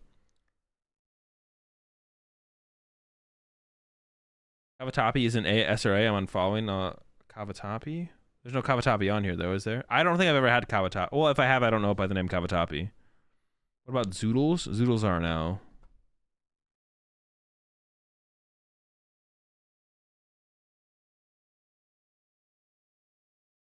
Yeah, I have no idea what either of these are. Well, this one just looks like it's just like small penne. This one looks like small penne. So I think it goes under penne then. These ones I definitely haven't had though. Just put it in A. Well, it's not even on here. I didn't put it in A. But yeah, fettuccine. The only thing that would be different about my list from what I've had is fettuccine should be here in A. It maybe even be S to be honest. Oh wait, no, this is my fettuccine. I've never had this before, so this is taking place in my fettuccine. I had it here in S. Is it S or A? Maybe it is S to be honest. Let me just go like this: linguine and bucatini. Yeah, whatever. This looks like fettuccine, so I assume this is fettuccine, or basically. Because how would you not have fettuccine on a pasta tier list?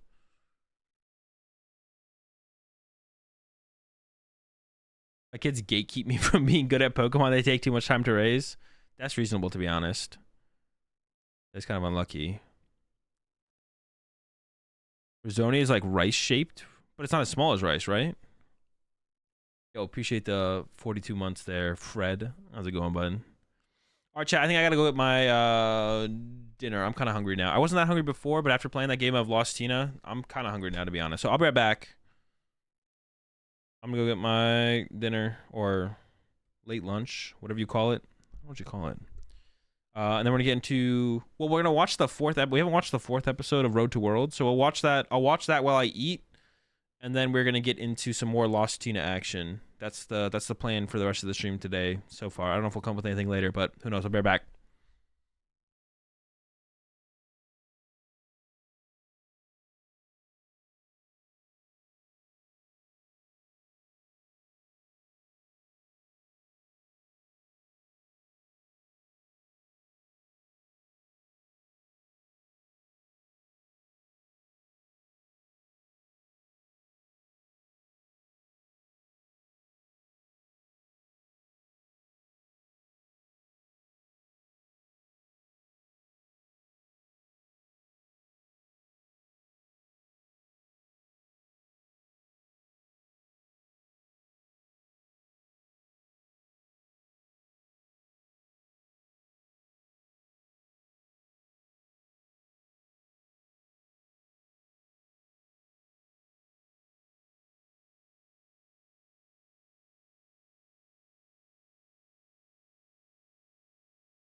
Best candy bar? Uh, Probably Snickers.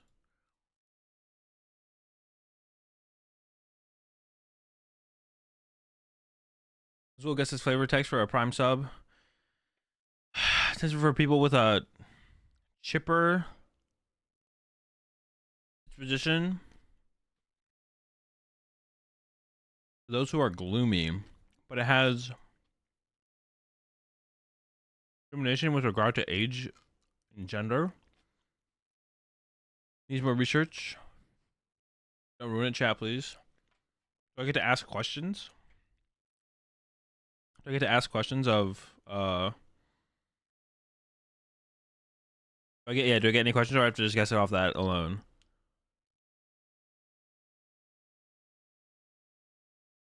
How many questions and what kind of questions can I ask? 3?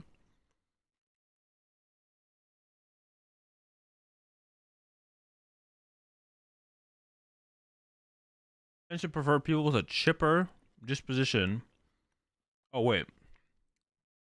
Tends to prefer people with a chipper disposition to those who are gloomy.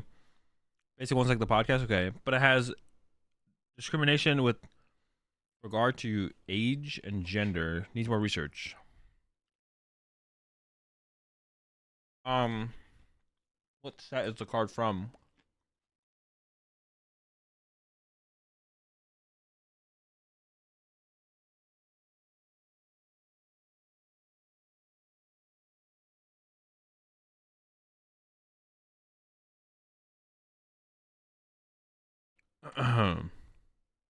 Has no.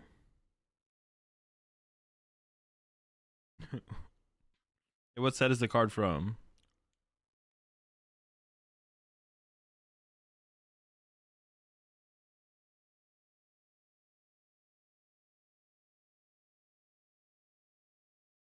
Astral Radiance? What set is that? That's the set with Hulk and Dialga, right?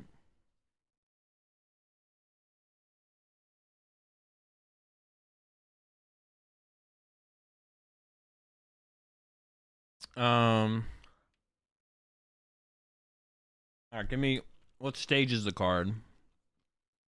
That does nothing for me. Yeah, what stage is the card?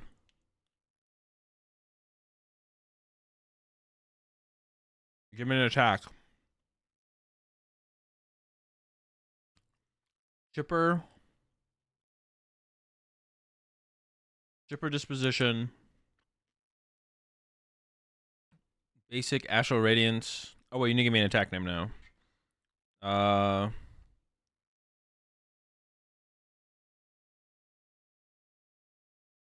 Wait. To those who are gloomy. Has a discrimination with regard to age and gender. Bruh.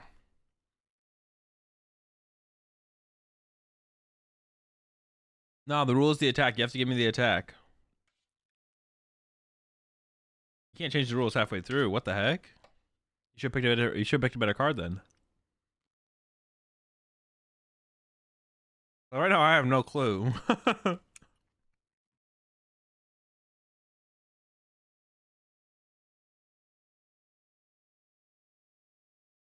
Teleportation burst. Oh wait. Ralts.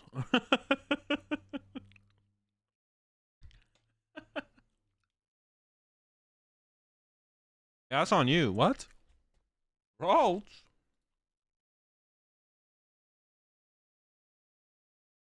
All right. I'm gonna watch this final episode. While I finish the rest of my food.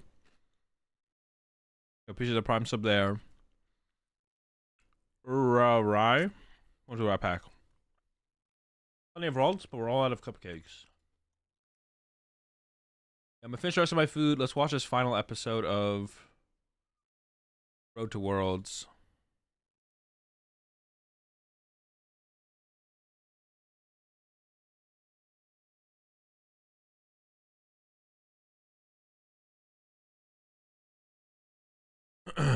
Look how good Azul has become. I guess that flavor text. I know, right? I'm insane with it.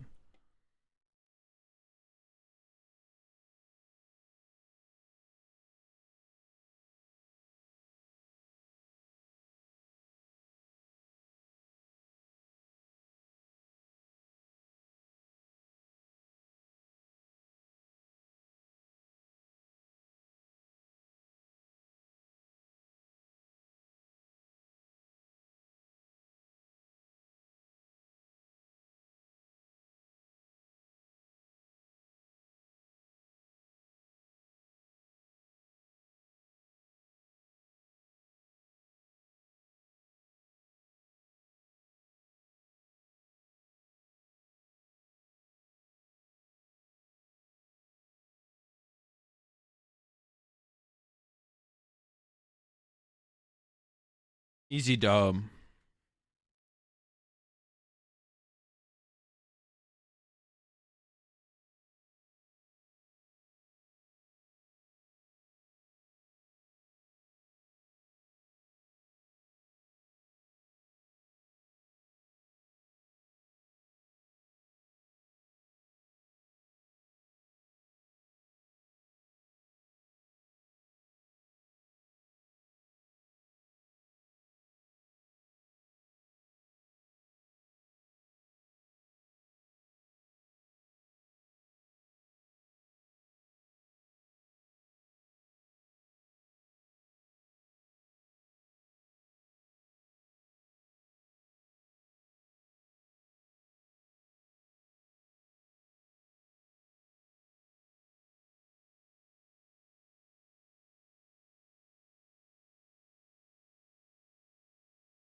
Bro, he stays throwing. What the heck?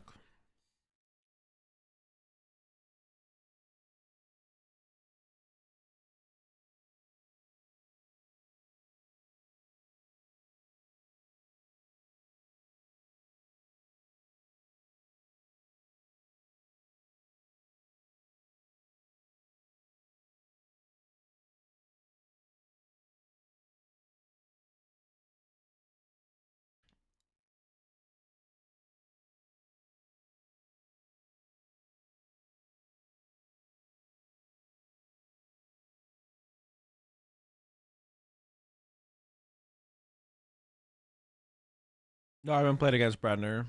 I haven't played against Bradner after we played at I guess I don't think. No, I'm pretty sure I haven't.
Bit awkward?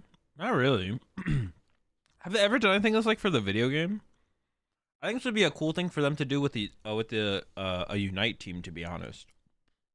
Then they're like actually a team in like the 5v5, was it 5v5 competition in Unite? That'd be cool to see them do something like that for you, just like for Unite. But they never done anything like this for like for the video game or anything else, right? Just the TCG.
Dude, so lucky.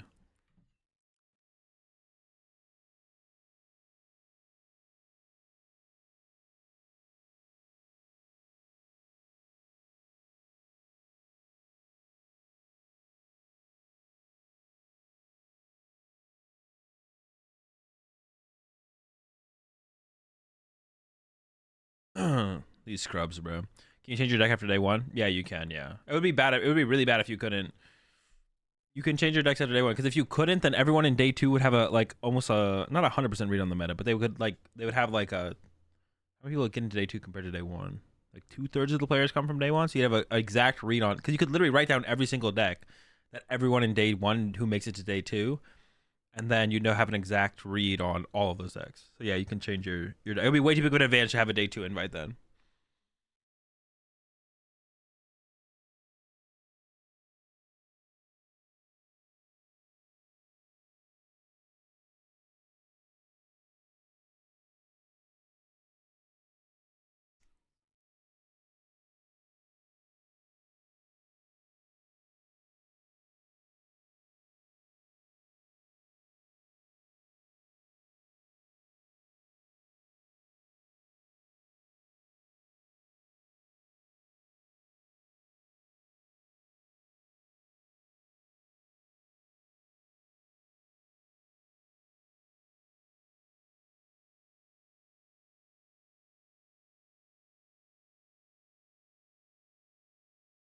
If you competed in day one, would you always bring a different list for day two? It just kind of depends.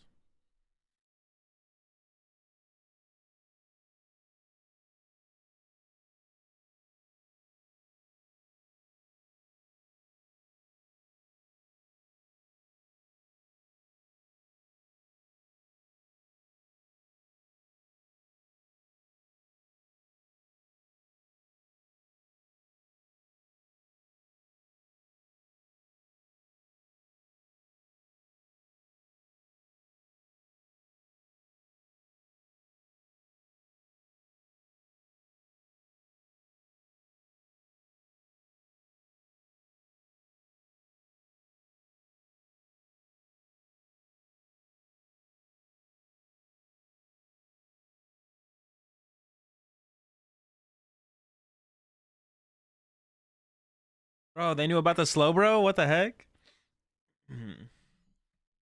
We were my group was testing slow bro. I had the idea for slow bro, I think literally when did I come up with the idea for slow bro? We almost played Radiant Zard slow bro at Worlds, but I think Ross had the better way to play the deck. I forget what was Ross's list look like? I forget what Ross's list looked like with the cross switchers and just reuse Zard more. Yeah. But we were testing slow bro was like our deck for a long time until we played the Ice Rider deck.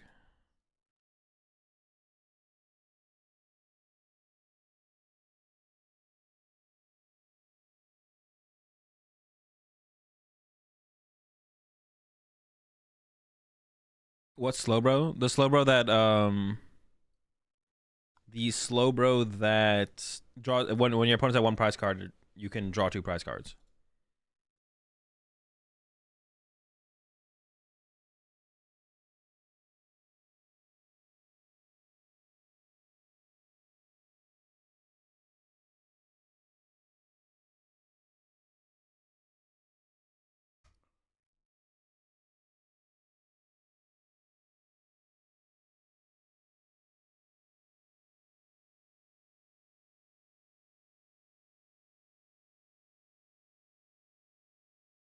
Yo, he's stressing, bro. Wait, did he say slacking, bro?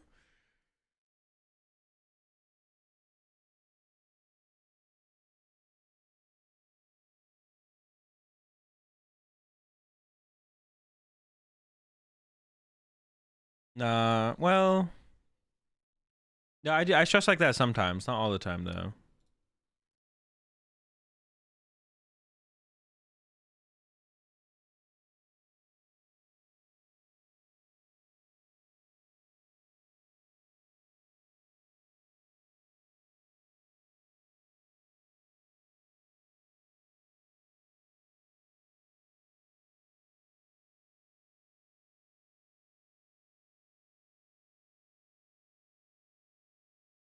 Wait, who is that?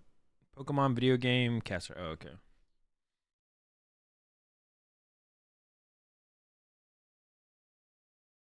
How many hours a day do you prep for Worlds with being so close? Currently 0.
Oh, that's Lorelei. Has your group already kind of selected that you're playing, or are they testing a bunch? No, we haven't selected anything. We don't like pick the deck until like a day before the tournament. I don't know how much testing they put in so far, but my testing for Worlds has been 0. But my testing, that's like not anything new. My testing for every tournament is usually effectively 0 hours. Sometimes it'll be like 2. Until like actually before the tournament. Like once I actually get to the tournament is when I put in as much time as I can. But you appreciate the 2 months there. It's your boy JB. Who tests the most? Caleb and Grant.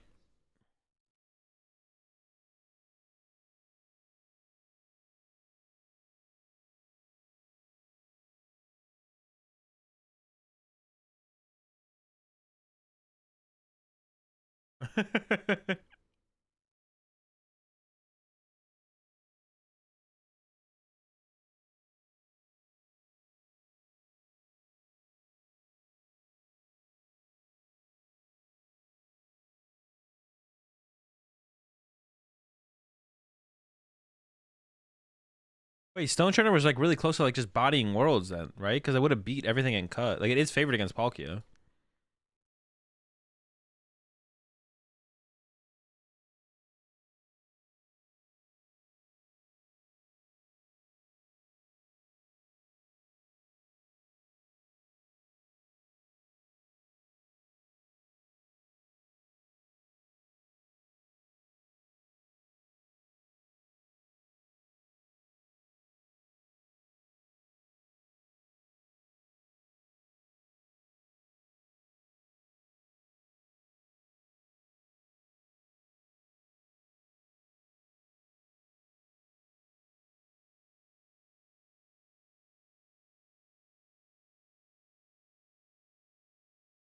What was in Top Cut of Worlds that year? It was like Palkia, one Mew. I guess the Mew beats Stonejourner, but if you only hit the Palkia and the Arceus.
But when they're talking about that match, they showed Reagan playing against 3 different kids instead of just the one person who was playing the Urshifu.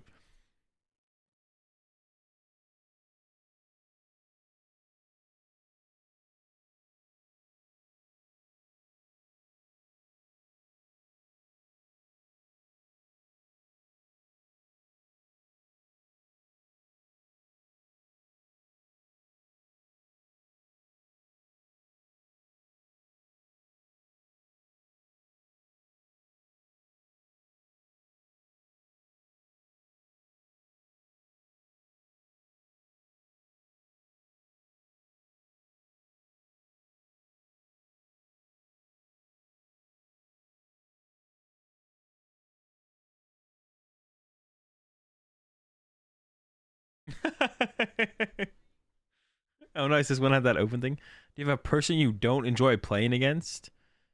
If so, you gonna name drop someone I don't enjoy playing against?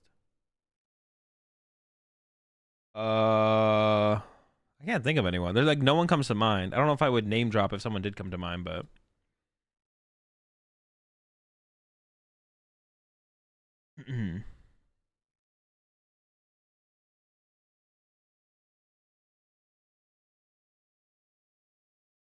Eder, yeah, Eder's probably the person I would like to play against the least. That just sounds so like, that sounds awful, so awkward.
That's Daichi. Yeah, I already mentioned it.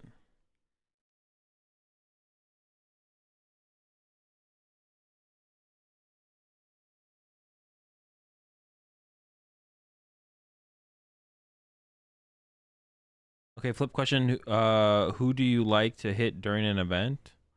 I mean, I don't really have a preference of who I hit an event either, I guess. Oh shoot, did I skip ahead?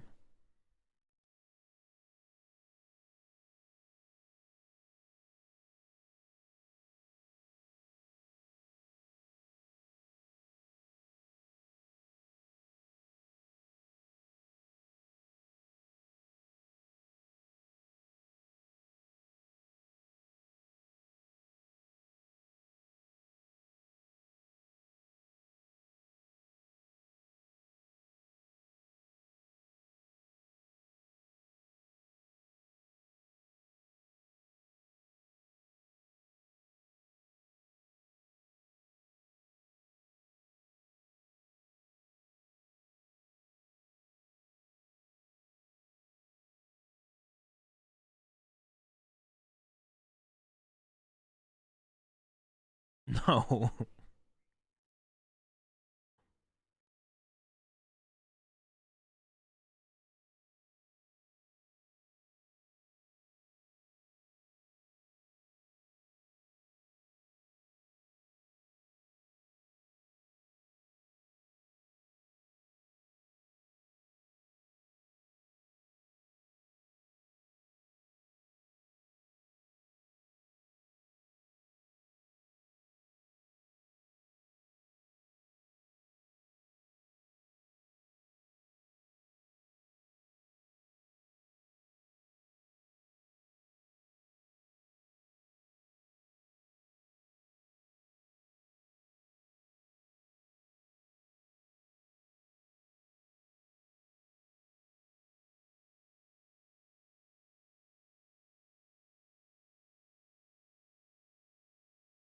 Peak, baby.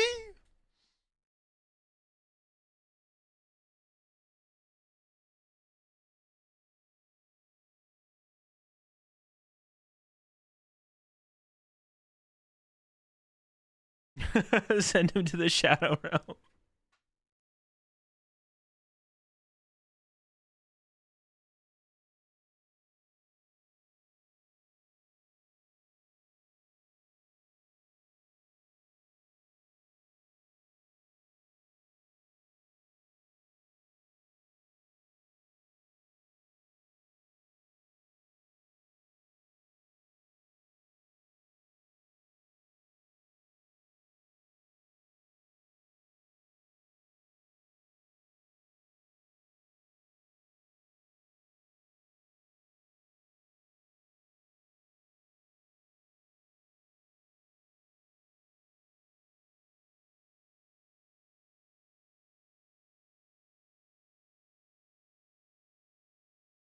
Gotta blur those Nikes. Wait, did they actually blur the they blur the shoes?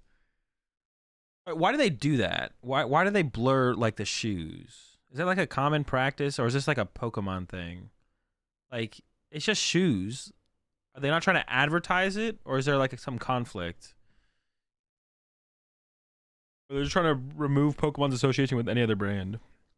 Other brands? Yeah, but do most people like most things like this? Would they do that normally? Is it like a normal thing?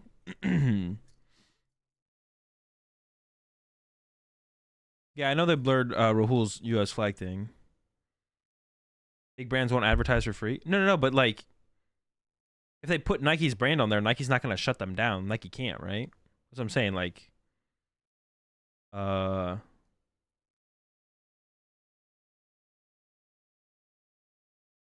Pokemon doesn't want to advocate for foot fetishes. Well, don't want to have to pay for brand use. Wait, so Pokemon would have to pay for brand use if they put the brand on there? It's the other way around, right? It's like it would be free advertisement for Nike, right? Yeah, Nike would just take the free advertisement. Absolutely, Nike would want money for using it. I don't think so. I think it's the other way around. Why would Nike force Pokemon to pay for the for the brand? Everyone knows who Nike is. Nike doesn't need to. Yeah, Nike would 100% prefer if they showed it. 100%. You don't pay Nike to. You wouldn't pay Nike to advertise your thing. Nike doesn't bring more. That's not how that works. That's like, you're definitely just wrong, player one. I don't know what you're saying, but you're definitely wrong. There's no way. That's not how that works. That's backwards.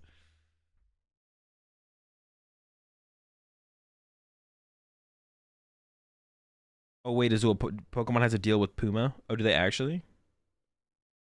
Could come looking for a licensing fee for using its product or logo. Actually, they could. But why would? But Nike wouldn't ever care, right? Nope. This is how marketing works. All right, never mind. Oh, it just feels weird. All the blurry shit is annoying. The movie they pay you to be.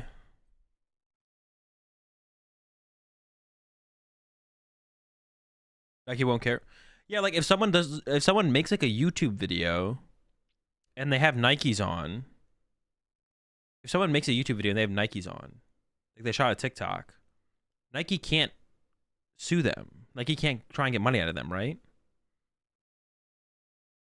Like if you had a pair of Nikes on and you did a TikTok with your Nikes and your Nikes were visible, then it's fine, right? Would this be different because of what Pokemon made with this kind of video?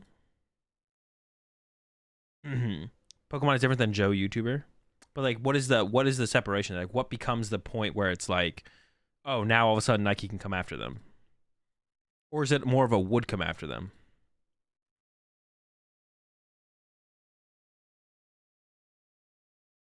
Only, oh yeah, that's what it is, right? Nike could, if it's brand damaging towards Nike, Nike could come after you. But if someone's just wearing the shoes, it's not brand damaging, right?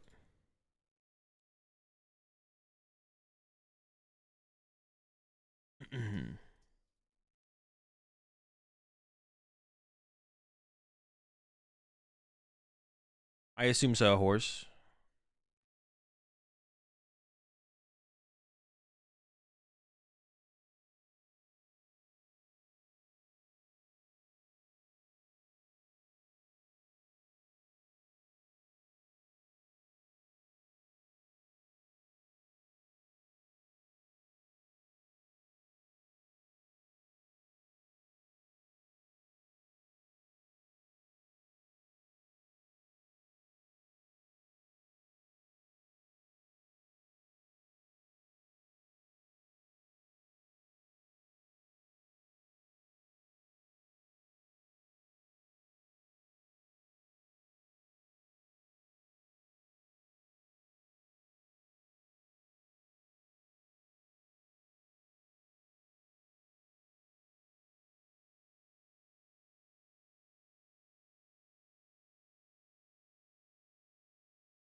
The Gator, that's what I'm saying.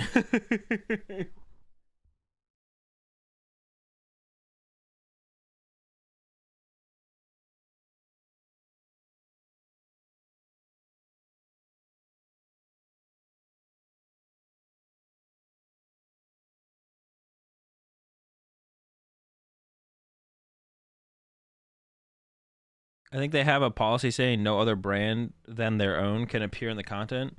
It's their choice, but it looks stupid sometimes. That's what I'm saying. It's like Pokemon's choice. I don't know. It just look better if it just wasn't blurred. If it's like they're not gonna like if they're not trying to avoid getting sued or something.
All right, that's pretty good. I hope they do more stuff like that in the future.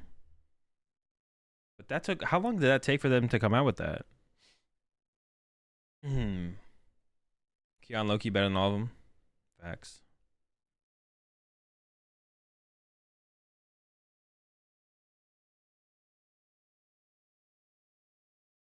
All right, let's get back into some Lost Tina action. Gotta come with some more videos to actually. We have to come with some more. What's it called? We gotta come with some more videos to watch during lunchtime now, or dinner time, dinner lunch.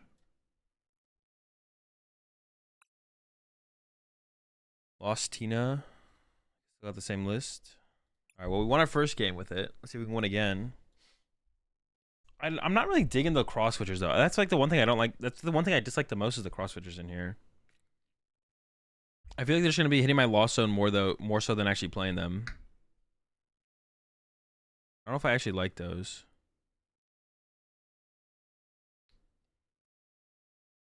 What do you think about Lugia's position in the meta, Azul? It's like okay. Is it a good pick for Worlds? I don't think so.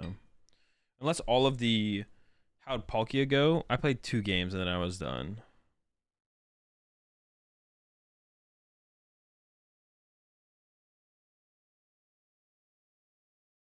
Cross switchers make you stop playing team. I mean, you can cut the cross switchers. You don't have to play the cross switchers. If you feel like they're that bad, you can just cut them. That's the whole point of them. Easy loss zone decisions. Yeah, that's why I have 4 battle VIP pass, 4 cross switchers is just so they can up in the loss zone.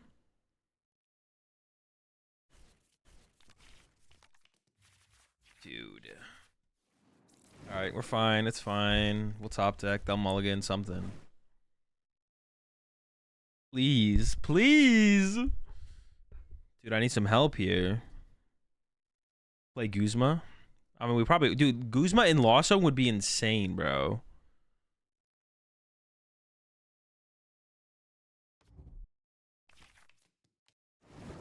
Guzma would be insane with Lost Box. Bro, give me a top deck, too. I mean, I don't know what deck they're playing. If they're playing Lost Box, I probably lose anyways. So I'm just not even gonna bench a Spirit Tomb. If they're playing Chi and Pao or Guardy, they're not attacking turn 1 anyways. Looks like we're taking an L in this first one. But this could have been a nest ball. All right, it's Guardy. We have some hope. This could have been a nest ball though. This could have been a nest ball.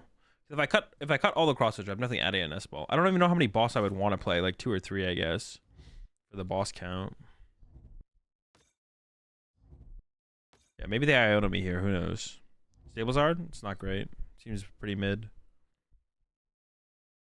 Too many Arceus decks, actually. That's probably the main reason it's not that good. Arceus is just too popular.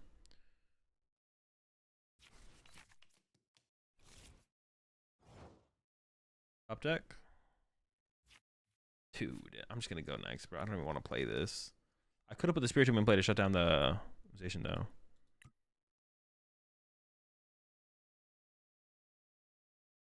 Wait, did I not concede? Wait, what did I click there? I swear I clicked the concede button.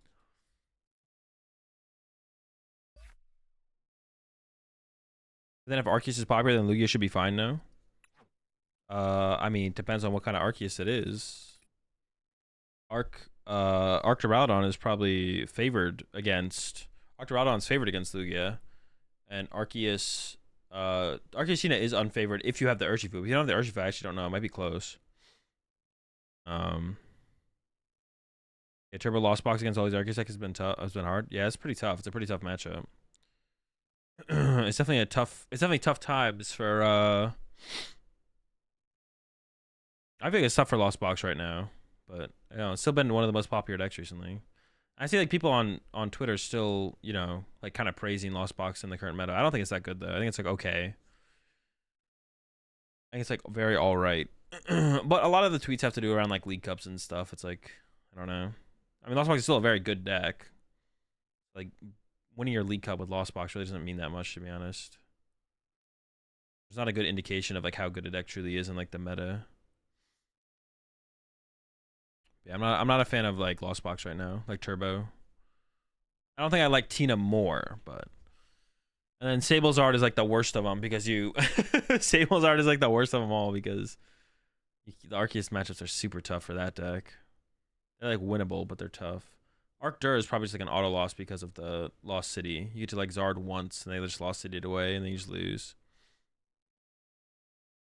I just like dislike playing against it because the turns take forever and it's boring to play against. What, Lost Box? The turns do take. It is true. It does take a while. I'm kind of excited for like to go back. I'm kind of excited for. I mean, Guardy will still probably be good, but for like Lost Box to rotate and we just like play research, and then we play a couple cards and then we attack and then like repeat. I'm kind of excited for that when we eventually get there.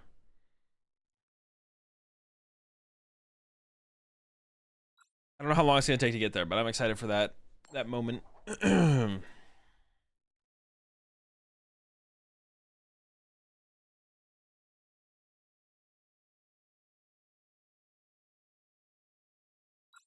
I haven't tried Lucina yet, but it seems like it has a better matchup against Arceus decks. It definitely has a better matchup against Arceus decks, but you're unfavored against. I think you're unfavored against Guardy and Lost Box. So it's probably not worth the trade off.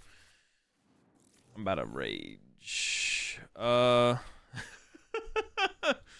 don't even know if I want Cram. I think actually opening the Tina is maybe a little bit better here. Dude, give me. I just need a Comfy, bro. That is not a Comfy. I do want to build up energy in play though, so we're gonna do this. I guess we're going with that Abyss Seeking turn 2. Once again, we have a Cross Switcher in our hand. That could just be like a good card.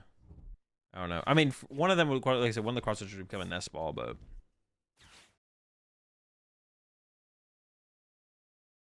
Why no Path? What would Path do for me here? Path does like absolutely nothing. Why would I waste a Path here? I could shut down Grenade. The Guardy player wants me to play Path here. Because then I don't have another Path for late game. Greninja shut off? Does not matter. Their game is not, their game plan is probably not 100% tied to Greninjas. The only thing it's going to do is give me a worse late game. The only thing playing Path right now gives me a worse mid game and late game. Yeah, Guardy definitely wants me to play Path here.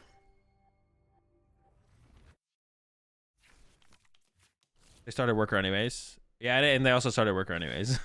They would have bumped it. I mean, not that that's a reason, but like they play enough stadium outs that me just giving them like extra 2 to 3 turns to bump my Path is definitely not worth it. Yeah, I'm gonna Greninja you next turn. You better get that mana fee. Bro, my hand is so bad. I'm literally gonna. Oh my gosh, we did it. Let's go. We're getting in there. Yeah, playing Path there would be trolling for sure. Because our win con in this matchup. I mean, Roxanne is part of our win condition. I don't know. We're gonna fall behind here, so I'm just gonna take the Roxanne. We're falling behind here pretty heavily, so. Jeez, man. I'm gonna bench the Cram. Look at Cram me with it. Oh, we only get to see. I was like, why am I only looking at 4 cards here? Dude, did I already give up one of my Sableyes?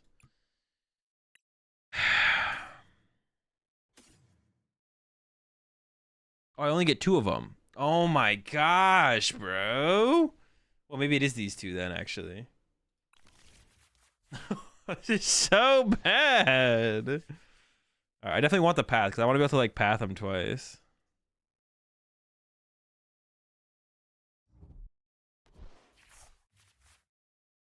I mean, there's some validity to putting the Path in play before they would potentially use Gardevoir, but definitely not in this scenario. Retreat to Comfy next turn? Not really. I don't think it's that big of a deal. I would rather just Abyss Seeking again and have access to a Sableye and access to second. Sableye and Path are definitely the 2 cards here that we take. We're so far behind that, like, yeah, worrying about getting a Comfy off next turn is not a. We're definitely having to make some kind of comeback at some point. Worrying about getting off a Comfy guarantee next turn is like not a top priority. We need to focus on having the comeback cards for sure. 0 Sableye sounds terrible because then when they go for a big 1-hit KO on my Tina, I want to be able to Sableye KO that plus hit something else.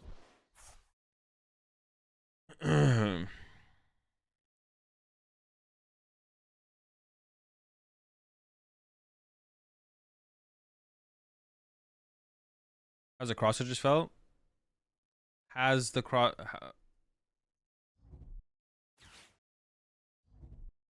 Cross switchers have not felt great. Why didn't they? Do they have second candy? They might have second candy. Oh, jeez. Maybe I should put a path and play that turn.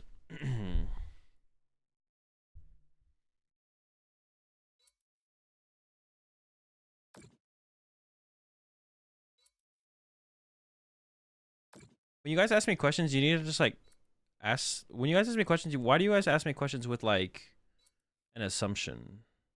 I never understood that. Do they feel greedy or maybe not if you play one? No, that's not. Graihan has nothing to do with cross switchers. There's also no such thing as greedy. I also have to stop using that term myself. I use the term greedy way too much. There's no such thing as greedy. Greedy doesn't actually exist. It's either correct or it's incorrect. There's no such thing as greedy because greedy implies there's like a third thing to choose from. I don't ask you questions. That's my workaround for that. Genius. To be fair, I was just typing fast while playing. Wow, I could have worked it better. No, you're fine, Nick. I don't know. I just like it always like I'm just interested why you guys sometimes ask me questions like that. Let's go Cram Punch Roxanne next turn. It's still greedy. No, greedy doesn't exist. I don't like that term. I gotta get away from using that term myself. I gotta get away from using that term. Incorrect place can be greedy. Like you were saying, no, because greedy implies there's a style. It's like a greedy implies play style, which doesn't exist. I think I need more than this. So I'm gonna go. I could just retreat and attack with Cram, but I don't know. I'm gonna try and get a Colors here.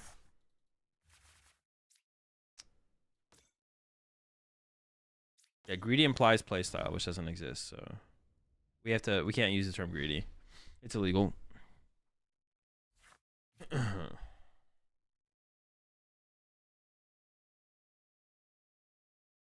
I try my best. They sometimes get like a little repetitive though. That's like the only thing is like sometimes the questions get a little repetitive.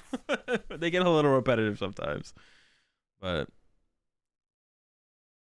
yeah, cross switchers. Raihan has nothing to do with whether or not it's correct to play cross switchers. There's nothing to do. Also, yeah, like I said, greedy doesn't exist. It's either just correct or incorrect.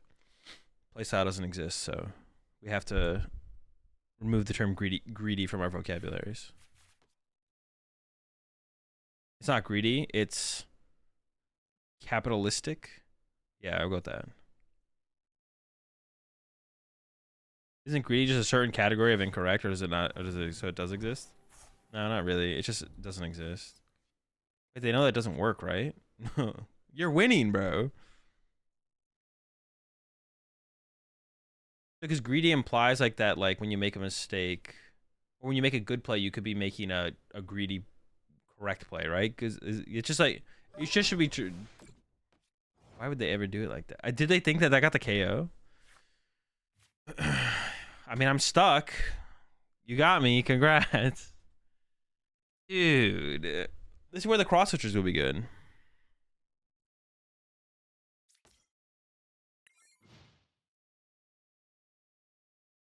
Well, there's one right play per action. That's what I'm saying. So it's either correct or incorrect. You either do the correct thing or incorrect thing. It exists. It's just not really helpful to think about. That's a good way to put. But it doesn't exist though. It doesn't exist though. What would be like a greedy? Dude, I'm trying to. But then I have to come up with an example of what would be a greedy. I have to come up with an example of what would be a greedy play then.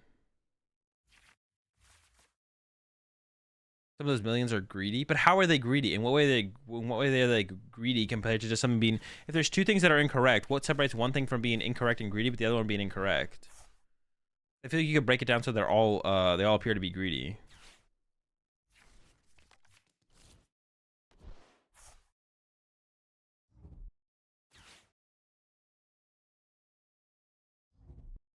Greedy would be Greninjing for 2 cards when you could have used the energy to retreat and attack. But that's not greedy, though. I think it's just correct for me to try and see more on my turn than just pull off the attack. It's just correct. It's not greedy. That's what I'm saying. Greedy doesn't exist. Because there can't be such a thing as a greedy correct play when there's only one correct line of play.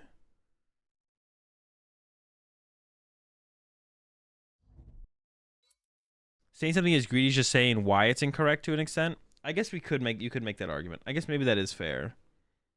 Why it is greedy. I could see that. I could see that. Greedy is just like greedy is just the way it is. But there's no such thing as making a greedy correct play because correct plays are just correct. The greedier of the two plays could be the correct one. No, but then it's not greedy. It's just correct. It's not greedy. It's just correct. Then doesn't make any sense. What are you crying about? I have been dead drawing for 3 turns. I mean, sometimes you try to high roll something and try to get lucky, but it doesn't mean it's incorrect.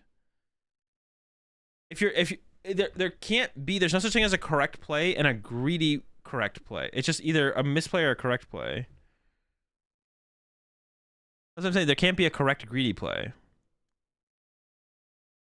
Yeah, sometimes you have to make unlikely plays just to win the game. But the unlikely play is just the correct play. You know what I'm saying? You know what I'm saying? It's incorrect, it's just greedy. But how can it be greedy if it's a correct play? That's what I'm saying. How can it be greedy if it's the correct play? It feels like it can't. Correct and greedy are not mutually exclusive terms, but it feels like they should be.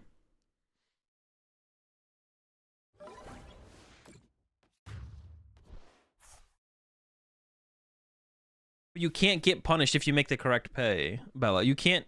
It's impossible to get punished if you made the optimal play. If you make the optimal play, it's literally impossible to get punished. It just can't exist. That's what I'm saying. Like if you make the correct play, there's no such thing as getting punished. What about going for a donk instead of setting up? It doesn't matter though. It's either correct or incorrect. That's not true. No, it is true. You can't make.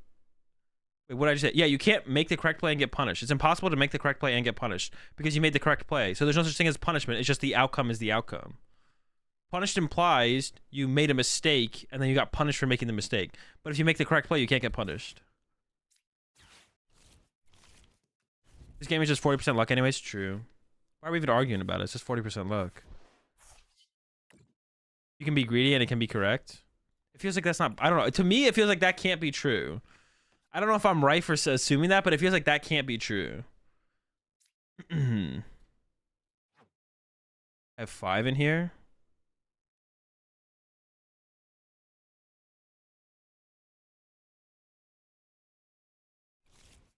Skate. It's getting pretty thin. I honestly think I need to like double cross switch or KO this. But do I need to do that? Dude, I just need more of my lost zone, bro. Give me a cross switcher. What, should I go after the Curly or should I go? Because I can KO this with Sableye later. Dude, what is my win condition? How am I gonna kill this thing? I don't even know what I'm. I don't think there's a win condition for me. Could a play be incorrect because of the risk involved and the risky incorrect play has a better outcome? The risky incorrect play can't have a... It could have a better outcome in terms of like you could make a lower % odds chance to like you could either make the correct play that wins you the game over 2 turns or you can make the incorrect play that wins you the game this turn. So I guess in those terms it could have the better outcome in terms of you win the game this turn, but your overall chance to win the game would be less. So it's just an incorrect play still. But I guess you could maybe classify that as greedy. But I feel like you can't categorize a correct play as greedy. Do I play gloves? No, there's no gloves in here right now.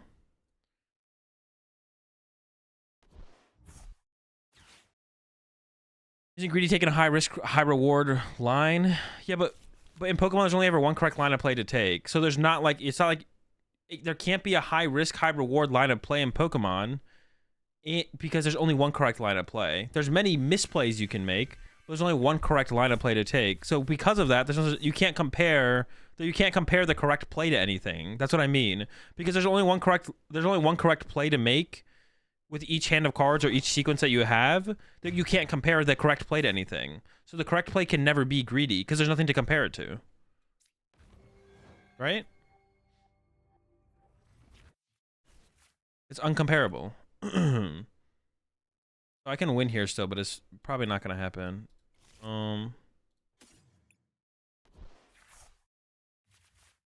The chance of it working or not, it doesn't matter. It's the correct line of play. It doesn't matter if it can work or not. It's just there's only one. There can be multiple correct plays. No, there can't. There's only one correct line of play. If you think there's multiple correct line of plays, you're already in like a different conversation. That is, you're already like somewhere else. We actually need to hit Roxanne here, I think. Not Roxanne. Maybe if we play escape rope, they mess up though. Sure. So if they like send up, we have to like send up something, a Pokemon with retreat cost. And then we have to hit, okay, so they send up this. So now we need to get to, what am I at? I'm only at 7, bro. 7? Dude.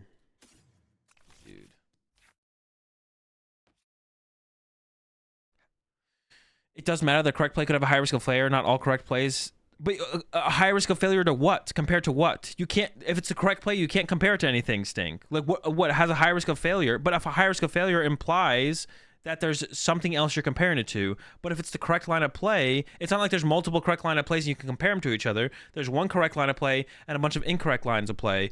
So because there's one correct line of play, you don't compare the correct line of play to the incorrect line of plays. You just do the correct line of play when you figure out what it is. So it can't be greedy. Well, we have to hope they send up another Pokemon with retreat costs. Do we have any examples to apply this? Yeah, probably. Crap god. Dude, they sent up an attacker. Okay, we lose. No, that's not true. I could have got Roxanne and then could have got double cross switcher off the Roxanne and then double cross switcher something else and then held it for a turn and then gone to Sableye. Dude, that's so ridiculous. Players definitely can benefit in situations by making a greedy play, but that doesn't mean it was the right play. Yeah, greedy. For it to be a greedy play, it has to be the wrong play. I don't see how greedy is a word that applies to Pokemon play. That's what I'm saying. That's what I'm saying. I don't think it does. I don't think greedy can apply to Pokemon play because it's either correct or incorrect.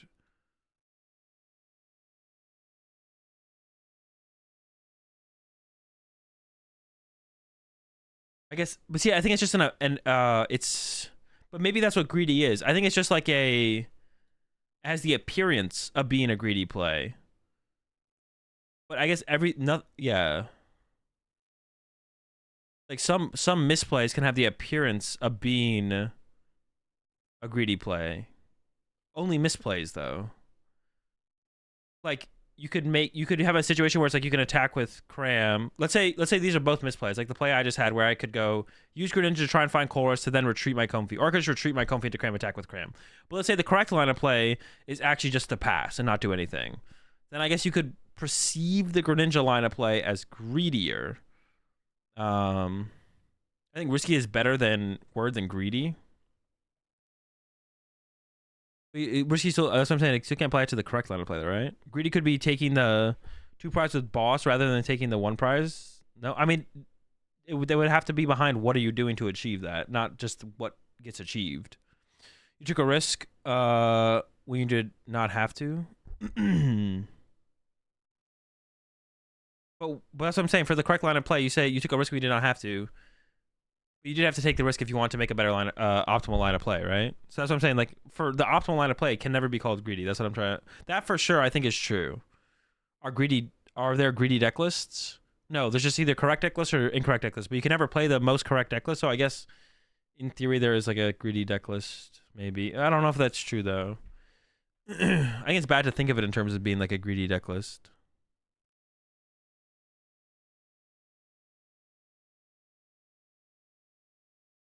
I guess in terms of misplays, you could call a play greedy, but I don't think you can call, like, we're under the assumption that there's an optimal line of play in a situation and then a bunch of suboptimal line of plays. The optimal line of play can never be considered greedy because it just is. And you can't compare it to anything. You can't compare the optimal line of play to anything because it just is the optimal line of play. But for all the suboptimal line of plays, I guess in comparison to each other, because there is something to compare to, you could deem some of them greedier than others, but it doesn't matter because all you want to come to is the conclusion of what the optimal line of play is. And if you are playing under the assumption that you're trying to do the optimal line of play, whatever line of play you do in the moment you're assuming is the optimal line of play, and because you think it's the optimal line of play, even if it is a misplay, to you it can't be greedy because your assumption is that it is the optimal line of play. As long as you're playing under the assumption that there is an optimal line of play, which there is, even if you don't make it, you're playing under the assumption that it's an optimal line of play. So when viewing Pokemon as a game, you can't assume no line of play actually at that point becomes greedy. It's just that you can think the optimal line of play is different, but it would never be greedy. And the optimal line of play, the play that someone actually chose to make, that you're viewing them making, they think is also optimal, therefore it's not greedy either. So if the optimal line has a lower chance of success than any of the line, it is riskier. No, that's not how it works, Stink. The optimal line of play is uncomparable. You can't compare the optimal line of play. Lower chance of success. The optimal line of play gives you the highest percent chance to win the game, whatever it is. Your goal as the player is to try to determine what the optimal line of play is. And the optimal line of play is not comparable to other lines of play because it is optimal. Therefore, it can't be greedier. And it always maximizes your percent chance to win the game. Lower, just because that, like, so the example I actually give in coaching actually is you could make a line of play where you guarantee to it, like, let's say you have a Pokemon in your active that you want to attack with. One line of play could guarantee attacking with it, and it could be suboptimal. The optimal line of play could be playing research and hoping to attack with it, whatever the other card was that would ever interact with it. But the optimal line of play isn't greedy, even if you don't get off the attack. Even if you whiff the attack, if it's still optimal, it doesn't matter. Just because there was a chance that you whiff your attack, it's not greedy because it's still just optimal. Yeah, because an example I like to give in coaching is like, okay, there's always an optimal line of play. You could have two lines of play, line A and line B. In line A, you guarantee attack with your Pokemon for turn, but it's at the cost of a bunch of resources. In line B, it's like, yeah, you have a research in hand. Research guarantees you have a 7-card deck. You could play research and you guarantee hit the energy that you need to attack with your active Pokemon. But by playing research, you discard your last boss's orders. And because of that, your chance to win the game goes down to like a 10% chance to win the game. But if you play the Iono instead, you only draw 6 cards out of your deck, and the last card in the deck could be the energy that you need, and then you could whiff the attack for turn, but because you put the boss's orders back into your deck on the bottom of the deck, your chance to win the game becomes like 90%. Even though there's a chance to whiff, the optimal line of play is the Iono play, because you go from a 90% chance to win the game with the Iono play to a 20% chance to win the game with the research play. So the Iono play is correct, but it can't be greedy because it's just correct. You can't compare it to the other line of play. It's not greedy just because you could whiff the attack. It's still just optimal. Lines of play can be greedy, but plays lines can't be greedy, but plays can be. No, they can't. Once again, there's only one, like, lines of play, game plans, and like the choice of what to quick ball away. It's the same thing. It's all the same thing. It's just like some stuff is like broader as to the scope of what it covers throughout a game, right? Like, my overall game plan for the turn is to knock out this and then boss that and then boss that. But how you get there is the same thing. It's optimal to identify the line of plays to knock out the active and then boss KO Pokemon C and then boss KO Pokemon Y. That's the optimal. It's like that's the optimal route to take to win the game. But then how you sequence out your cards to achieve that turn after turn after turn, there's still an optimal way to play that out. And because everything is optimal from point A to point B, and there's only one way to play out every single card that you draw as you go through it to maximize your percent chance to win the game, it's uncomparable to anything. So it can't be greedy. But I will concede, I think if you're making a misplay, in comparative to other misplays, some misplays, I guess, would be more greedy than others. But it's such a bad way to look at the game because all we're concerned with is the optimal line of play.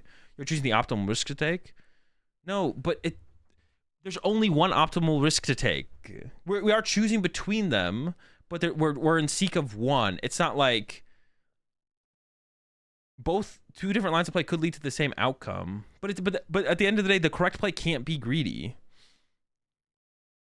Greedy would be making a suboptimal play to seek an unnecessary advantage. Exactly. Greedy, yeah, that's a good way to put it. I like that. But it's bad to even use the term greedy in choices of play because then you're kind of conceding to the fact that there's not an optimal line of play. So it's bad to even use the term greedy because you're like, oh, that play was greedy. So you're saying I made a misplay or I made the optimal line of play? It's like, well, you made a misplay. Well, then why don't we just call it a misplay, right? But if you're saying, no, I think you made the optimal line of play, it's like, well, if I made the optimal line of play, it can't be greedy. It's like, oh, well, yeah, that's true then. So you shouldn't use the term greedy. I think the term greedy is just a bad term to use. It should just be, oh, you misplayed or you made the correct play.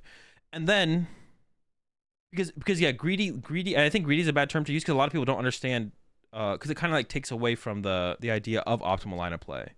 By using the term greedy, it takes away from the idea of an optimal line of play. Because saying greedy almost implies play style, which doesn't exist. So that's like a bad, like, and then people are like, oh, so you can make, there's like greedy lines of play. Some people take greedier plays than others. Yeah,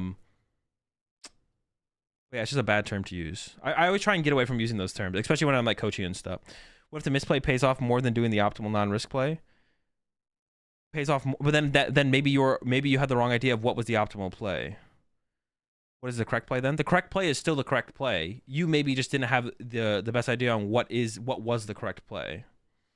But you could also play 100 games in a row let's say that you have line of play A and line of play B, and you play 100 games to the exact same scenario, or 100, you run the same scenario 100 times, and line A is the correct line of play, but line B is the one that works out. So through 100 games, maybe it happens 100 times that line B works out. But then if you play 1,000 games, maybe if you play 1,000, you simulate 1,000 situations of that same scenario, maybe 550 work out for line A, and only 450 work out for line B.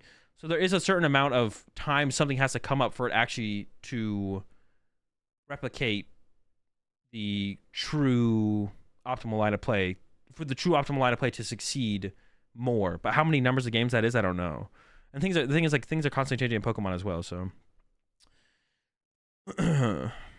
People didn't understand that there's an optimal line of play only for the information you are privy to. Yeah, that as well. But that is part of it. There's still an optimal line of play. Like, you should make assumptions on what your opponent's deck plays based on the archetype and what people are generally running in the meta in that archetype, and where the trends of the meta are heading, and so on and so forth. Like a good example I give for this, like in coaching, is like, should you play around Lost Box? Like, let's say, when you play against Lost Box, should you play around them playing a Roxanne?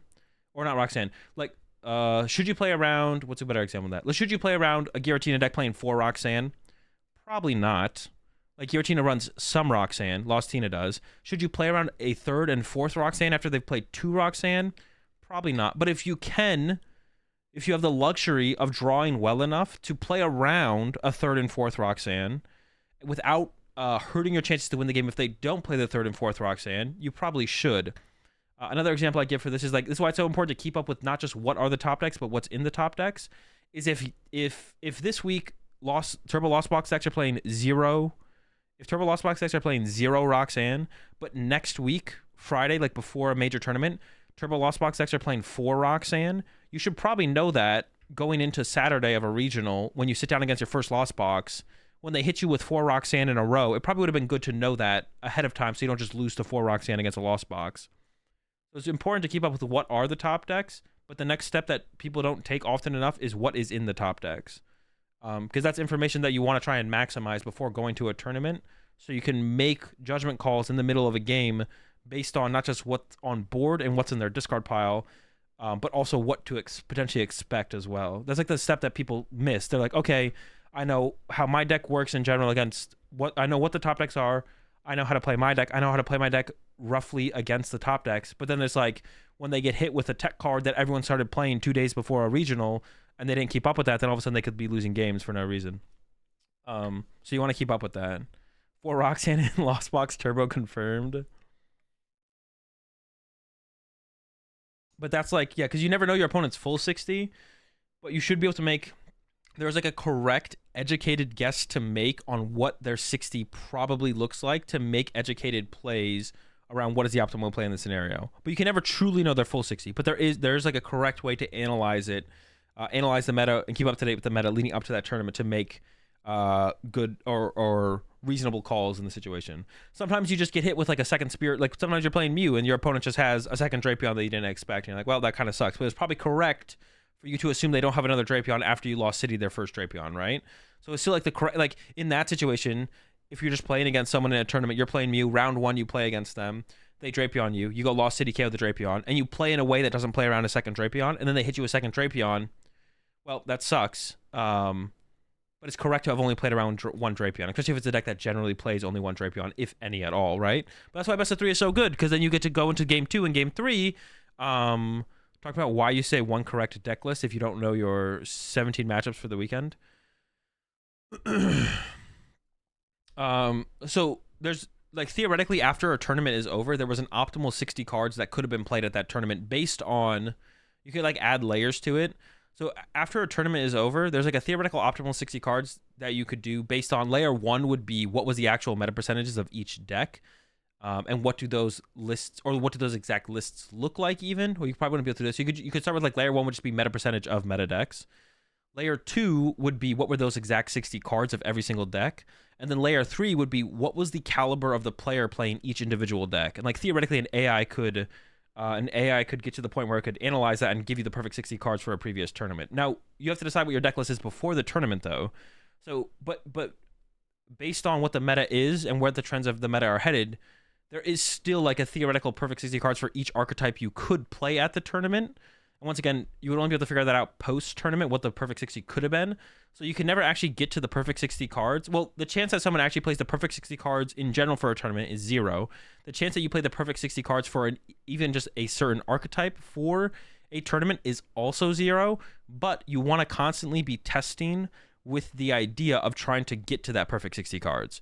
So your testing of matchups and predictions on what the meta will be and predictions of where the trends of the meta are headed will lead you. By the time you have to submit your deck list for the tournament, that's what you have to submit and play with. But you want to always constantly be testing with the idea that there is a perfect 60 cards for your deck. There's a perfect 60 cards for your deck and you're just trying to get there. You never can achieve it. It's like unachievable, but you always want to be trying to obtain it.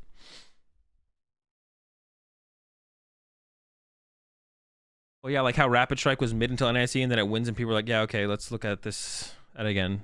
That's an okay example, I guess. Thanks, Sizzle. New blush? No, not this time. This is just my natural natural cheeks. Yeah,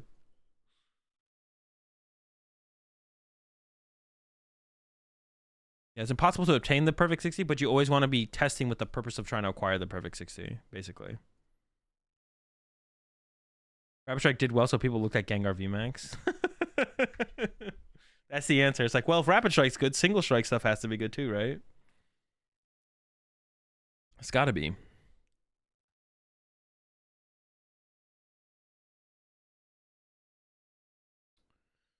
All right, let's try another game with Lost Tina. No more greed.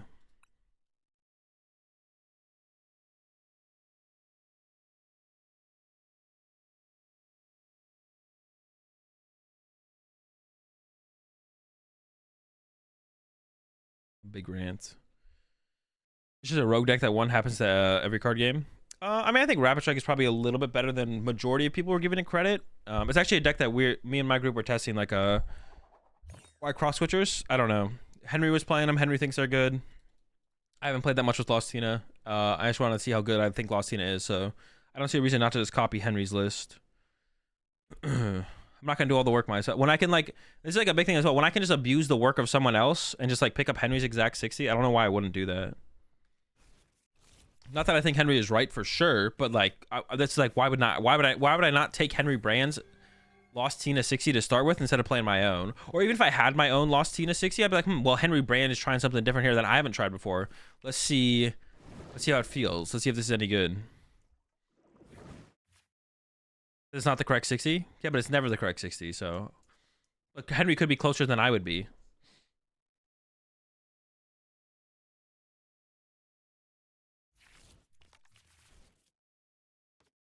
What did you do, Poke Gears in Lost Tina?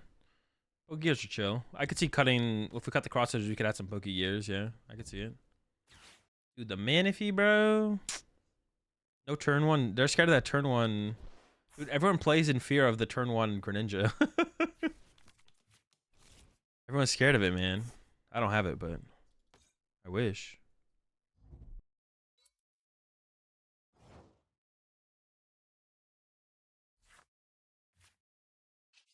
All right, let's see what we get here. I need something, man. Come on, dude. Let me cook, bro. What the fuck? Yo, are we gonna hit him with the dude? I abyss seeking more in here than I actually attack, bro. Are you kidding me? That's so. Oh my gosh. Do I hit him with the path? I probably do, right? I need to slow him down a little bit. I see Comfy. I play Manaphy. It's fair. I get 2. Losing that much energy sucks, but I feel like I need the nest ball, right? Oh, the jet's interesting. I think I would take the jet before the psychic, but probably correct to just take the nest ball.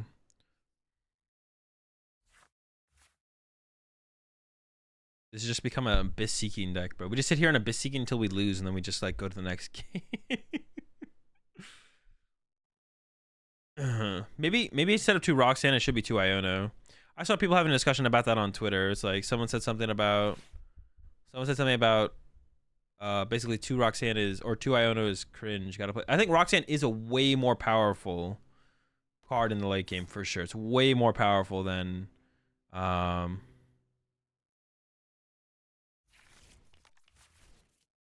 way more powerful, but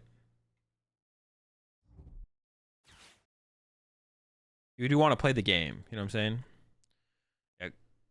You want to be cold chain early anyways. I mean, that's not a reason to not play Iono though. If it's a difference between using Abyss Seeking or playing Iono, I think I would prefer to use the Iono. Well, then I may be still Abyss Seeking, but at least I'm a little bit more set up. That's not really the point. Obviously, I'd rather be using Colress, like, but I can't play 8 Colress.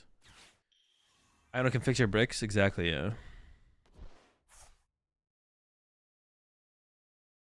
Okay, Azul, time for a cheat or not question. Well, this is already a bad way to start a question, but I guess I'll read it. I'm playing someone in the top 16 of NA, and they Technoblast 2 turns in a row. They say, oh, I can retreat and then switch card to pull off the attack. Do they think they know about the battle step and not being able to go back, or are they just trying to pull a fast one, assuming I don't know that rule? And is it safe to assume they know that rule if they are that caliber player? I mean, most players know the rule. Most players know that if you say, nah, you've already attacked, then they're just cooked. That's not like a... Almost everyone knows that. Am I trying to kill this thing? Could I kill it this turn? I could.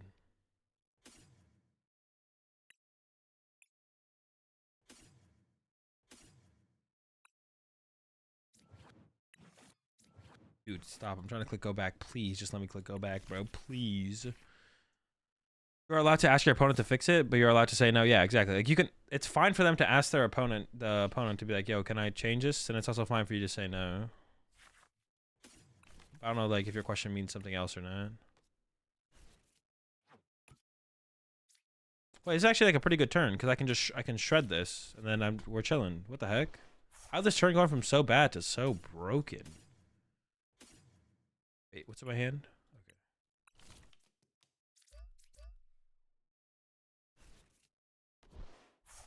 Okay. Dude, this deck's insane, bro. Cross switcher's broken. Also, how am I at 7? Oh, I have Abyss Seeking. Dude, I was like literally so confused. I was like, how am I possibly at 7 here? Have you seen the Tina deck with no Comfies? What do they do? Just Abyss Seeking? Do they just Abyss Seeking? Dude, that's what I'm talking. We need more Abyss Seeking in our lives, to be honest. It has 4 vacuums and 4/4 seal stones. Wait, why doesn't this deck play 4 seal stone? Oh, you have Star Requiem. Yo, appreciate the prime sub there, Dom. Bump to the right back. We're all to granola, but we got plenty of Abyss Seeking. You asked to go back? Do I ask to go back? No. I never asked to go back on any of those things. I used to. Back when I like what, but I put my misplays on myself now. Yeah, I don't remember the last time I ever asked like to take something back.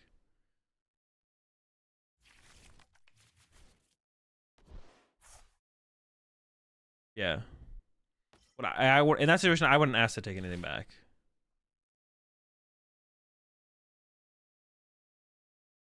And with stone, how can we cross switcher? What do you mean we can stone and cross switcher? Do I test hate with hands revealed? Not all the time, but like we talk through plays. Floppy mentality. If you mess up and try to change the game state, asking to take it back. I don't think it's that severe, to be honest. I don't think it's that bad to ask. Yeah, I don't think it's that bad. It's kind of whatever for the most part. I think Pokemon's a pretty chill game. Like, I don't think Pokemon has to be like that serious. I think it's like 100% fine to ask to take things back. I don't think Pokemon's like that serious. I think it's 100% fine to ask to take things back, but it's also fine to just say no. Like, both are fine, you know? Yeah, both are fine. It's fine to ask. It's fine to say no. Am I letting someone take things back? No. I don't let anyone take anything back. No. Well, I don't know.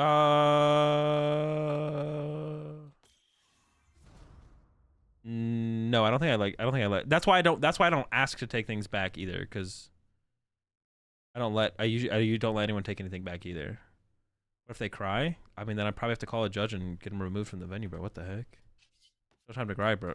We got Pokemon to play. Cringe. I don't know. I kind of want to say the Super Rod, but I'm just gonna know.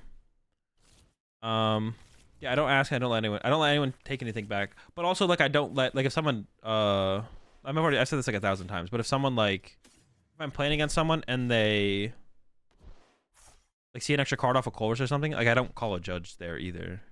So that as well, I guess. If that's what you mean by take things back, like if my opponent plays research and sees an 8th card, if my opponent plays research and sees an 8th card, I just tell him to put it back on top of the deck. So, but I assume you mean like if they like attach an energy and then go to do another action, like wait, can I attach it somewhere else? Then no.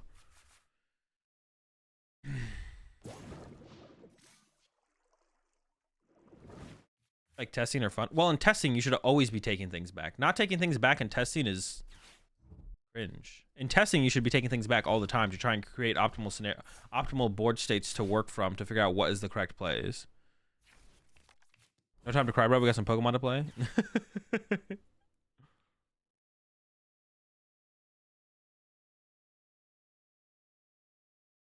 Shouldn't you call a judge every time you can? Wait, what do you mean? In what situation, Connor?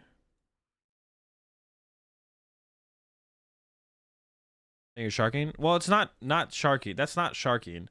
If your opponent sees an 8th card off research and someone calls a judge, that's fine. I choose not to because I don't like that. That's the rules. So, but that's not sharking. Sharking is something different. Yeah, we're actually gonna win this game. That's crazy. This is freaking wild, man.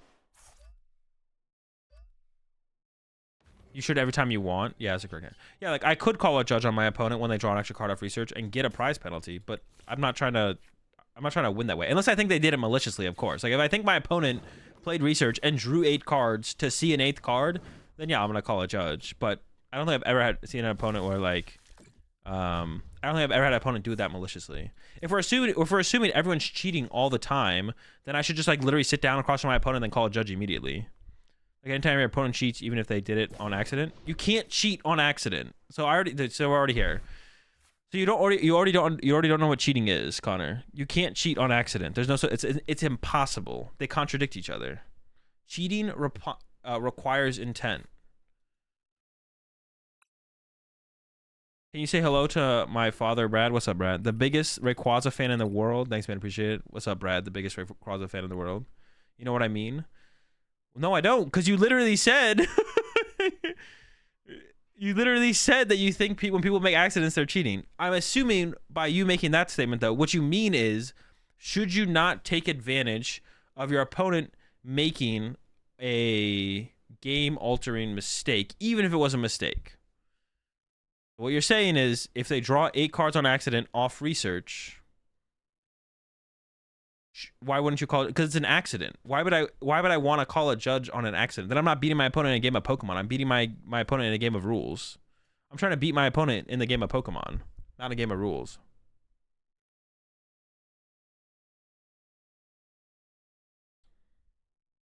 If I think my opponent's actually cheating, then I would call a judge, even if it was just for an 8th card off a research. But I've never played against anyone who's drawn an extra card off a research or a Marty, and I thought they were cheating. But you still get an advantage? Yeah, but it's not an advantage from actually playing the game. It has nothing to do with my skill at the game or my preparation for the tournament. All it does is give me an advantage, a potential fake. It's not an advantage I can like predict I can have in a tournament. Like I can't predict. I'm trying to work around what I can control going into a tournament. I could possibly play through a tournament and my opponent could never draw an extra card off a research. Or I could go into a tournament and an opponent every single round could draw a card off a research. But I'm trying to become a better player at what I can predictably control. And my opponent making a mistake of drawing an extra card is not how I want to win games. I want to win games through my skill and preparation put into the tournament. Now, if I think they are cheating when they do it, then I'll call a judge. Or if they do it like, even if I think it's an accident and they do it like 4 times, I'm probably going to call a judge. It's never happened to me, so I don't know what I would do in the scenario. But if my opponent researches 4 times in one game and draws an 8th card every time, even if I definitely think, at that point, it's getting kind of sus. But even if I definitely think they're not cheating, I would still probably call a judge. At some point, and this actually applies to like all things in Pokemon. At some point, if your play is so sloppy, it doesn't matter if you're not cheating. You need to be penalized for your sloppy play. Eventually, your play gets to a point where it's so sloppy, it's like, all right, bro, what the fuck is going on here? We're double DQ. Don't show up to the next tournament. We'll catch you at the one after that, though. Yeah, at some point, it just gets so ridiculous. Something's got to happen. So the limit is 3, something like that. Yeah. I just don't think about it too much and call a judge every time. It's fine. That's what I'm saying, Connor. It's 100% fine to call a judge. That's what I'm saying. Yeah, it's 100%. It's fine. Yeah, you can call a judge. You shark? No, I'm joking. No, it's 100% fine to call a judge. And you shouldn't feel like bad or whatever about calling a judge either. Is there a heavy? There's not a heavy ball on this list. No heavy ball, bro.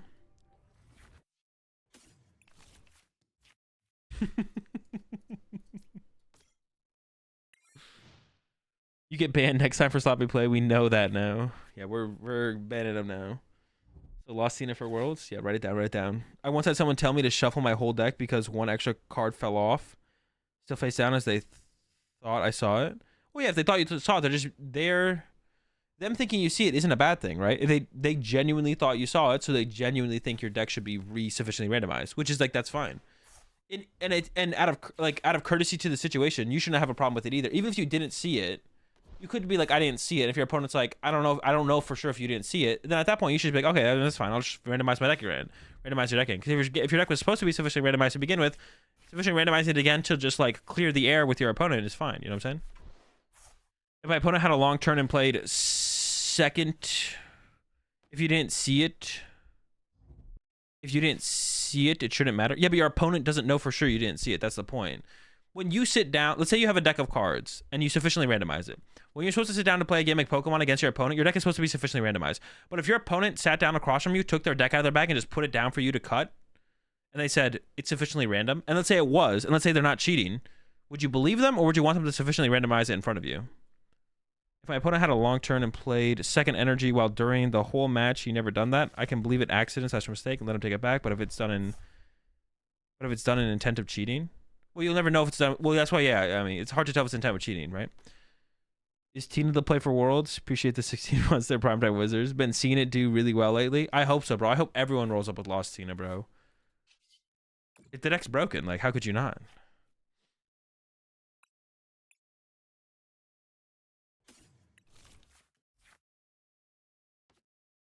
I just call my mom. Mom, can you come pick me up from the Pokemon tournament? Everyone's asking me to sufficiently randomize my deck. The jet or the... Ooh, we got the double cross switchies. But do I even want to double cross switch or anything here?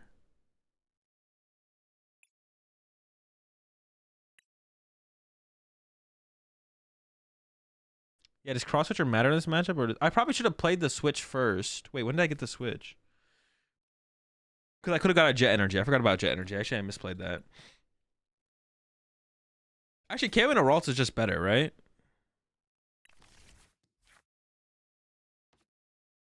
I can even get off another Comfy. Come here, buddy. I actually want to KO the 60 HP one, so they rot it and put it back in play so I can Sableye KO this and the Mew. Genius. It's a genius plan. Honestly, the jet energy is probably better here. I have like no... I just need to get this thing back in the active. Because I could Cresselia around my Cram this turn. Which would be kind of sad. Honestly, this matchup seems pretty solid. What happens when you think you haven't played an energy, but opponent says you already had played an energy? You call a judge, and then you have to go back through the board state, and hopefully the correct conclusion is came to us to if you had played one or not. I just thought it was funny, as to me, I couldn't see how I'd see the card if it fell towards me face down, as the other side of the card would have been slanted away from me with the deck. I mean, yeah, I don't know how it like actually happened, but...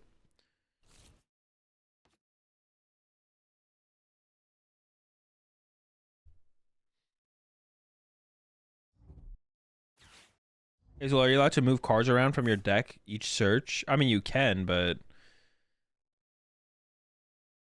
doing it without a purpose doesn't make any sense. Declumping without a purpose doesn't make any sense. If they did it every search, that's pretty sense. They probably just don't understand.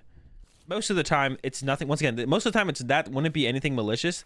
Your opponent probably just had no understanding of like... Dude, why does this hand suck? Of sufficiently random and randomization, anything like that. A little sus if it's every time. It's probably it is a little sus, but the truly is probably just them having no clue what the heck they're doing, to be honest. As long as you shuffle well, it shouldn't matter. But then at that point, it's just a waste of time, right?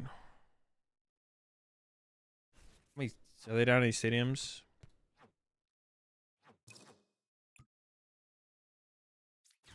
I mean, I gotta get some extra. I gotta start digging here. I need to like just get like, you know what I'm saying? Like, oh yeah, let's go. Exactly what dude. Should I just go into hitting this is just so irrelevant. I kind of just want to comfy again. Hitting this thing is just so irrelevant. I would rather just like build up my lost zone further. I don't care. I don't care about this Cresselia. Pole should be dope though. Dude, am I gonna go Abyss Seeking here? Oh, I can't attach this anyways. Never mind. Do I put the path out in play to stop them next turn? They have yet to use any stadium counter. I think I just wait. I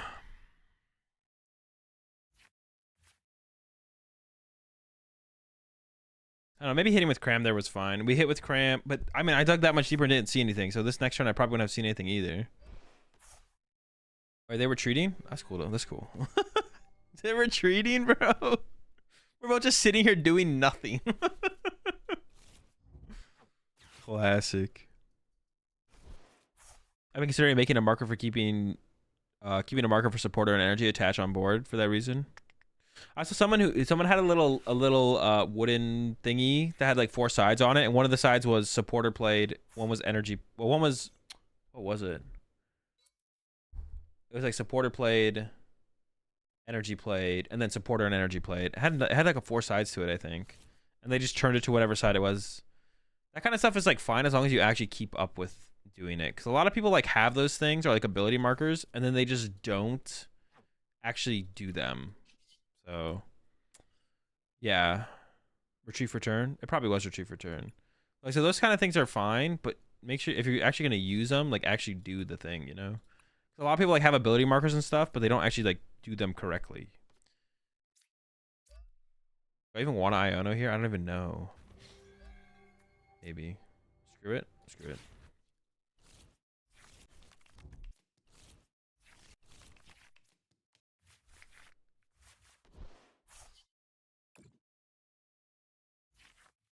I need the energy for sure here, right? Oh, could I have played this? I could have definitely, right? What do I have left? I should definitely play that first. I could have played it, right? Or maybe that was my 7th. Is that my 7th? Oh, I'm at 10 now. What the heck? We're cooking. Oh, I can't actually Sableye now, though. Maybe I shouldn't have actually used that gate, because I do kind of want to Sableye here. Actually, I don't know what I want to do, to be honest. What am I doing here? I could boss KO their Zacian, probably. That seems pretty good. I just like flipping the marker over instead of moving it off and on. Yeah, a lot of people do that. They flip them one side to the other. I mean, that's what most of them are made to do, is that you flip it. One side is it's not used. The other side is it's used. Or some people like put a token on it, or like they make you do the coins on. They don't make you do the coins on stream, but they like ask you to use the coins on stream. There's no way they actually Mirage Step here, right?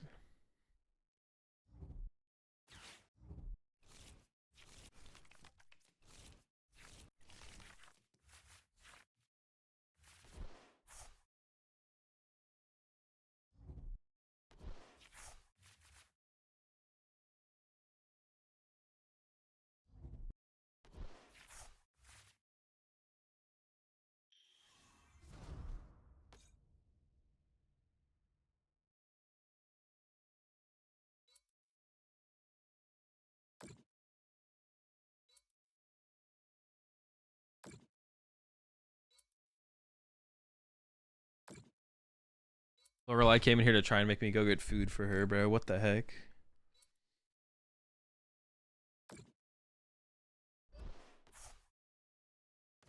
Oh, Cresselia is happening. Okay. Wait, should I just boss KO their Guardy? Oh, what the? They just punched me, Tina? Oh, my hand sucks now. What the heck? Punch?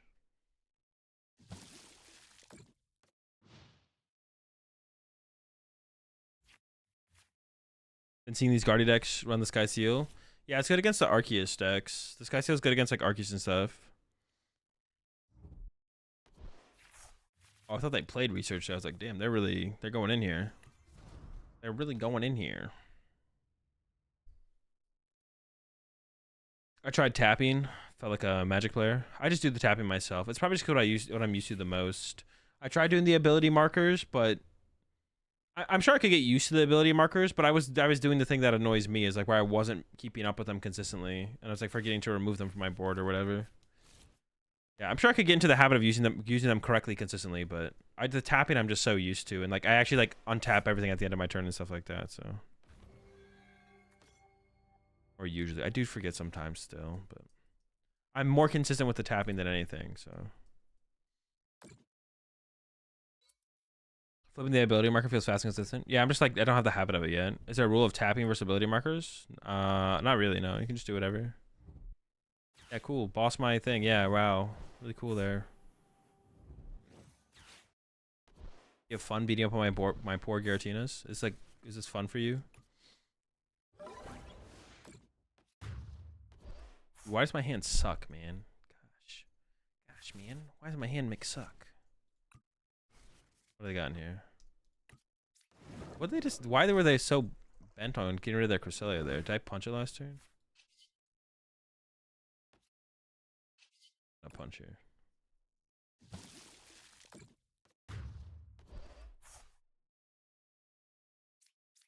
Oh, I've drawn 3 prize cards? Interesting. I didn't know I actually had drawn 3 prize cards. North and South for decks is annoying as hell.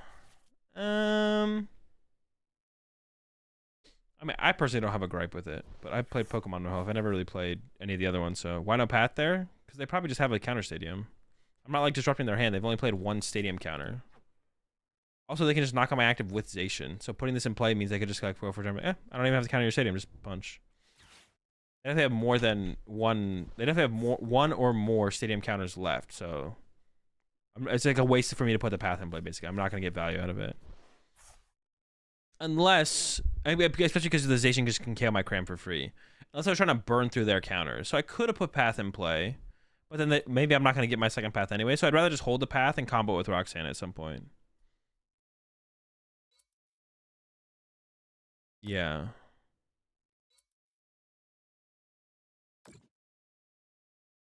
The first time my friend played, it was a Blissey V deck. He stacked all the energy under the Blissey and made a tower. Just like stacked it all the way straight up. Why am I getting bodied by this stupid Guardy deck? We can win though. We can just go Cram Punch. 70. Oh no, I can't win that way. Dude, this deck still just feels like a pile. I mean, I'm not playing great. I'm not gonna lie. Gotta focus up on this next game. This is about to be serious. Gosh, I don't want to play. Dude. No courses. Gotta beat Guardy. Guardy seems like it should be a pretty decent matchup because you have things that can 1 KO their big stuff, and then you still have pressure of Sableye and Greninja as well.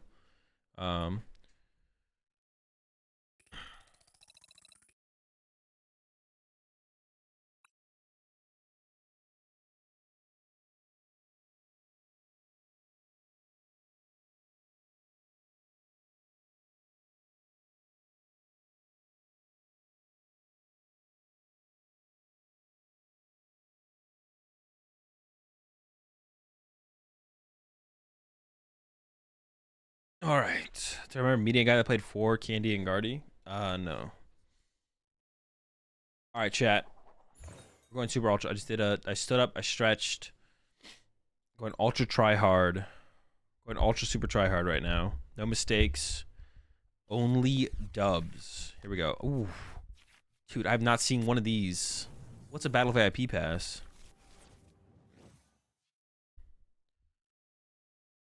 Espeon V's? Is it Espeon VS 1025 or Espeon V's? Like multiple Espeon V's. And why would you play multiple Espeon V?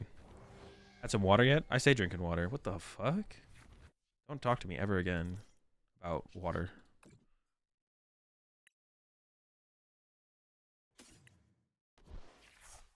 Okay. Double Tina. Do I want to put 2 Tina down immediately though? I actually don't know.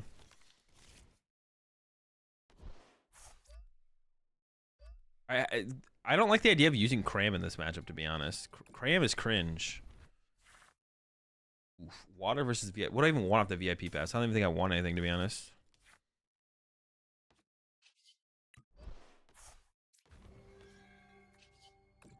Stabilize still feels like what I want to kind of reach for. Dude. So many hard choices, man. I kind of want to get the rod here. I feel like the rod's like really important. Sure. I didn't check my prize cards at all as well. Do I bench second Tina now? The thing is, they might not open up a bench spot until I want second Tina down. Maybe I just go cram with the potential of Sableye. Yeah, maybe we just chill here. Maybe this is fine. I don't know if I need to actually put this down. I did. Yeah, Colress versus Super. I don't know. Super Rod is just so good. I'm not sure. I don't know about that one, to be honest. Putting me to Bezos? Bro, me and Bezos are homies, bro. You're done. You're actually cooked. We could get an attack off with Greninja here. It's possible. We built up, what, 2 in the Lost Zone, so we can get 3, 4, 5, 6, 7. We need one more Comfy in play, but we can get there.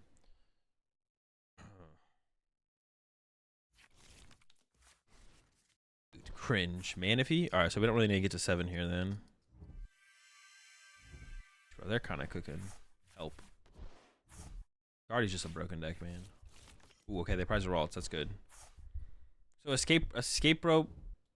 Or maybe I could even go cram cross switchers on the Manaphy, actually, to be honest. I think the biggest thing holding back is I think metagaming is the biggest thing holding me back now. The biggest thing holding almost every single player back is just their overall play. Just pick up a tier 1 or tier 2 deck and learn how to play the game. That's the biggest thing holding almost every single player back. Worrying about metagaming is one of the things holding you back. You don't need to worry about metagaming yet. It's like a little bro. It's like chill out, little bro. Learn how to play the game before you worry about metagaming. Okay.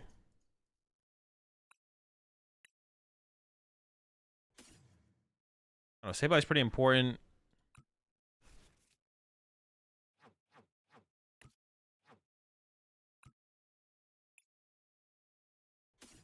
Fudge is. Maybe I can give it the Mirage Gate though, right? Mirage Gates are so freaking broken though. The boss seems like the weakest card here. And it's a question of Tina V-Star versus Mirage Gate. These things let me be most aggressive. I'm just gonna go with these. These let me be most aggressive. I don't know if it's correct though, to be honest.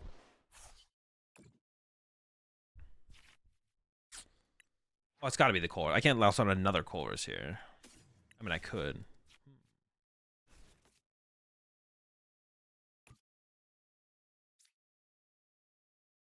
This is one of the situations where I like gussing the Manaphy because the potential for Greninja on the next turn is like really high. Yeah. I don't know if it's correct though.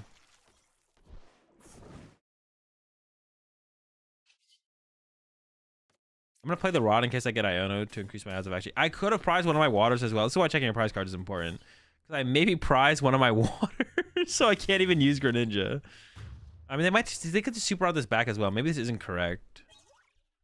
And like forcing Super Rod of them right now isn't like that big of a deal. I don't know. We'll see how it goes.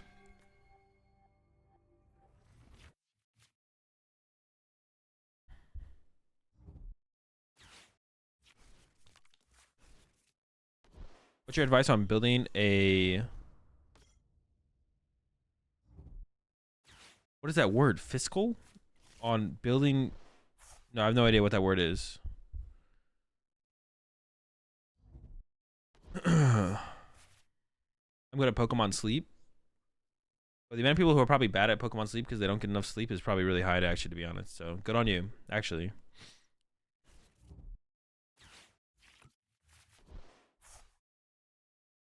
Oh, physical? I mean, I don't really... Just buy singles, yeah. Buy singles for whatever deck you want to play. Yeah, just buy singles for... buy singles for whatever, Hopefully they didn't get Candy Guardy here.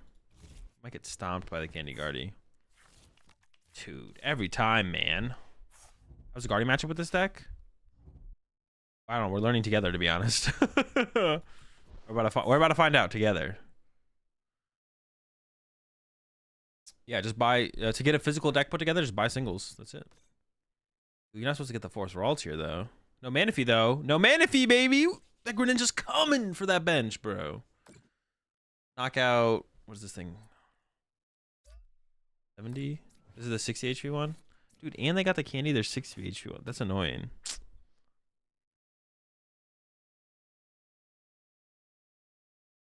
I'm bad at Pokemon Sleep because I'm always unlucky and then don't have anything that fits my style of play. That's fair. Those are reasonable excuses, to be honest. You ever taste like indecisive about a deck choice? Of course. Like the goal is to try and come up with whatever deck I think is best for the tournament, but you have to to get to that point. You have to make decisions. T-shirt hooks me up every time that. Well, dude, I have to take both of these. I think I'm forced into the grass energy here as well. Cringe. Okay. Dude, what if there's not 2 water energy? I don't want to play. I don't want to play. I'm checked. Dude, I prized the water, bro. That is so cringe. 7 in here. Dude, what do I even do?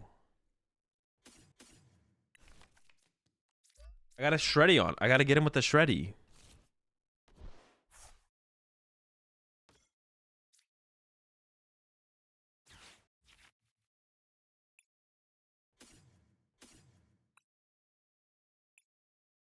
Young Shreddy. Shreddy Spaghetti. All right, I need a little bit more. Give me some more. Give me a little bit more of that. Shreddy Spaghetti.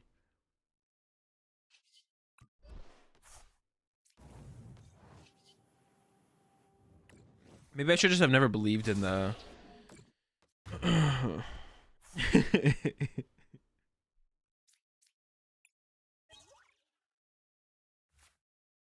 Dude, I should have evolved the bench Tina. No, I just benched the bench Tina. Yeah.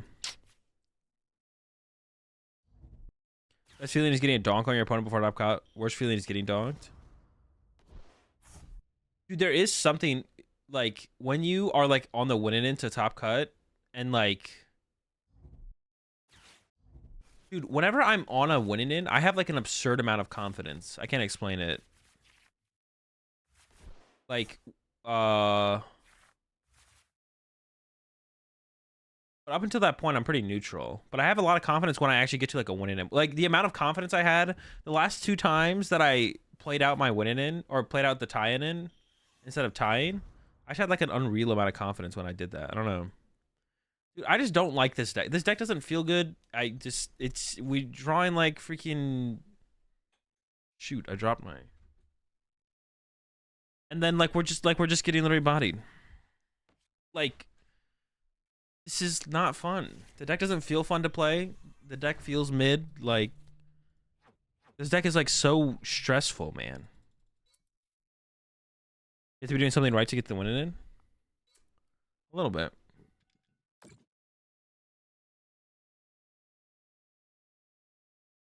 I just forgot to water off the prizes. A little tilting.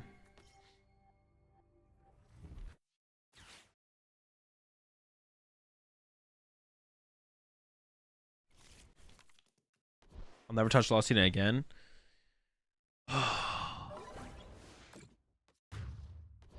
Maybe. I don't know. Dude. The cross switcher's got to be incorrect, right? There's like so much. Bullet and a target. What's in the... Is there good stuff in here? Oh, let's go. Okay, we're cooking. Let's cook.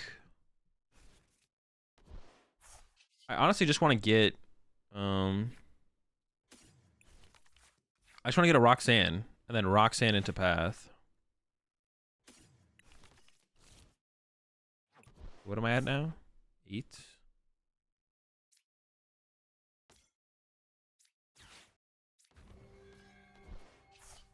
The Jet Energy are super cool in here, though, to be honest. Bro, don't screw me here, Ninja. Give me the Roxanne. Nope.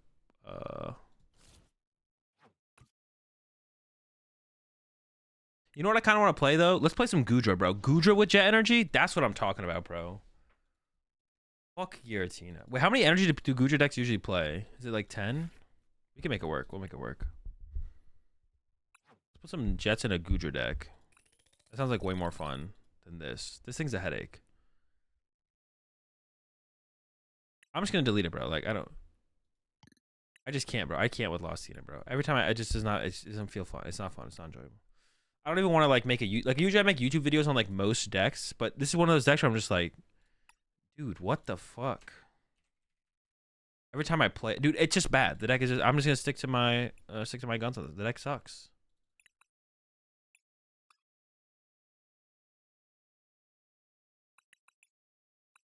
Every time I play the deck, it feels amazing. Broken. Why doesn't that work? I feel like that should work. But actually, the deck mix suck. Is it just 4 metal, 4 water, or what are we doing here? Can we play Fantina? No.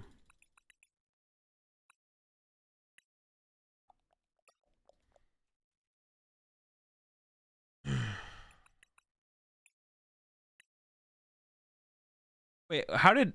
Why is Goodra bad?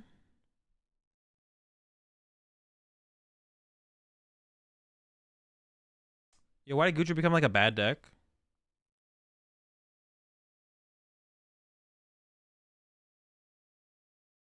It was like fine before, right? It's good. It's good. Trust me, it's good. It's good. Just made top 4 over in Asia. Did they make top 4 in Asia? Who said it was bad? True.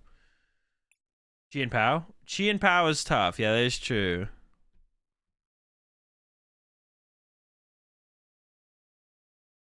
Chi and Pao is tough. Should we play something for the Guardian matchup? Let's just like make it consistent and see how it feels.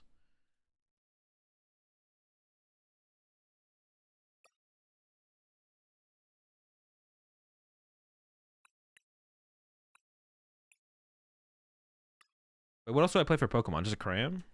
Is this it?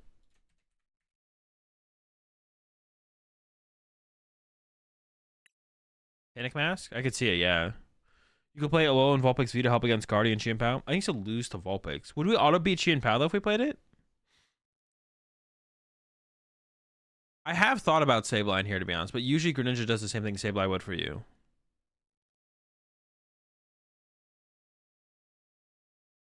Zamazenta? No, Zamazenta is definitely bad. That card sucks in here. Manaphy? Manaphy's okay. I'm not that big of a fan of Manaphy in this matchup.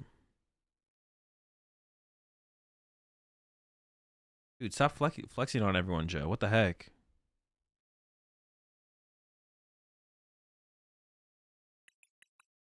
So we get it, bro. Tomb?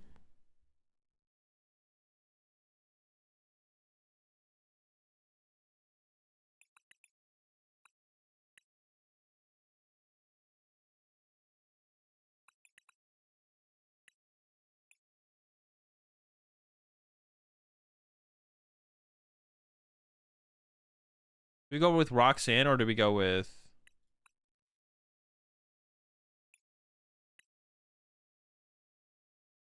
It's simple.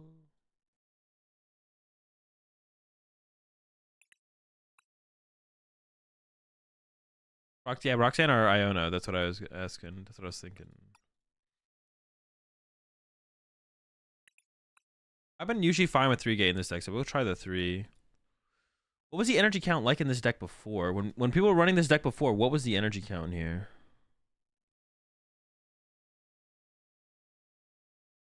When's the last time this deck placed? It's probably Stefan, right? Stefan somewhere.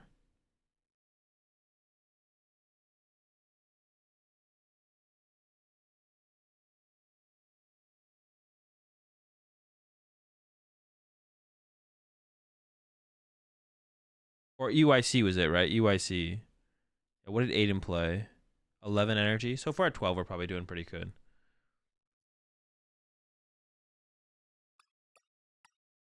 Four Jet, bros. 4 Jet is so hot. Switch. Wait, what kind of stadium should we play?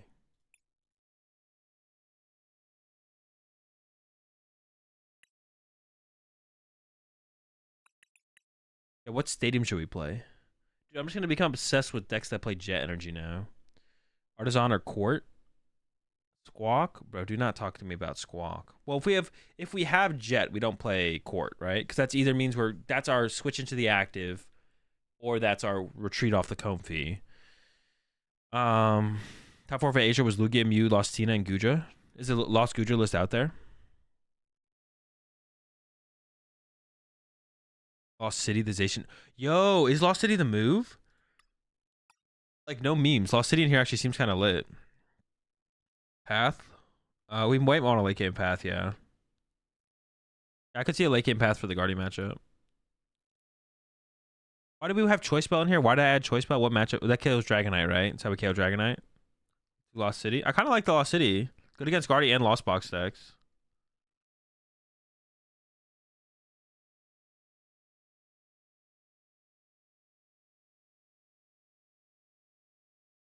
I guess I just don't know which is the best stadium.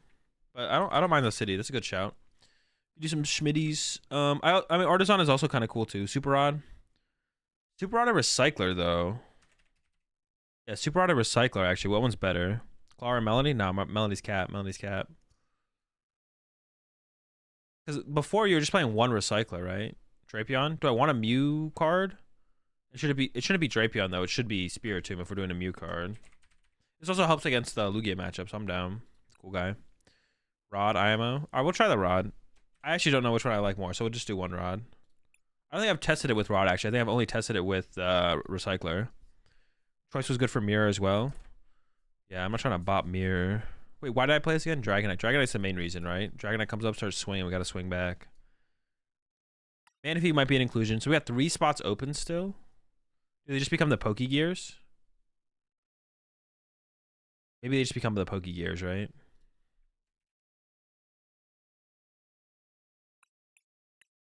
We honestly might have too much switch action happening in here. T-Tar. Well, T-Tar has a V-Guard, so we're still not KOing T-Tar, but... Heavy Ball? I don't hate Heavy Ball. Like, the only thing that I'm scared of prizing is Greninja, though. Like, a cheeky Avery? Nah, it's impossible to find. If I played Luminion, I'd be down for an Avery. Box of Disaster? No, I don't know if I need them yet still. Fish? Nah, I'm asking to take the L if I play the Fish. Switch card or switch? Switch. Oh, I could see the other way around. I don't really know, to be honest. Yeah, Heavy Ball is only for Greninja, basically. Like, obviously, it can find other things. But if I go up against Mew, the percent chance that I go up against Mew and I prize Spiritomb when I would need Spiritomb is going to be really low. The percent chance that I want to attack with Cram turn 1 and I would need to win a game when it's prized is also really low.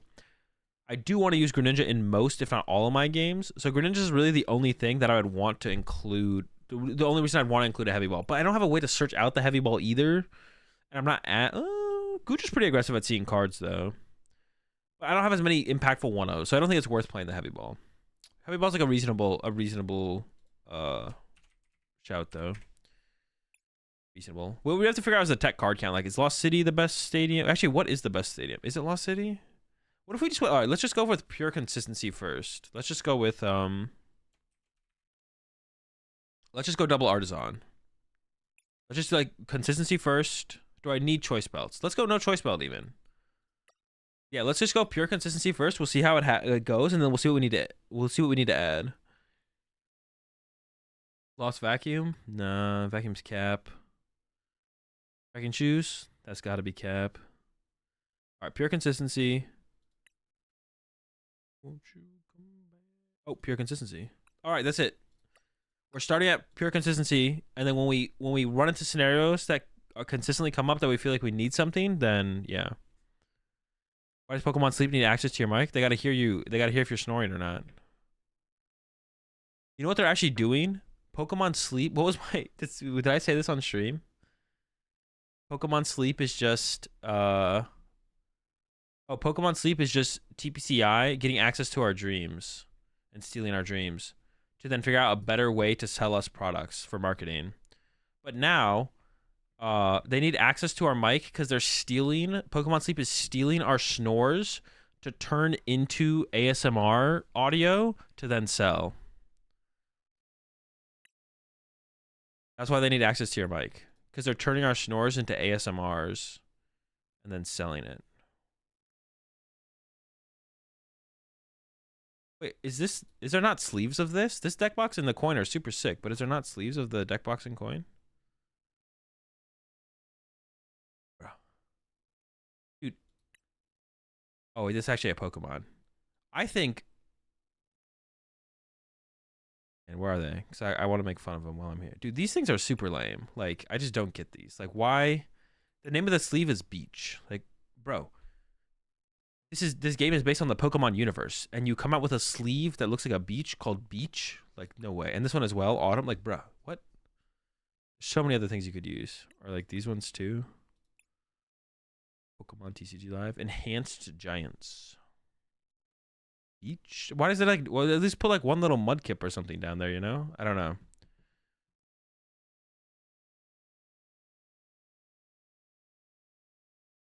Like, even like this one. See, this one is kind of lame, but they have at least Stantler on it. This one is lame. These ones are kind of cool. See, like this one. Fireworks, but it's a Pokeball. It makes sense.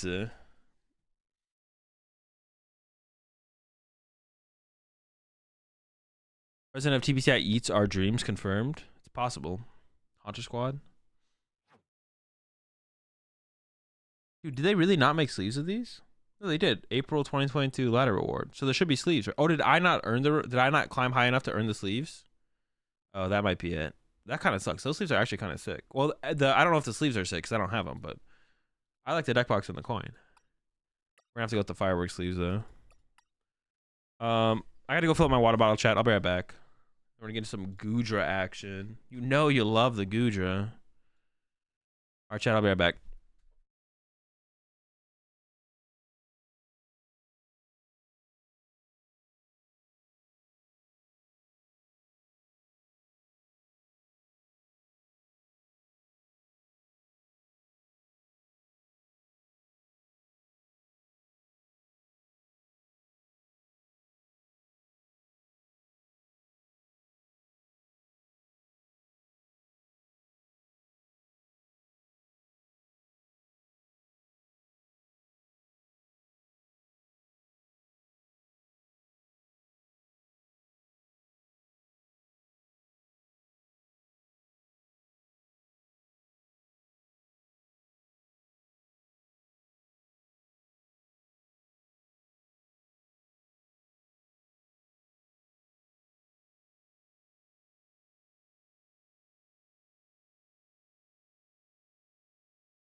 Why doesn't this Gudek have Articuno for the cheese? Don't talk to me. Chat, so I used to go, like, right about this time, or like an hour from now, is when I would go to the gym, at least on weekends. But dude, I've been going to the gym in the morning, and like, gym in the morning is just like 10 times better. Like, it sets up the flow for the flow of my day is so much better now that I'm going to the gym in the morning instead of in the evening. I don't know why I didn't do the mornings earlier, to be honest. Like, it wasn't terrible to go at night, but it was like the flow of my day is just so much better. I don't know. Question: how many riffles would you say you need to randomize your deck? Enough. Go watch my video on my YouTube channel, Dom, where I talk about randomization with Stefan Erickson. Just go watch that video. It's like a 30-minute video. Just watch the whole thing. I could give you the answer, but it's better if you watch the video. You'll get your answer as well. Tried telling you? I know, it's such a quality of life upgrade. It's such a nice quality of life upgrade. I used to open the cram because I don't know if we want the tomb. Oh, we have Battle VIP pass in here. I was like, we don't have that much going on here, but we have. I didn't see this. I don't know what I thought this was, but I was like, we have one nest ball. All right. Hopefully we get a top deck. I literally said last week, gym in the morning is so good at setting up the rest of your day. Yeah, definitely. It makes, yeah. Everything flows in throughout my day so much smoother now.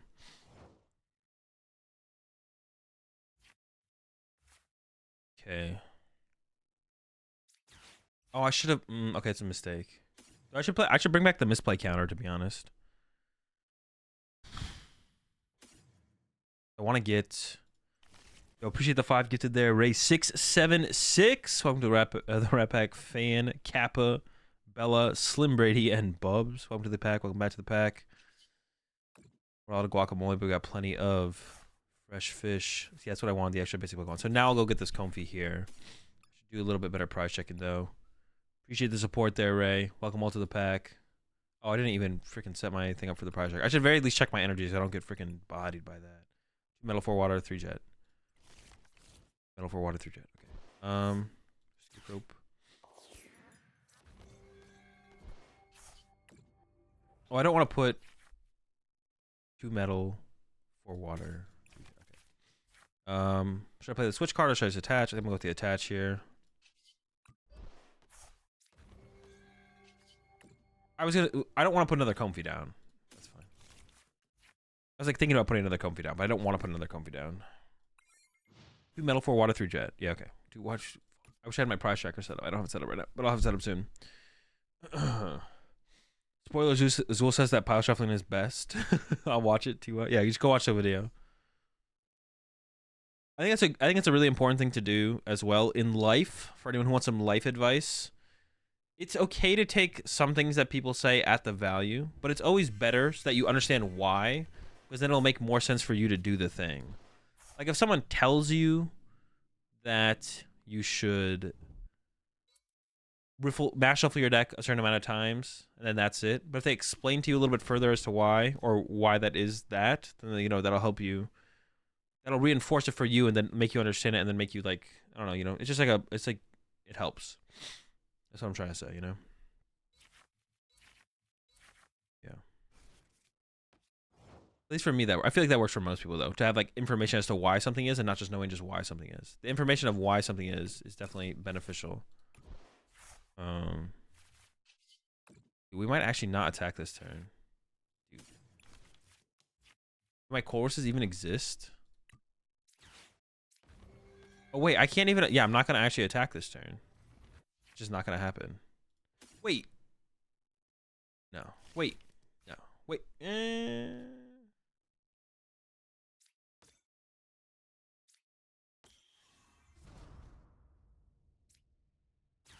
We shouldn't punch with this. This is fine. Okay. Yeah, sure. I don't know what could I have attacked with Cram last turn? No, right? They went first. They whiffed. I whiffed chorus. Okay, this is where we should be. Okay. I was like, is this where we should be? I was like, I feel like I missed a huge part of my last turn. But what did I miss? And I missed chorus, which was a huge part of my last turn. But we'll be okay.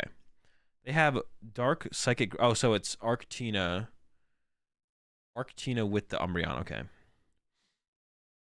Do you enjoy when people fanboy and say stuff like you're the reason I accomplished X? Yeah, of course. It's definitely really nice to hear those kind of things for sure. When people come up to me and tell me they like my content, or I'm the reason they got into the game or got back into the game, or whatever it might be. Yeah, for sure. He's the reason I made pizza toast. That's unfortunate. I wish that wouldn't happen. I wish people wouldn't make pizza toast because of me, but the Goodra that plays top 4 used the regular gem incentive that does 220 after Pokemon is knocked out.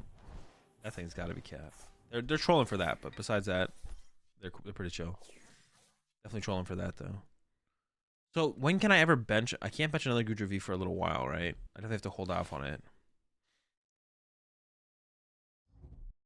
I don't really want to just like bench a Goodra V. If I bench a Goodra V this turn, it could just get boss KO'd, right?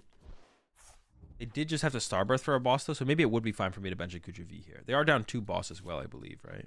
Yeah. All right, maybe it might be fine for me to bench a Goodra V here this turn, to be honest. It might be okay to do that. I think that'd be fine.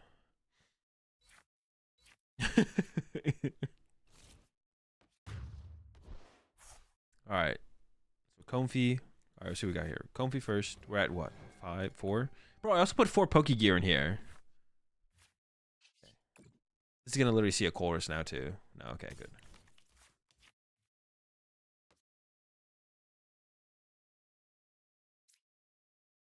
I do want to maximize my odds of this thing hitting a Colress, though, so I think I am going to go into this first. Boss, is the boss more important than the energy, though? I don't know. I'm going to go with the energy here. Dude, this better hit a Colress, or I'm going to be beyond tilted. Thank goodness.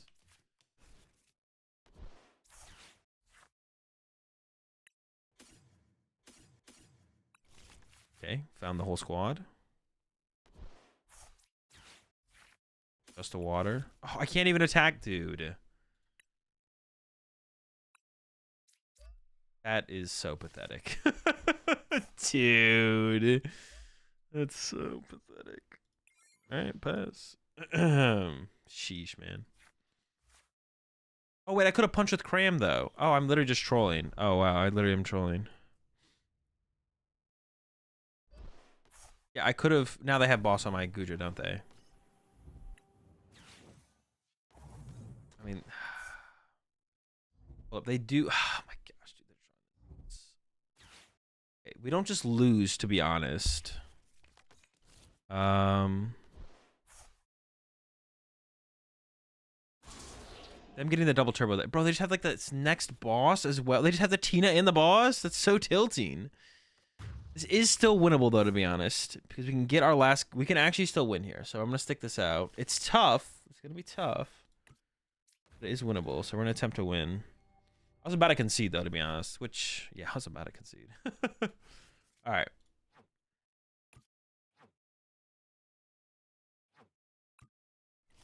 I don't know what's prize. No.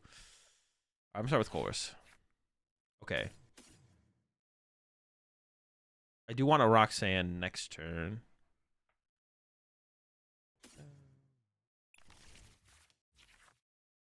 I do want to punch with Cram as well here. And I would like to punch the active, actually. That's good. I can go bench. I concealed cards here. I mean, maybe not, because I want to be able to use Greninja as well at some point. And jet this up. Otherwise, I just have to jet up the Cram. I may as well jet this up, use this, then retreat to the Cram.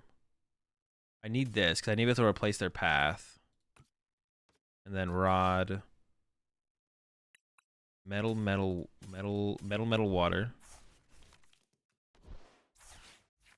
Metal, water. Then retreat to Cram. Schlap.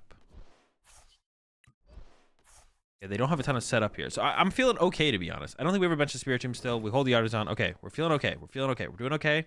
Feeling okay. If they have their last boss here, though, I'm going to be tilted. If they have their 4th boss, I'm tilted. It would be okay. Is Sableye something you could add? Yeah, Sableye is okay in Goodra. Because when you get off, like if I hit this for 200 damage, it's got 80 HP left. Now, it's especially good when you play. You didn't punch. Dude, what the heck did I just do? Dude, why didn't I Cram there? Bro, what? Oh my gosh. I have no explanation, to be honest. I have no idea what just happened. I just like blanked so hard there. I have no explanation. I have no explanation, to be honest. What the heck? That's ridiculous. Dude, what? That's huge. They would have to loss on their energy so awkwardly if I... Oh my... What am I doing?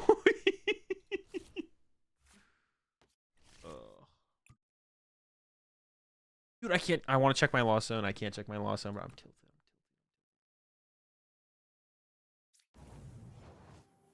I kind of want to put a... No, this is still fine. This is still fine.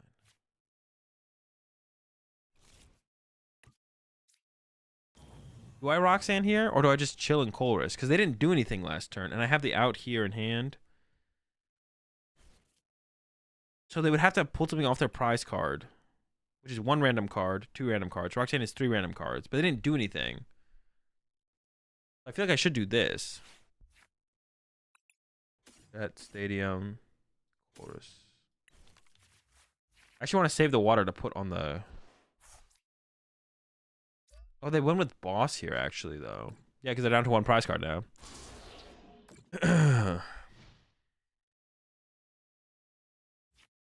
You know, I could Roxanne them there, but it's like... It's not exactly... So right now they have 2 random cards from their last hand. The prize card plus the top deck. Dude, but if this thing had... I could have hit this as well. Dude, I'm just... Dude. I could have been in such a better spot here. It's insane. Oh my gosh. I could have been in... This could have 110 on it. This could be dead. Dude. That's just crazy.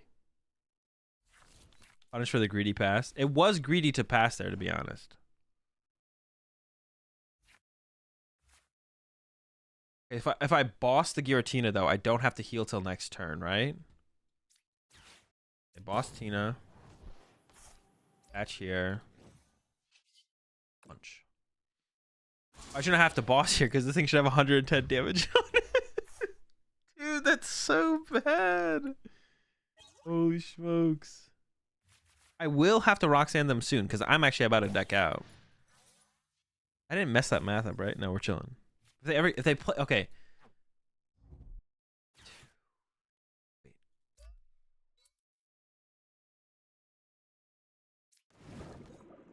It might not have an energy to retreat with.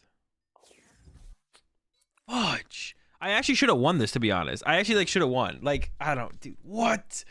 How do I throw that hard? Bro. All right, let's focus up for this next game. Oh. You know what it was? Because I didn't have the deck in the prize tracker. It's like mentally, I wasn't focused, you know, that gets me in the zone.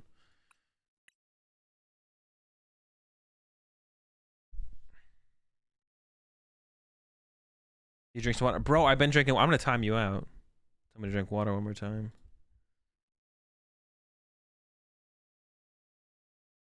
It was not ideal.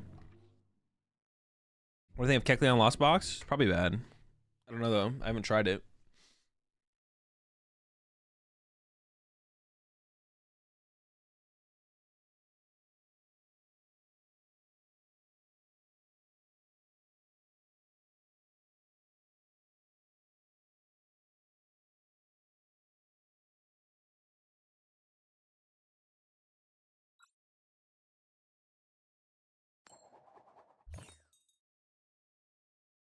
All right.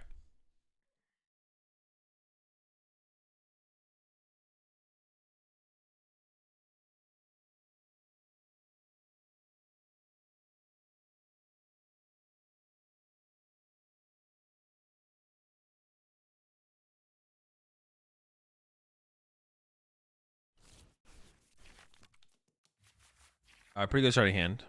Got a couple Comfies. Got the Jet Energy. Just banter. No, I know. That's why I'm bantering back. All right, we're up against another Lost Zone deck. All right, we'll see how it goes.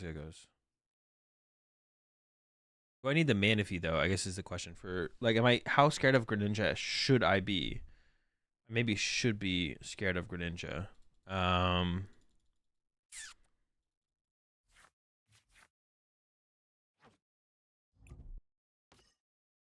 looks like they have a pretty bad. Well, maybe not. I don't want to like put down too many single prize pokes. Honestly, this seems like a pretty tough matchup. If they play it correctly, it seems tough. Oh, is it Sablezard? Well, if it's Sablezard. Oh wait, Sablezard's actually an auto loss if they know how to play it.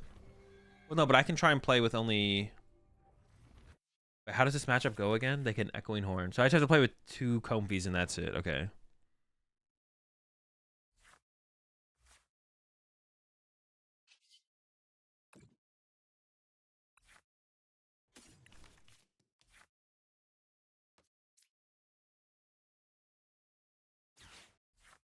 Get some goo. What does this do for damage? 140? Okay. I'm assuming this is Sablezard based on the Fall Crystal. So, please. I could have got the Battle VIP pass there, to be honest. Fuck it. Alright. I gotta get another Comfy. Dude. Poke Gears are alive.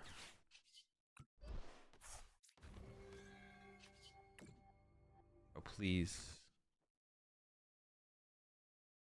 Probably this, right? It's probably better than an energy. Bring up their mana V. Sure. Alright, that's pretty rough, man. That's pretty rough. But I'm going to go ahead and make a guess that they don't know how to play this matchup optimally. I also don't even know if people play Echoing Horn in that deck anymore. Also, it could not be... It might not be Sablezard. I'm just kind of assuming...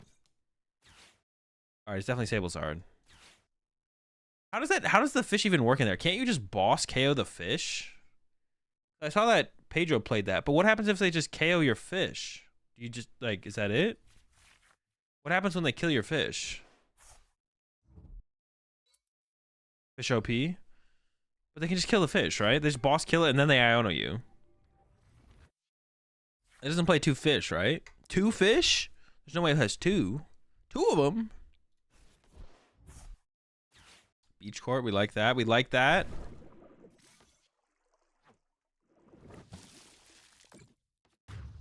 Yeah, we don't talk about that.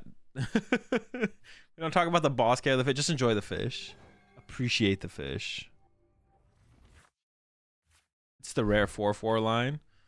Okay, that might be a little bit tougher to do too. I really don't want to put down 4 1 prizers because then I think I could definitely lose. Put down 4 1 prize Pokemon. Like feeding my opponent the prize trade. I just want a chorus, bro. What are we at? 4? Bro, please. Let's go. They always travel in pairs. Dude, what is this bullcrap? I can't even do anything this turn still. What? That's like... Furious. I just have to like literally just sit here and do nothing.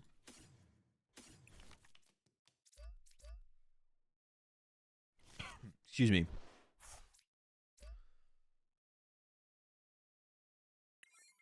I don't want to put another single prize Pokemon in play here because then my opponent can go only has to KO 1 Goodra. There's some melodic. So our goal is to boss KO that thing sooner rather than later. And then Roxanne in the late game. But I don't know. What was like winning your first regional? Did it hit emoji or nah, just hype? I mean, it's just kind of whatever. I didn't really... Did you retreat that turn? Yeah, we retreated with the beach court. Yeah, I don't know. I mean, I was like, I was happy, but it was like, I didn't think you retreated. I did. I used the beach court, right? I didn't play a switch card. Yeah, it's 0 switch cards in my discard pile. Most of the little guys had red arrows.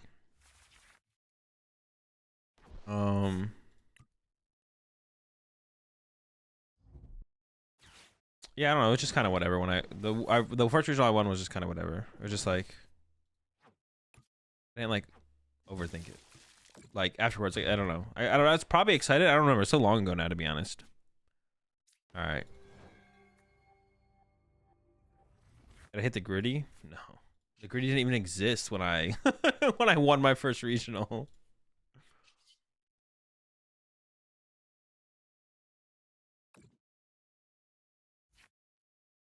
Okay, Roxanne for sure.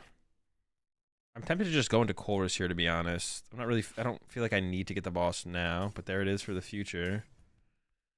I do want to, actually, what do I want? Do I want them to have access to Beach Court? Probably want them to have access to Beach Court. They already have energy like set up there.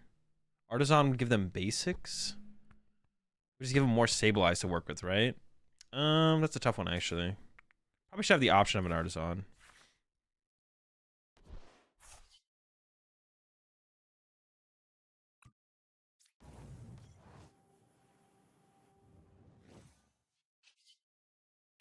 All right, we're swinging. Next turn we boss, KO the Melodic. I guess if they play anything cheesy like a Path to the Peak, might want the Artisan for that as well. But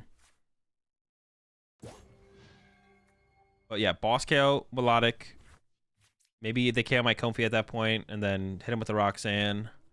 And we just kind of roll from there, I think. I think we should kind of carry the game from there. Free dub.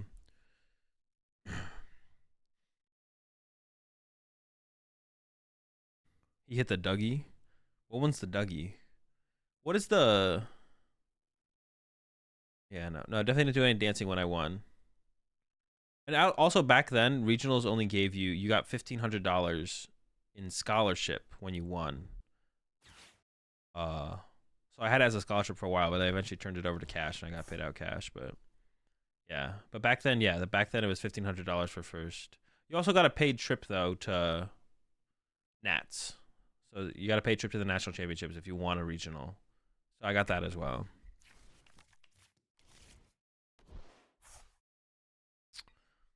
Dude, that's what I was thinking of, the Soldier Boy.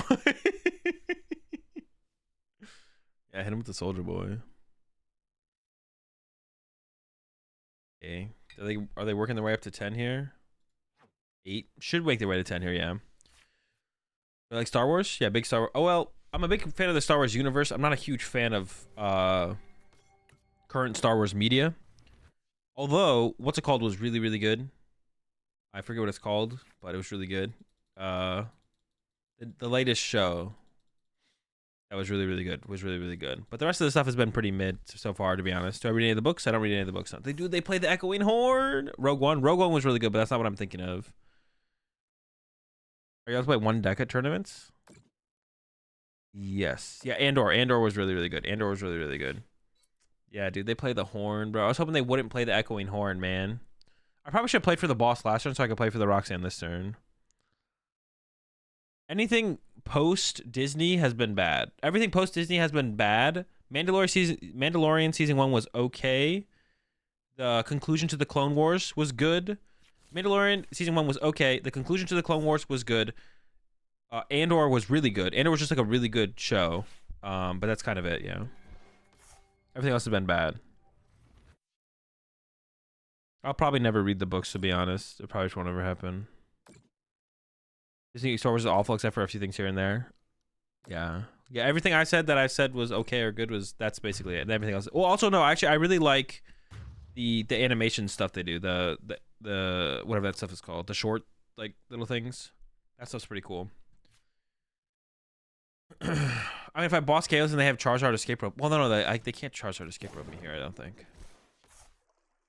Although I could send this up to the active. How would they can't set up Charizard. I've only taken 4 prize cards. They can't Charizard me.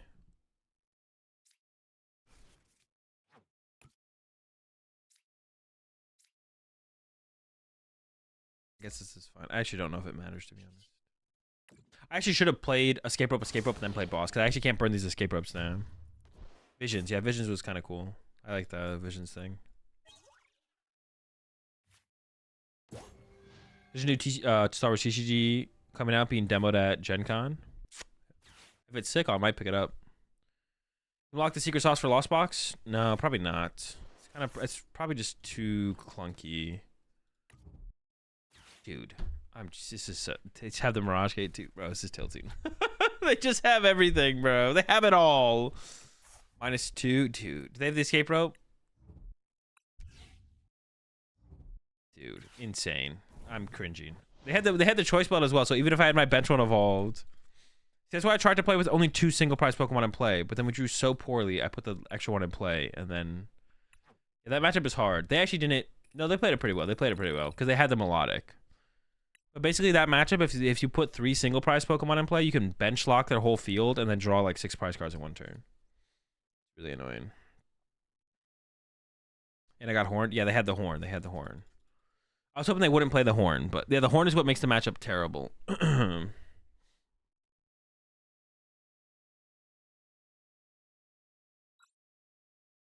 can't take any more subpar Star Wars content. I mean, Andor kind of gave me like a... Andor gave me like a little bit of hope, to be honest, but hopefully it's not wasted. Hopefully they actually come out with something decent. We'll see though. We'll see what they come out with now. Just being able to see their deck list. That's one of the things that, like, to be honest, like, it's like kind of whatever. Like, us not being able to see our opponent's deck list anymore, like we could on PTCG. It's like, I mean, it was like kind of cool to be able to do it, but like, doesn't really matter. Yeah, for me, that's one of those things where it's like, it was kind of cool. I did kind of do some. I did like do that stream where like I played with whatever I lost to, which was kind of fun, but I actually don't think that's like a. It's one of like the few things that PTCG Live changed that PTCGO doesn't have, where it's like it's reasonable to not include that, to be honest. Dude, there's no way we just hit a Goodra mirror. What? Hello? What?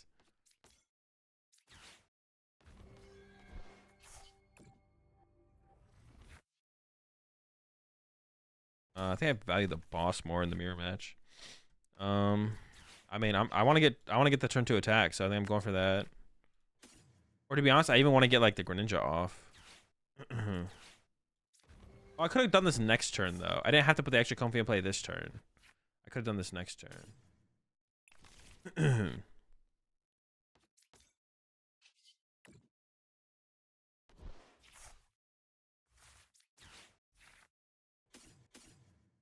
I just hold the jet energy in the hand? I feel like I do, right? Yeah, with how that played out, I don't think I'm playing the jet energy. I think I'm just holding this thing. Yeah, I didn't actually need to. I mean, we're set up pretty well. I'm digging where we're at. This is kind of good. Okay with this. Mirrors are horrible. They're pretty awful, yeah. Definitely want to keep the boss so we can like aggressively chase down some goos. We're set up pretty good here for the turn 2 goo. Feeling pretty good about it. And I have a cultural. I do have a cultural once, yeah. Jeez, bro, chill out. Why double goo and not cram? Because I plan to attack with goo next turn. Attacking with cram is just worse than attacking with goo. And then I don't have like another. I don't have like more stuff to say. Like if I get 2 goo V stars, I want to be able to like put both goo V stars in play and stuff. Oh, they play the Manaphy? Bruh. Cringe. Feels like whoever makes the other moisture chart first seems to win. I mean, yeah, but that's like, it's not like Goo Mirror is not any different than other mirror matches. Like all mirror matches are pretty meh, to be honest. Like mirror matches in Pokemon are just like not very intricate or enjoyable for the most part. Not all the time, but for the most part, I would say they're just like, eh. Mirror matches are just eh. Yeah. Definitely what I would say. And it was amazing. It was super high skill level of writing, cinematography, high skill level, and storytelling. And then Boba Fett. Higher, better, yeah, than Boba Fett and Obi-Wan. Those series were awful. They were pretty bad, to be honest. Yeah, both those series were not great. Definitely did not overly enjoy either of those. They were kind of mid. They were pretty mid, yeah. Which kind of sucks because like Obi-Wan's one of my favorite characters, but yeah, those. Yeah, Boba Fett and Obi-Wan were not very good. I'd say for current meta that Guardian Mirrors are pretty skill intensive. They're decently skill intensive, yeah. They're decently. The AI Mirrors are great. Those were awful. Okay, that's like an above average toxic mirror match. It was like Arceus and Talion mirror for sure. Above average toxic. Way to put that as well. I'm only at 3 in there. 4, 5, 6, 7. Okay.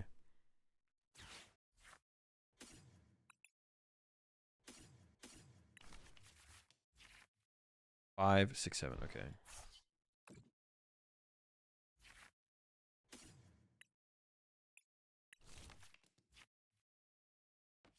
Yeah, the jet energy is still about to go crazy here for sure. I could be using Greninja at this point. I'm not using Greninja here though because I don't want to draw into more. I want to use this without drawing into too many energy. So I'm trying to minimize the amount of energy I draw into. Now I get to 7. I still haven't used Greninja. I might still use Greninja, but now I can play this. If I drew into too many energy, then all of a sudden I might not be able to use my gate appropriately. You know what I'm saying? Then I think I go.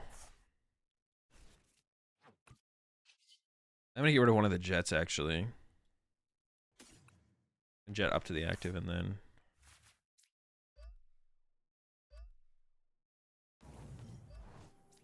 I don't play Choice Spell either, so I can't threaten the boss KO on the Vs, which kind of sucks. I would like to be able to threaten that, but I guess we have to go with. And I don't know if they play Choice Belt either or not, though. So, I mean, maybe neither of us play Choice Belt, which would be optimal for me because I don't play the Choice Belt. I know I don't play the Choice Belt. I don't know if they don't, but How many boss and escape rope do I have left? Dude, I'm almost drained of ropes. I have 1 rope, 1 boss. If I bring up a Goodra V and I punch it for 200 damage and they attack with the Goodra, I do 120. So I do want to punch a Goodra V for 200 damage still, because then it makes it an effective 2-hit KO. But if I attack a Goodra, I do 120, 120, it would be a 3-hit KO. So 200 into... So I do want a boss KO. Probably next time I'm going to go boss punch Goodra V here. We'll see, though, how their whole turn plays out. But that's probably what I'm doing this next turn.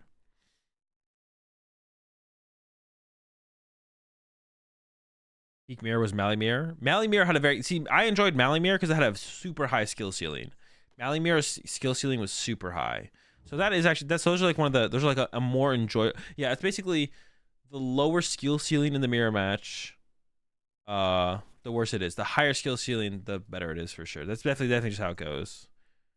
But like if you play like the skill ceiling in like the Arceus and Teleon mirror was pretty low. It was just like once if you both knew how to loop Charon's care, then congrats. Like I mean there was like a little bit of playing around trying to play around your bench Arceus V getting 1-hit KO'd, like a little bit, but yeah, it was like cringe. I need ADP back, that way Lasso never wins. Could Lasso beat ADP? Probably not. That'd be pretty tough. Pretty tough to overcome, to be honest. Yeah, it probably wouldn't be. How much HP did ADP have? 280? Wait, how much HP did 240? Dude, I don't even remember. You got the Greninja knockout? That's fine. I maybe just KO their Greninja here, to be honest. Like, they KO 2 Comfies. Do I KO the Greninja or do I boss the Goodra is the question. 280? Damn, bro. 280? Jesus. That's so much HP. That's more than my Goodra. I did give up 3 prize cards, though. That's crazy. 280, man. The heck? It's just wild. Okay. Should I just KO their active or should I boss the Goodra is the question. Because I could save my bosses to be able to go boss. I could KO the active and go boss Comfy, boss Manaphy eventually. Maybe I should just save my bosses for that, to be honest. I might just do that. I'm fine with just saving them, to be honest. We'll just save them. Maybe it makes more sense as well. I'm actually not sure.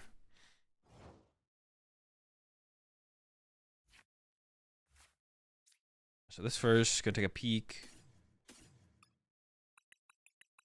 I might need to set up a 3rd Goodra. I got 2 gates. My Super Rod is prized. So I currently can't set up a 3rd Goodra. But they do have 2 other 1 prize Pokemon they can chase after, so. Alright, Colress. Let's see what we get. Roxanne, Boss, Escape Rope, yeah. All the disruptive cards. Grab them all, grab them all. Alright. Do I need to do anything else this turn? Burn Nest Ball probably if they, like, do so. I could actually put another 1 prizer in play. I could have put another 1 prizer in play there, right? Because if they go knockout, knockout, they go down to 2. If they knock out another 1 prizer, they go down to 1, yeah. So I can actually put something like, probably the Cram. Yeah, I'm just going to throw that in play, because that's fine. I don't care if that's in play anymore. Should have probably tried to avoid putting this many Comfies in play, but it did lead me to get the turn 2 attack. It's just that they can take advantage of with Greninjas. That's the bad part, because I don't play the Manaphy. That's like the only bad part here. I just hold the energy. I could attach 1 energy here. I could have even jetted up to the active and like swung with the Goodra, to be honest. That would have like been fine, but yeah, I don't know if I should be bossing Goodras or saving my bosses to like chase the 1 prizers later, to be honest. I'm actually not sure how that goes. Because if I can get through a Goodra, I guess I could escape rope around it as well then. Maybe I should have bossed the Goodra. Well, carrying the Greninja there felt pretty good, to be honest. I still need to get through 1 prizers eventually so I can go chase 2 more 1 prizers. Maybe I boss Goodra on this next turn.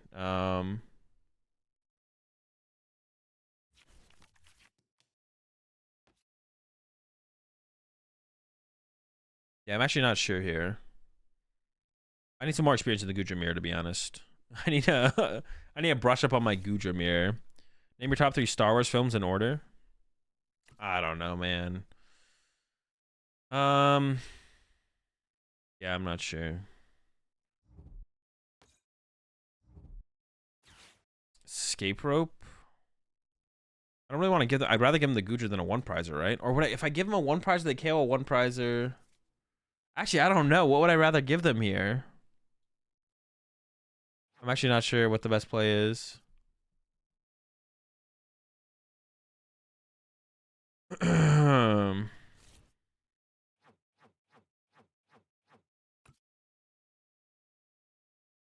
Greninja?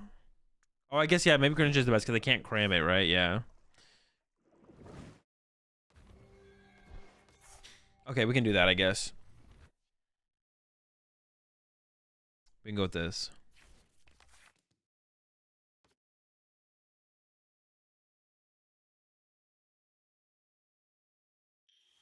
Yeah, maybe I should have bossed the Goodra, right? Like maybe I should have actually just done that. I could let them invest resources into it and then punch it and then go escape rope boss though, I guess as well, right? But we'll see what they have. Cram. I mean, if they go cram punch here, I'm happy about that. If they go cram punch, then I definitely boss the Goodra, right? Or do I? Do I boss the Goodra? Well, I kind of don't want to get Roxanne myself, right? So maybe I do boss Goodra just because of that. Yeah, that seems good. I like the boss Goodra here. We're going to go jet to this. Get into the active. Jet here, boss the Goodra, right? That seems good.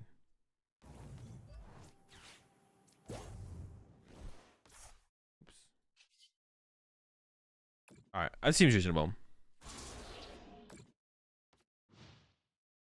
All right, have a good one, Dynamite. Force the V-Star. It does force the V-Star, but it's still on tempo, right? Attacking like Greninja is good in the mirror too, I feel. Well, my opponent has Manaphy in play, so I don't really want to go out of my way to boss a Manaphy just for them to rot it back and put it back in play, you know? So I think we just... yeah, it is good. Like, my opponent attacked me with it. I guess they could Greninja me again now, though, and KO my Greninja and my Comfey. That'd be annoying, to be honest. Yeah. It's good tempo for sure. Yeah, I just don't know if on the last turn if it was better to have... I think removing their Greninja was probably better than bossing, though, right? But this turn... Because then they could have gone, like, hit this for 90, plus KO Comfey if I don't KO, and then, yeah.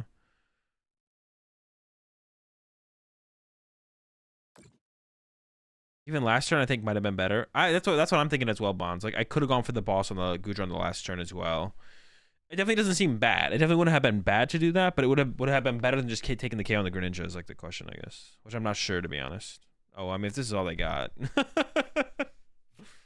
everything's good now.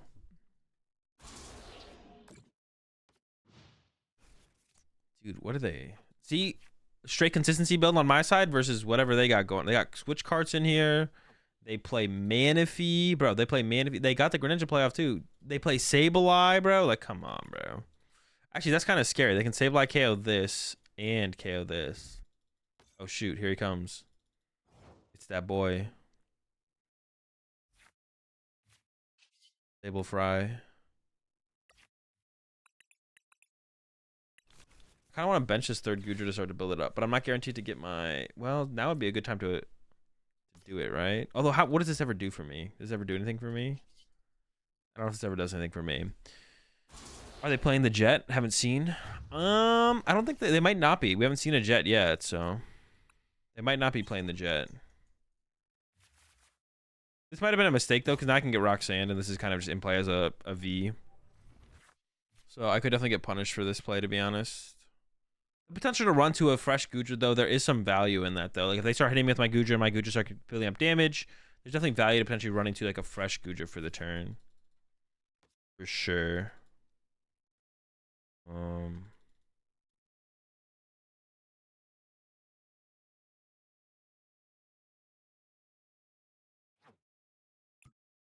They have space with the psychic energy and switch cards.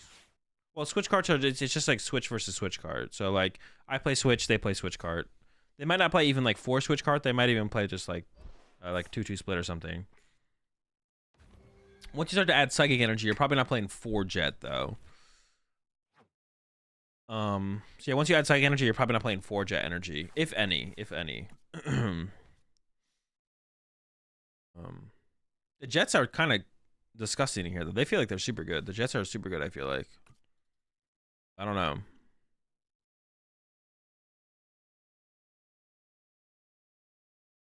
I haven't played enough games, but I think they're definitely worth keeping.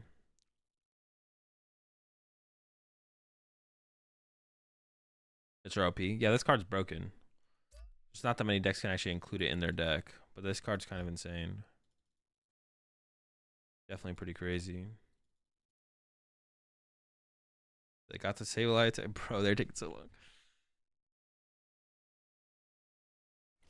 What are they? Did they DC? What are they thinking about? What are we thinking about here? You got anything?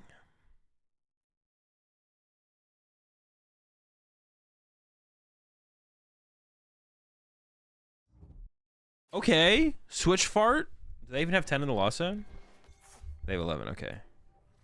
They're gonna go KO Greninja, KO Comfy, and then I'm gonna Roxanne and body them. Wait, how do they win? I have 2 prize cards left. I just realized I had 2 prize cards left. 2, 2, 7, 3. Ooh. Actually.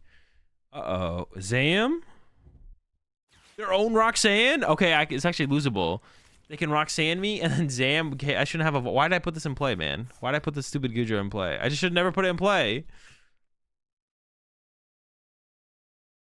Oh, no. Dude, if they actually have gate attached boss... I'm so... Why'd I bench this, man? Why'd I bench this stupid thing? Oh, it's happening. I deserve to lose, to be honest, at this point. I could get the boss KO on this. I guess that's something.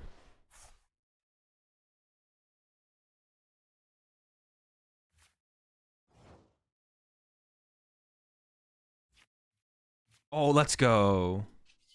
Reversal. Yeah. If I put this in play, I don't think they can punish me for doing that. I'm pretty sure.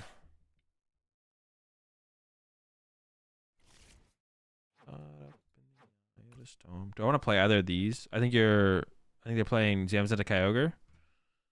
No, they're playing Goodra. Don't worry, we're fine. No, I don't think they have... Dude, if they have Kyogre, bro, they got me. If they have Ogre in here as well, I'm down to give it to them, to be honest. That's fine. They can have the win.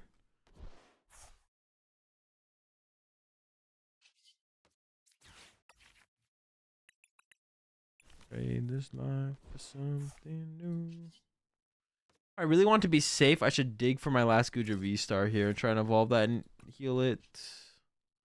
Which I think is probably correct to do because I switched back and I have plenty of other switch cards left in the deck to get this thing. I don't know. It seems fine. We'll see. I don't know. Maybe, how many switch cards do I have left? Maybe I don't have as many as I think I do. I don't know. They could have only played a 1/1 Goodra. That's so... Dude, this is what I was talking about like earlier with like assumptions. We got to assume they're playing something, bro. If they play everything, we lose anyways, right? Like, if I'm playing around literally everything that they could ever... If they've been playing around them having everything, we already lost. If they got it, they got it, bro. If they got it, they got me. I'll give it to them.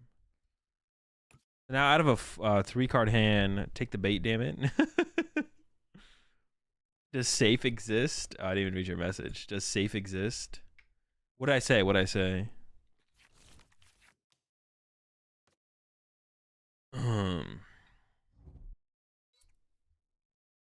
Does safe exist? See, maybe I'm wrong. Maybe greedy does exist. I could be safe here. Well, I'm just saying like they could whiff. Like, yeah. Safe as in like they might. I don't think they can win on their turn. No, safe exists. Well, the idea of safe exists. I don't think they can win on their turn. Therefore, I feel safe.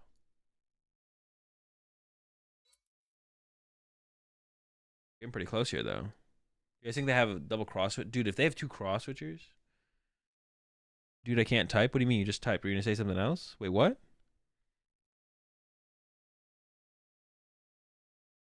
To be fair, no one expects Sableye or Zam and Goodra. Those aren't actually like too unheard of. Like, those are things that I would like potentially play around if I played against a Goodra deck. If I just hit a Goodra deck. I'm trying to say the opponent is playing a single strike Urshifu. Wait, what? Damn, they're really getting... They're going out here with... Oh, I can't KO the Drapion. Oh, I have boss in hand, though, so we're good. What is their follow-up to this? If I just punch their Drapion and didn't win, what is their follow-up? Like, they still don't win, right? Yeah, because they need me to take a knockout for this thing to trigger. But I wouldn't... if I take a knockout, I win, so... I guess I could, like, double gate to it and then boss KO my Goodra off the bench, I guess. Test it, see what they're... just let them play another turn, see what happens. What are they scheming over here? Okay, we got a dub. Let's go.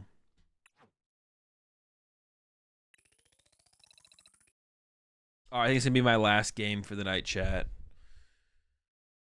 And then as always, I won't be streaming tomorrow. I don't stream on the Mondays, but I'll be back on Tuesday.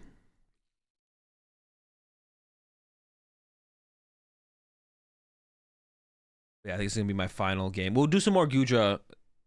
To start off the stream on Tuesday. We'll run some more Goodra. And finally I'll be doing that like Gardevoir guide type talk video thing on Tuesday as well. So same player. It's always the same player, man. It's kind of nuts how many decks you can exist in the meta right now. I don't think that's like that different meta to meta. It's just, I mean, some metas are a little bit more narrow. Like exist. I mean, there's not that many good decks in the meta. Maybe that was the bait. They wanted you to punch the Drapion so they could double gate to it, boss the Goodra, and put damage counters on itself for sudden death. Maybe. Could have been the bait the whole time. Yo, what's up, Chad? Dude, let's go, baby. Concealed cards into the nuts. Let's not go, baby. What the heck? All right, still winnable, though. Is it? I don't know. Did we just lose? This does not feel good. No Comfy's turn 1? Yikes.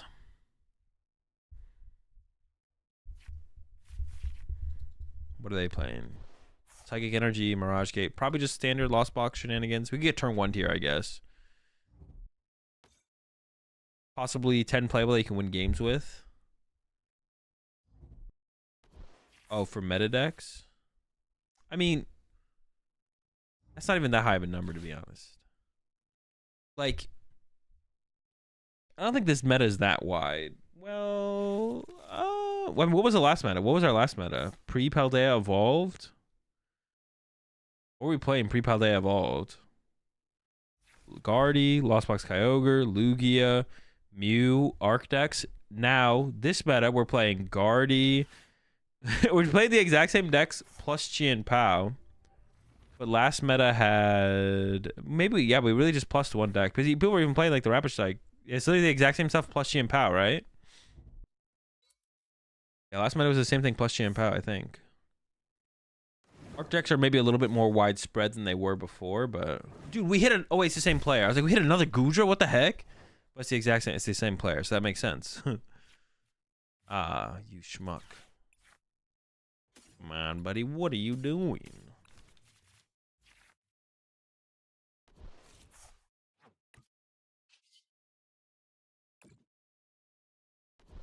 Cards. Okay. Switch.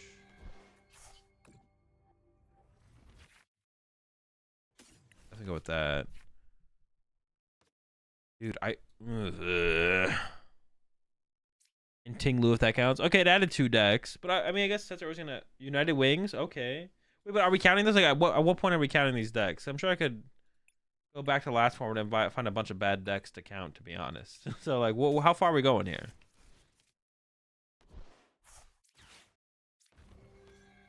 I, like, need this to find me a Goodra. Unlucky. Dude, what is this, man? All right.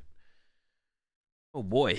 Oh brother. Okay, we're chilling. We'll be fine. Pass. Okay. They don't have their Manaphy out yet, so maybe we get off Greninja next turn. Also, their Kratom is just kind of... He's just chilling here. He's having a good time. If he just stays there and doesn't move... We go Slap. We go Comfy. We go Chorus. We go KO double Comfy.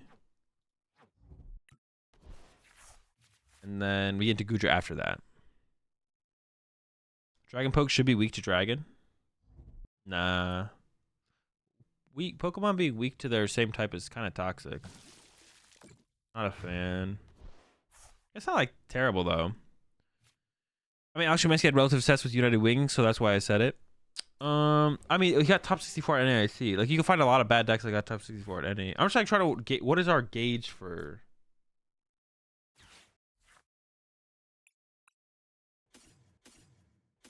What is our gauge here for good, you know? What is good? I drink no more.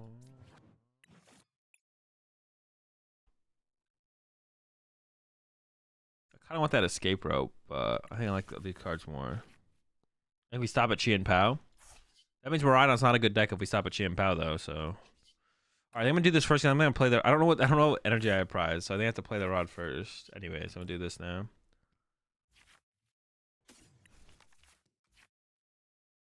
Maybe I should have got the nest ball there instead. If I take the jet.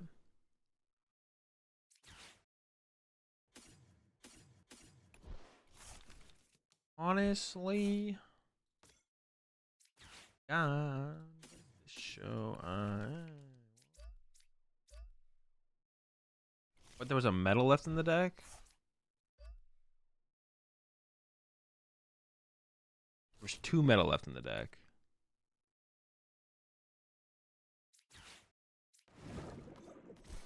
I can't even attack next turn with freaking goo, man. Wait, where's my energy?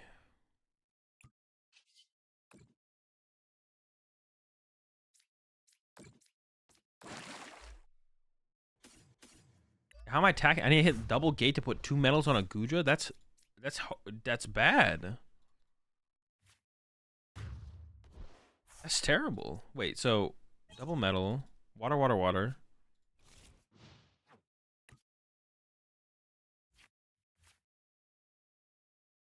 I should have gotten rid of a. I need like a water in the discard pile there and to put 2 water back in because I want to be able to attach the jet for the turn to the Greninja, to be honest. How do you feel if Garbotoxin got reprinted? Or you just hit Rod? No, I'm out of Rod. I only play 1 Rod. I would feel like Garbotoxin got reprinted if Garbotoxin got reprinted. Ooh, the Raihan? Okay.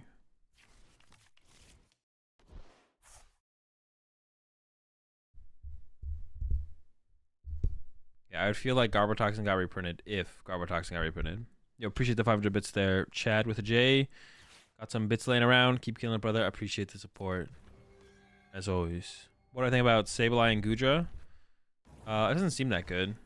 But I understand the reasoning for it. But I think Greninja usually covers the situations where you'd want to use Sableye. I think Greninja usually covers them just as good.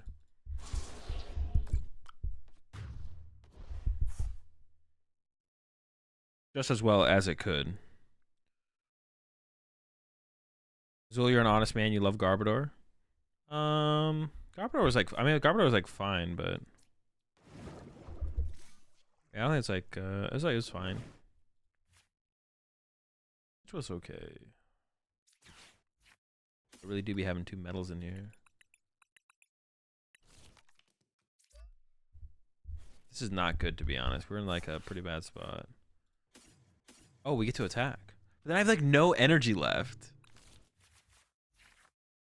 I literally don't have any. Can I even attack with another Goodra? A Goodra?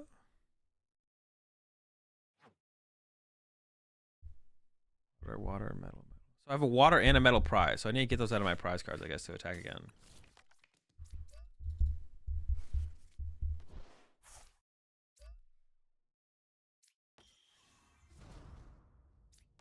Should I escape rope here or to get a prize card? I don't know if this is correct or not, to be honest. But I kind of want a prize card because I kind of want to get a medal or I want to start building up my next Goodra. But I can't. Maybe I should play 2 Super Rod. Hold for rope boss. No. Yeah, maybe. You activate their Roxanne. Yeah, I probably should have held for rope boss. Probably should just punch their active and then been like, then I have rope boss to. Yeah. Yeah, and then now I give them. Yeah, this is a bad play. That's fine. We'll be okay. Recycler? No, I would play a second ordinary. Well, I don't know. I was talking about recycle. I was saying like ordinary rod doesn't seem that, or super rod doesn't seem that good in here, but recycler seems better. But for the turn that I used the recycler, or the turn that I used the ordinary rod, all I did was shuffle in 3 energy. So recycler wasn't doing more for me in that situation, anyways. But if I added another Pokemon recovery card, it would 100% be a second ordinary rod. I don't think I ever need. If I'm playing 2 recovery cards, it'd just be double super rod.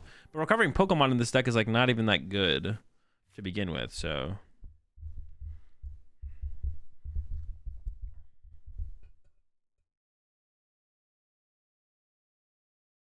Yeah, that was bad. I should have just like punched their active there. I should have just punched their active there. You want the damage risk in the goo? I mean, it doesn't matter if I still want to KO the 2/1 prizes eventually, anyways, because it's better to KO a Goodra and 2/1 prizes than KO a Goodra and 3-hit KO a Goodra, because that's 5 attacks versus 4. So KOing the Cram at some point is still good. I mean, if they have escape rope boss, I just lose. But I think I just have to hit their active here.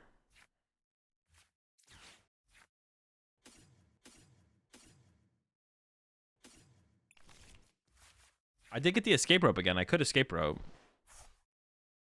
No, now I should save the escape rope. I am gonna attach this and then switch back into it though, just to get the energy on it. Because like setting up this thing's energy is gonna be annoying no matter what. So now we go punch, and then we go escape rope boss. Okay, cool. Yeah, I should have done that last turn. I should have punched it last turn, and then escape rope bossed this turn to KO it. And then I'd get one more attack off, so I could draw 3 of my prize cards. And as long as I get a water and a metal off the 3, then I have a chance to win. But currently, oh, another Comfy. We just gust. Maybe. If they put down another one prizer, if I ever ignore their Goodra, why not use V-Star? Because I have to try and get... I have to hope they don't have boss. I think if... I need to get one more turn out of my V-Star power, right? I can't win the game if I use my V-Star power now. Right? Because if I V-Star power now, then they just punch me. And then next turn they go escape rope boss with a fresh Goodra, so it gives them one more turn to set up the play, right? Now I think I just win, actually, though. You could have been... You might be... You're not. You know, you're not right. I'm right. I've never been wrong once in my life. Oh, yeah. Now we cook them. But... It's definitely some misplays in this one for sure, but it's your fault, chat. So if they have belt, it would matter, bro. They don't have belt, bro. They play Sableye, bro. That is predictable. They definitely don't have belt, bro. You can't play Sableye and belt. That's like literally cheating. Wait, no, I always win with this play. Dude, my math was off in that. No, but I only win with this play right now because I did get that first knockout on that previous turn. Dude, we gotta play this deck when I have a little bit more sleep in me. All right, chat, that's gonna do it for me. I'm gonna head off. Good stream. It was a fun stream. Some good discussions. Some good games with Goodra. Played some Lost Tina.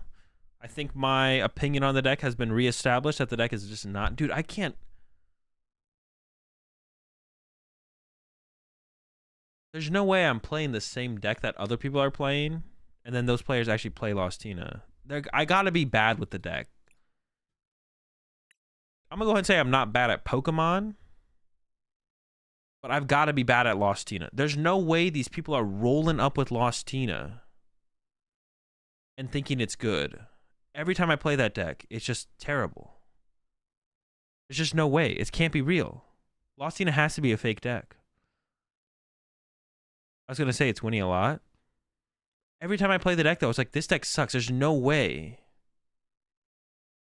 There's no way Tina's good. I'm going to go ahead and say I'm not bad at Pokemon.